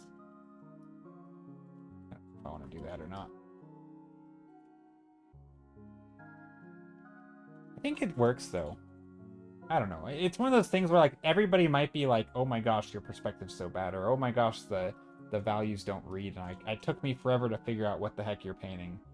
Right? This is where like backseat arting when I'm painting is so nice, because sometimes when people see something, it'll immediately, like, this happens so often where somebody will say something, and actually like really any critique, somebody will say something and it'll be like, you know, I think your midground needs to be a little darker, or you know, maybe your midground doesn't read well enough, or just something like that. And I'm like, holy crap, you're right. And it's like immediately I see what you're saying, but it's like somehow I just couldn't see it, right? It's just like I was completely blind to it. And yeah, when you're streaming for long periods of time, like when I paint on my own, I stand up and I walk around and I come back and I paint for 10, 20 minutes and I leave again and I come back. Like I don't sit down for 4 hours and paint, right?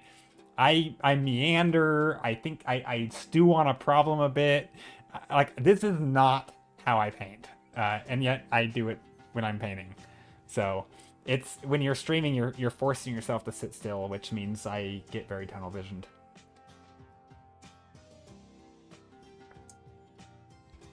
But that being said, I love streaming, so worth it to get tunnel visioned. And who knows, sometimes you do end up doing stuff that works. Although I have a hunch that this right here should all go away. All of it. Like this whole mid-ground. Maybe not.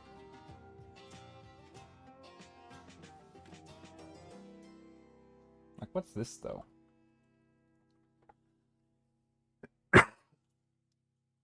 I'm curious, what happens if I go like this?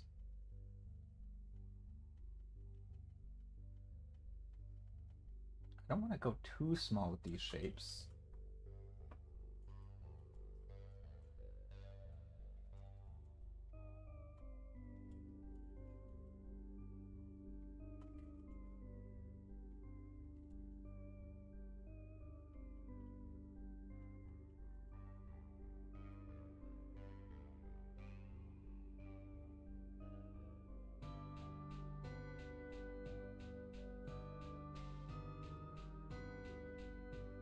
Is that gonna be... I think that might be better. Adding a little bit of light in here.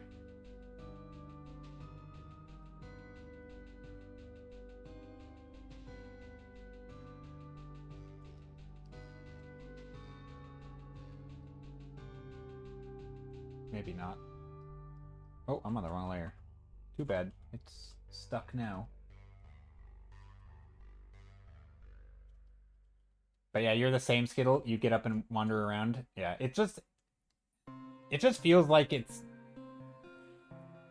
good to just move and think. I mean, again, art is like a thinking thing. It's really not a sit still for a super long time and just like do the thing. Like, I mean, there is obviously a lot of time involved in making art, but I think the mental thing is underrated. Learning how to think, learning how to think about things in a different way to understand them so that you can paint them. I mean, that's basically what learning how to see is, right? Yeah, it's a problem-solving thing.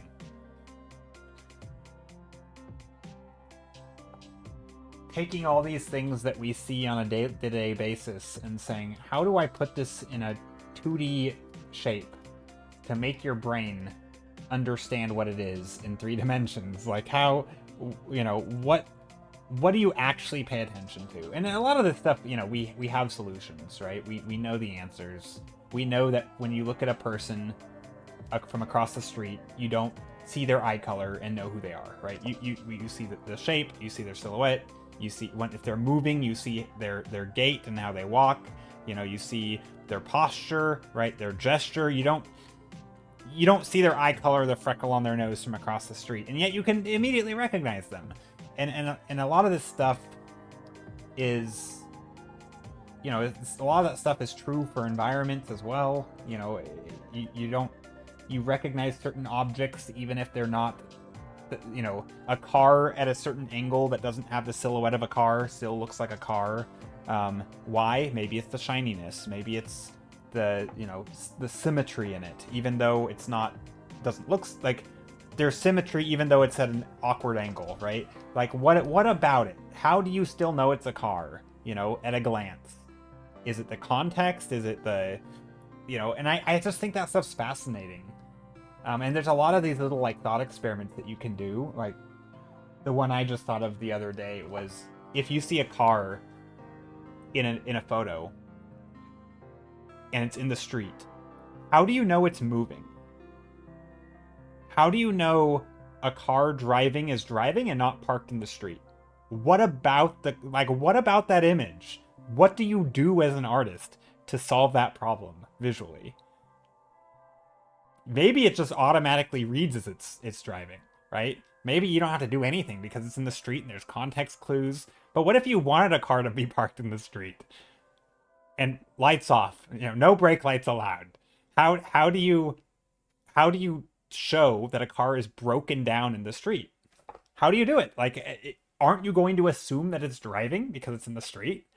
You know? Again, lights off. No lights allowed here because that's too easy. It's not as easy as it might seem, right? Like, there's context clues if you're allowed to add characters to the scene. You know, you could have the hood up, the person hands on their head looking distraught that their car is broken. You know, you could You could have a piece of it literally having fallen off, you know, just some obvious things, but it's not like a lot of these things have to be invented to be, you know, you have to solve the problem first. It's not just paint a car and don't make it moving. It's a 2D image. Of course it's not moving, you know? And I like stuff like that because it gets you thinking about, like, what do you actually notice about the thing that, you know, like, I don't know, there's a lot of stuff that we take for granted like that, where it's like, our brains wouldn't have any problem, but to actually articulate what our brain is is recognizing is tricky. Anyway, I like that stuff. There's like the psychology of art, which is probably one of my favorite parts.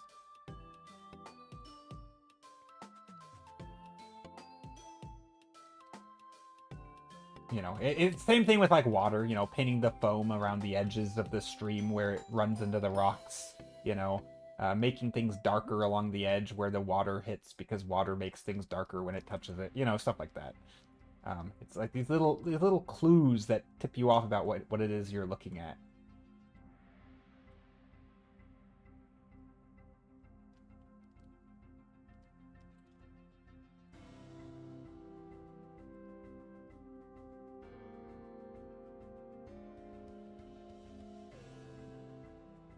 I'm trying to think. What are other like unintuitive problems? I mean, I guess a lot of things like, yeah, I mean, there's a lot of them, right? But like, what are other like really hard things to communicate in art that are not as intuitive as you might think? Like, I think movement is always a tough one, right? Because in a 2D image, you don't have movement, so you have to do it in other ways. But a lot of things are obvious, like a bird flying is obviously flying, because birds don't just not fly when their wings are spread in the air. Like, you have to be flying to be in the air as a bird, right? Although I guess if you're dropping out of the sky as a bird, like, how do you show that? Maybe the opposite, and make it not look like it's flying? You know, doing like a tailspin or something? I don't know. I guess movement, again, a lot of movement issues are very well known and solved, right? Like, I mean, pretty much every art problem solved, what I'm talking about. But I guess in movement, right, you have a lot of like repetition, where each instance of the repetition can act as like its own sort of mini keyframe, and so your brain can piece like a character running and vaulting over something, right? That's from like the book Framed Ink, where if you have like 3 characters all performing a separate action or the same action but at different stages of the action, your brain can follow it almost as if it's like a slideshow, where like you could just track it of like characters running, characters crouching, characters jumping, right? And you kind of can visually see the like, and so you can show movement and what the action is going to be by just putting multiples, right? Same with the birds. If you wanted to show a bird diving, you could show a big flock of them not diving and a couple of them veering off or something, right? And you're like, oh, they're gonna follow. And that stuff's really cool to me. I think it's neat.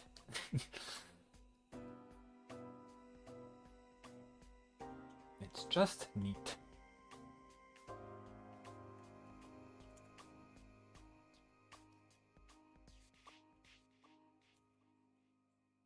Okay, I think I should probably end stream though,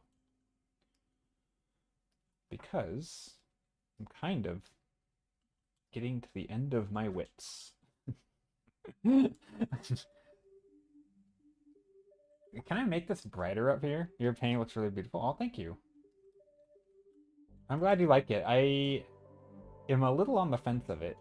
I feel there's a feeling in my brain. There's just this gut feeling that I'm gonna look at it in an hour from now, and there's gonna be something that jumps out at me, and I'm like, why did I do this thing in that way? And it's gonna make me angry that I sat here for for multiple hours with an obvious problem that I knew how to fix that I didn't fix because I just couldn't see it. It's gonna happen. It happens every time. Not every time, but a lot. A lot of the time.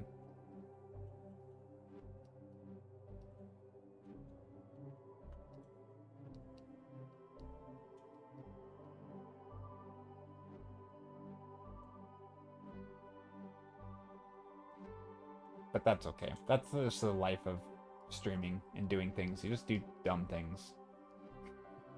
And then you learn from them. You're like, oh, whoops. And actually, I will say, you know, this is actually not a bad way to learn. Kind of.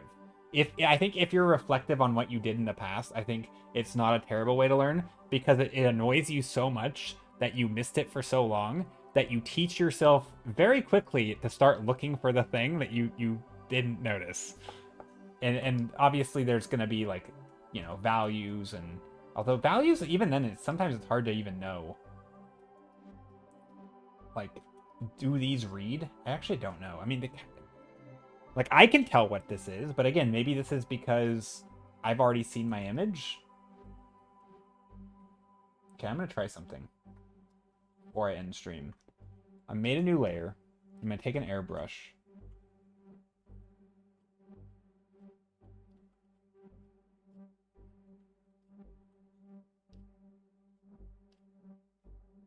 And I'm just going to paint lightly into the background.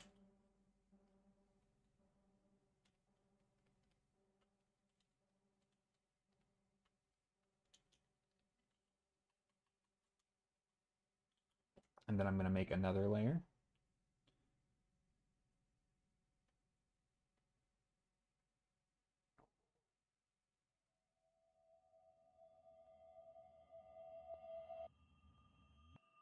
He's going to ask if removing some saturation from those towers in the background would help. Yeah, maybe. Well, they're really the only thing that's blue, though, so I think we can get away with it.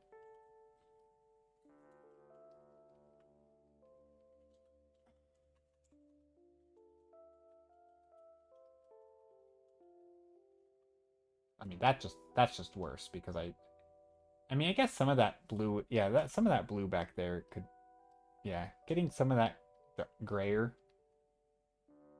I think already that's better. Oh, yeah. That is better. It's already way better. See, it's funny, because, like, that's the thing that I know. Like, but even when I looked at it in values, I'm like, that's still, like, still darker.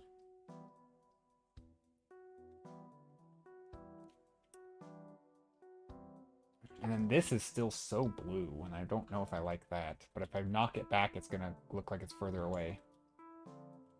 So I don't know why that's so blue. Do I make this stuff more blue also? It's not bad.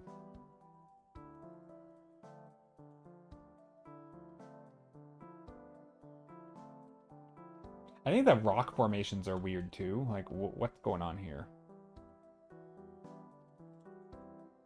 Why are they the shape they are? Why this shape? But again, I think I'm getting to the end. I say for the 10th time in the stream.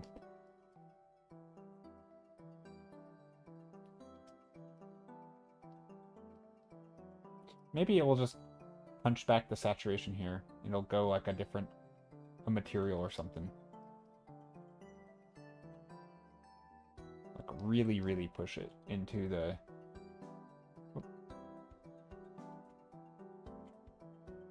maybe not.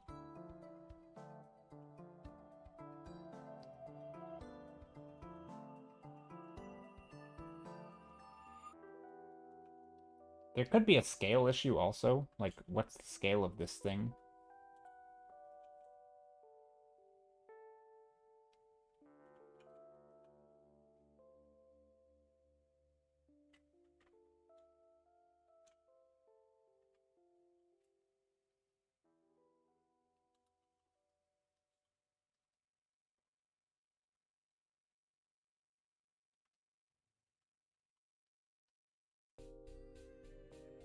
No.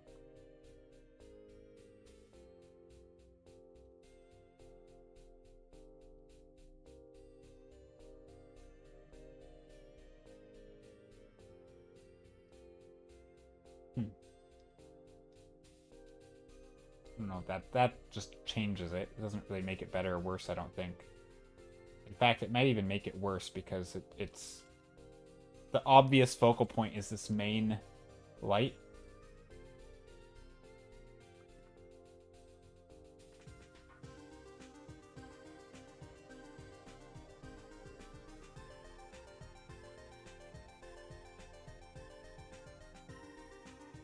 So maybe do something like that.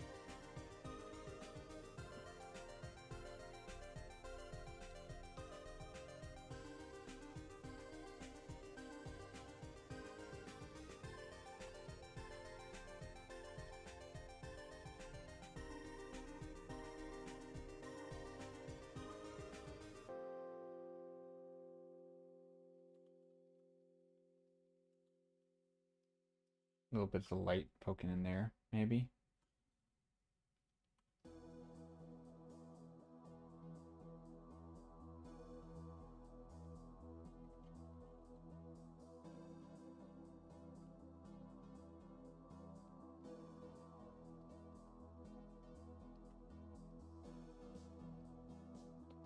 Kind of nice. Feel like. Adding a lot of this blue in here, it almost feels like the water is going around. It's almost like a lake town, not a lake town, but like a river town, kinda. Except the river is very blue and shiny and magical. I think that's not bad. I do wonder if maybe we should add this gap up here. Just to fill out the shape. The shapes that we have.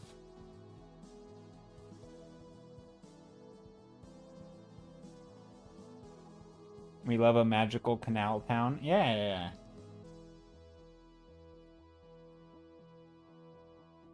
With weird little things. I don't know. Yeah, this is what happens when you don't actually have a concept. You're just making things up. It's like, whatever. It's fun. I think this is a good spot to stop. Again, I'm sure I'll look at it later and be appalled, but I'm happy with it for now, based on what I can see. Maybe this shape should have been more like that. Really just the light coming down. Really framing that thing. Like a keyway, kinda. Used to distract us in the painting many times. No. Distractions are good. Distractions are honestly, I think they make the stream far more exciting. I mean, not distractions that like I don't want to open up the door for people like, oh, he wants to be distracted. Let me just say random crap. But no, like if it's like a genuine question or a tangent that is relevant to art, I think those distractions are the best for stream. Like, by far, I think it's just the most interesting stuff, you know, as far as like, you know, if you think of streaming as making content, the best content is when there's things that are relevant to what people might want to know or talk about. Yeah, so, you know, there's only so much entertainment or interest gonna be had from just watching someone paint rocks. In my opinion. Although I like watching people paint rocks, but I realize that's not probably a taste that everyone has. Otherwise, there'd be a lot more environment artists who paint rocks. There are a few, though. There's a lot of people who do like painting rocks.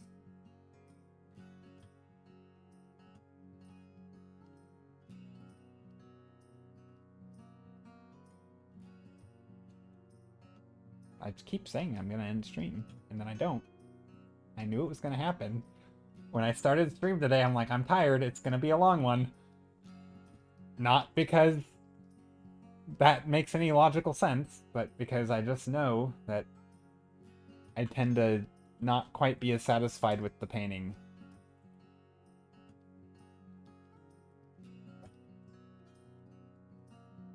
Or maybe it's something else. Maybe it's like executive functioning fails when I'm tired, and so I know the best thing to do is to end stream, but I keep being like, oh, well, what if I do this instead? What if I just add random bits of orange? Why? Because for this painting that I'm never gonna work on again in my life? Because clearly this is the most important thing I can be doing at this moment. and I know better, but I'm still doing it. Just gotta paint some more rocks. Yeah, just a few more. What about some little orange highlights? Wouldn't that be nice? Oh look, there's a silhouette that's not finished. Oh look, there's some windows that could be added, some little blue bits. And this one doesn't have windows. Oh, but now I gotta focus on the scale of the windows. Hold on. Oh, but this could have a little thingy that sticks up. And also, we don't want all of our buildings to be the same shape. We gotta have little offshoots and you know, little areas that go off of them. Because it's boring if every building is just a tube. So we need like a little bit of an overhang, kind of Bob Ross style, you know?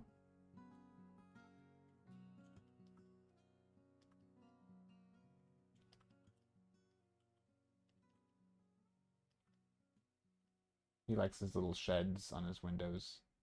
Just to play up the shape a bit more.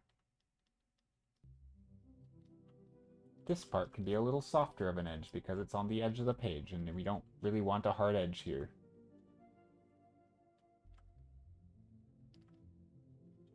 So maybe I'd blur it a little bit. Which actually I haven't done a lot of that at all. Blurring. I haven't done really any brush work. Not intentional. We should probably do a little bit on like the sides here. In the spots that are not that important. Probably some stuff we can do.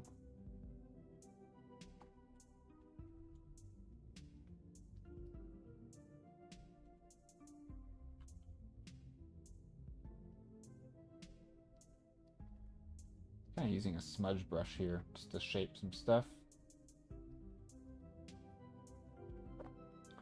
And some shapes here, smoothing out some of the shapes. Looking for some of those high contrast points that I don't actually want in my painting. But then also keeping some of the ones that I do want.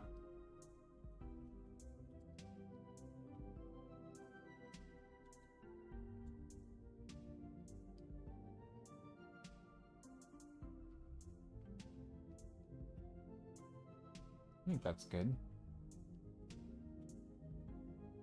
Just little bits of water shimmer. We don't really have any reflections, but I don't think we need water reflections because it's a running water.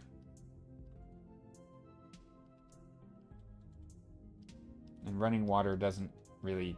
Typically, you don't really see that, right? You see, like, the bubbles and stuff. It's... Water doesn't really... And same for, like, shadows. You don't really see shadows in water. I mean, they do, but...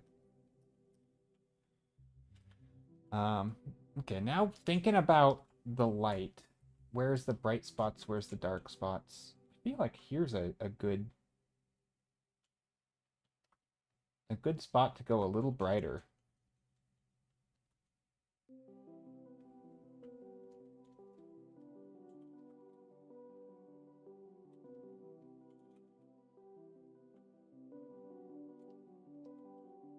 Right? Because, like, we have the bright spot here. We have a bright spot here. And wouldn't we need a bright spot, like, over here somewhere? And I'm thinking right here.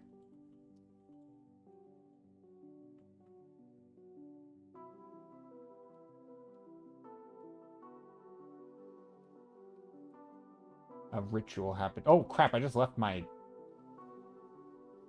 circles. There, that works. Yeah, a little ritual happening in the house. Just a little bit bright.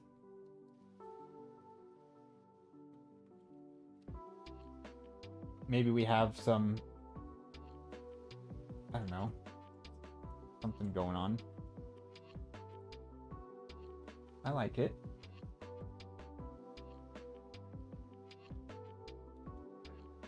We could have something like that, where we have these, like, banners, these rims down here.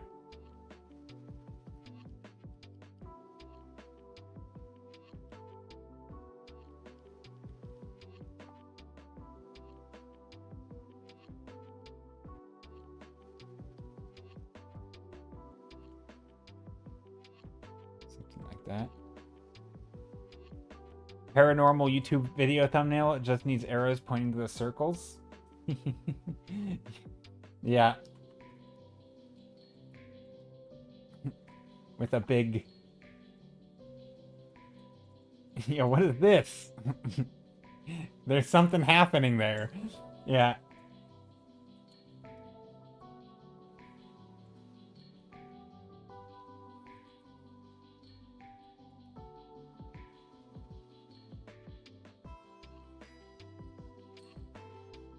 Making little lines. Is my perspective really off? I don't think so. This is where my eye line is. This one should be rounded this way, though. I think somehow that got lost in translation. I don't know what happened here. Did I, like, treat this as my eye line? I thought I had that sorted out at the start. I guess it is, but then it doesn't make any... Oh, I know why. Because I had buildings back here. And I did kind of treat it as, like... Okay. I think I know how that happened. But anyway, now it's all confusing. I should probably go in here.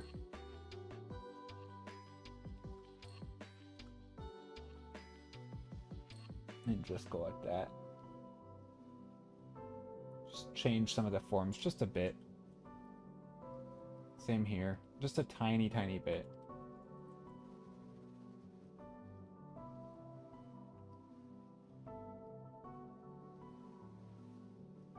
Perspective is not real in Magic Canal Town. Yeah, exactly. It's they don't believe in perspective.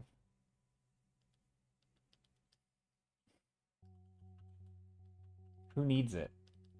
I mean, to some degree, you can fudge perspective. I mean, you know, as long as it's not so wrong that, like, everything breaks and it's just, you know, you can even have wrong perspective but still have, like, a logic to it. I just don't even have that. We're just throwing it all out the window. Who needs it?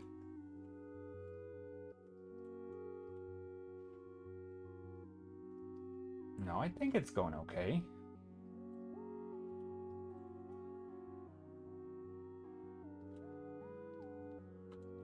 Oh, that's nice. Little rocks here. Just to break up these shapes.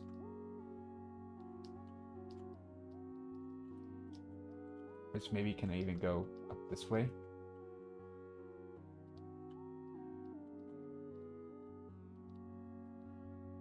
It's coming along. I'm a big believer that appeal in art sometimes requires smart cheating on... Oh yeah, I mean, gosh, this is one of my favorite phrases is, at least for me, it's probably not true of all art and every artist, but I think accuracy is overrated. I think readability or communication is more important, right? There are a lot of things in art, or in real life, I should say, where even though they are obviously accurate because they're real, they still are extremely confusing to look at, right? And my sort of go-to example of this is like the entire subreddit, Confusing Perspective.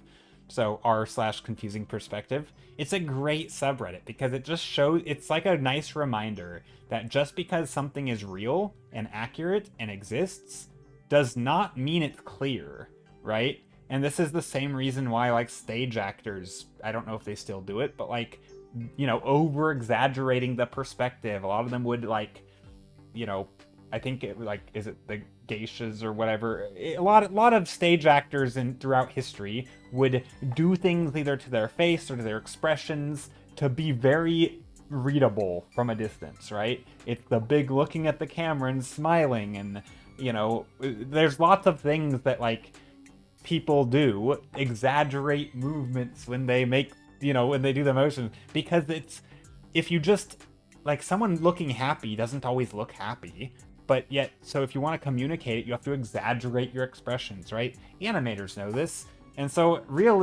you know, being realistic is not a good goal for me.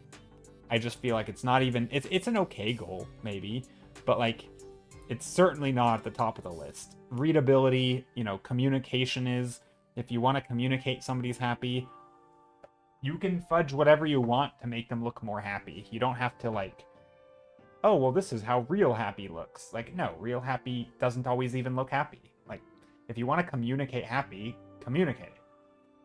Do what you gotta do.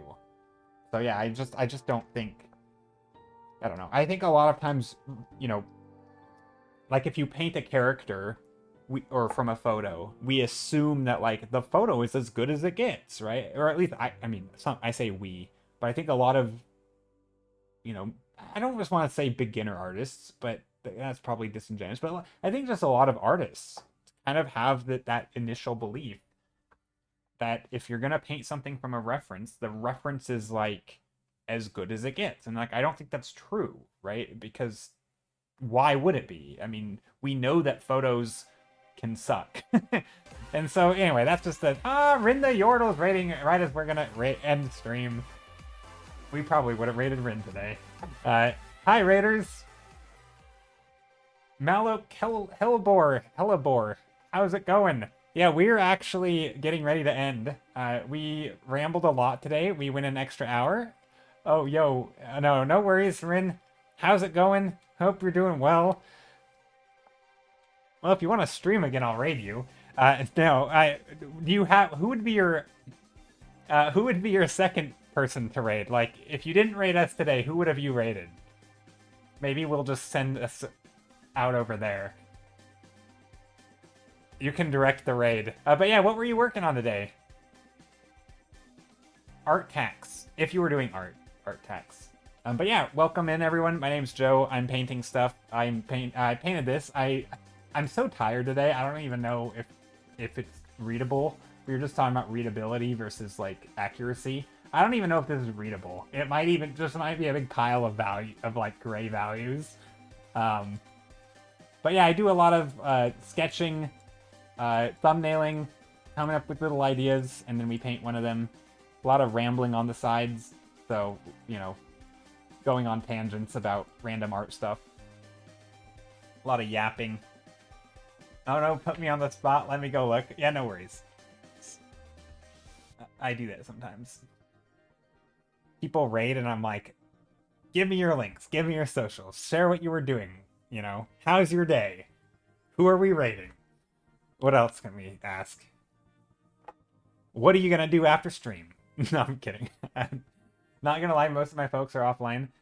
So let me see some of your own folks. Sure. Oh, wait. Anthony Wheeler. All right. I'm gonna welcome in everybody. It's a wheelie big raid. It is a wheelie big raid. Anthony Wheeler. I was just saying how I'm extremely tired. I started the stream tired. I'm gonna raid somebody. But now you're raiding. We just got double raided by both you and Rin. So what was Anthony Wheeler doing today? What was Rin the Yordle doing today? And if Anthony Wheeler would like to choose the raid target for us, because we are also gonna go somewhere, who would Anthony have raided if it wasn't for me? Thank you guys for coming in, though. My name's Joe. I paint stuff, mostly environments and mostly random blobby landscapes. And then we take one of the blobby landscapes and turn it into something hopefully less blobby. And then today, it still is kind of blobby. It's something. That's what we did today. So yeah, welcome in. I don't even know. Did my stream crash? I don't know. I'm still here. So yeah, we are gonna raid somebody, but after we have, I don't know. Should we still see what people... I don't just want to raid. That's rude. Painted King just... Okay, I don't think we've ever raided them. Painted King. Also, how are you? MW Mudworks. Hope you're doing well. Hope everyone's doing well today. Commander Biscuit does comic book style art. Okay, that's nice. Nah, screw Anthony Wheeler. No, but if you guys don't know, Anthony Wheeler does a lot of like cartooning, really amazing traditional art, and just really fun. Just a really fun stream. I always now introduce him the way one of my friends introduced it or commented on him whenever. So I shared with one of my friends, and they said he looks like a person, like somebody who started drawing as a kid and just never stopped. And I still to this day I think that is my favorite like way to introduce him because his streams are just fun and chaotic with his chaotic draw along, lots of random prompts, just such a good vibe. So Anthony Wheeler's amazing. You should absolutely go and check him out. And yeah. Hi Joe, bye Joe, running into my son's vest. Yeah, no worries. We are actually raiding too, so that's all good. Hello. Goodbye. But yeah, Anthony's great. And also, if you guys don't know Rinda Yordle, go follow her. She's amazing. Yeah, super good stuff. Very, a lot of like League of Legends art, I think. Or League of Legends themed art. A lot of splash art, very high skill, good stuff all around. Seems like a pretty chill person. I haven't been in your stream, Rin, that much, so it's hard to know. I had to stop and yell GD at this painting. Oh, thanks. Well, I appreciate it. Yeah, I'm glad it's reading well because I'm so, like, brain dead at the moment from just being tired and exhausted and can't make choices. So, you know, I almost like the thumbnail better, funny enough. I think I do. But we added a lot of brown to this. I don't know. It's funny how that works sometimes. The little building hats are very cute. Yeah, they're fun. I don't know what they are. Some little fantasy doodad mechanical things. I don't know. But yeah, okay, let's go raid. We are gonna raid. Thanks for being here, everybody. I do have socials. And if anyone who raided wants to drop their socials, you should do that.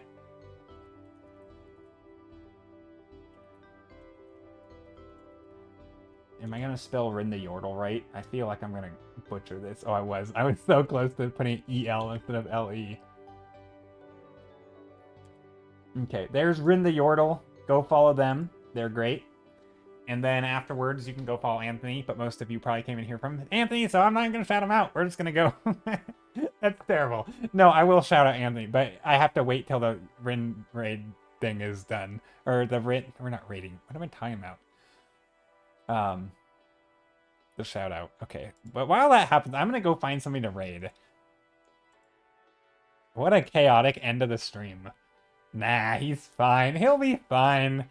He doesn't need a shout out. No. Just oh, hey, we can raid Casey Snow. No. I said Painted King, right? Somebody said Painted King.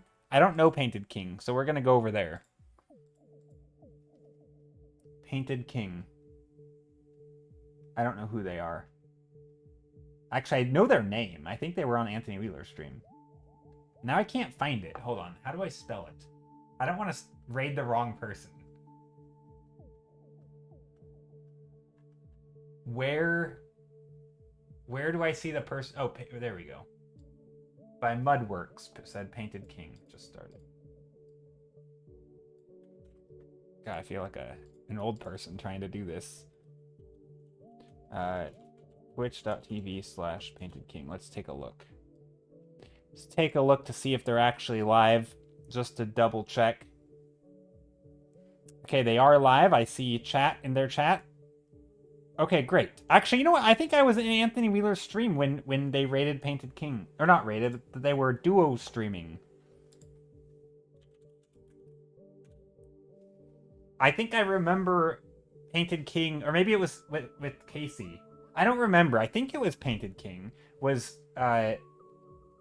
I think they had a really good voice, didn't they? I feel like Painted King has like a great streamer voice, but I could be mistaken. If they're the person I'm thinking of. Oh, okay, no, I think it was Casey Snow. I think Casey Snow and Painted King did a stream together. I'm familiar with his channel a little bit. Anyway, we have a raid call. It's stand. We can come up with a new raid call if we want, but it's stand still. The stilettos are raiding you. That was come up by somebody a long time ago. That raid call, and I've just been using it ever since. But yeah, let's go over there. Thank you guys again for being here. I really appreciate all the raids, and the follows, and the support, and the kind words and stuff. So yeah, see ya.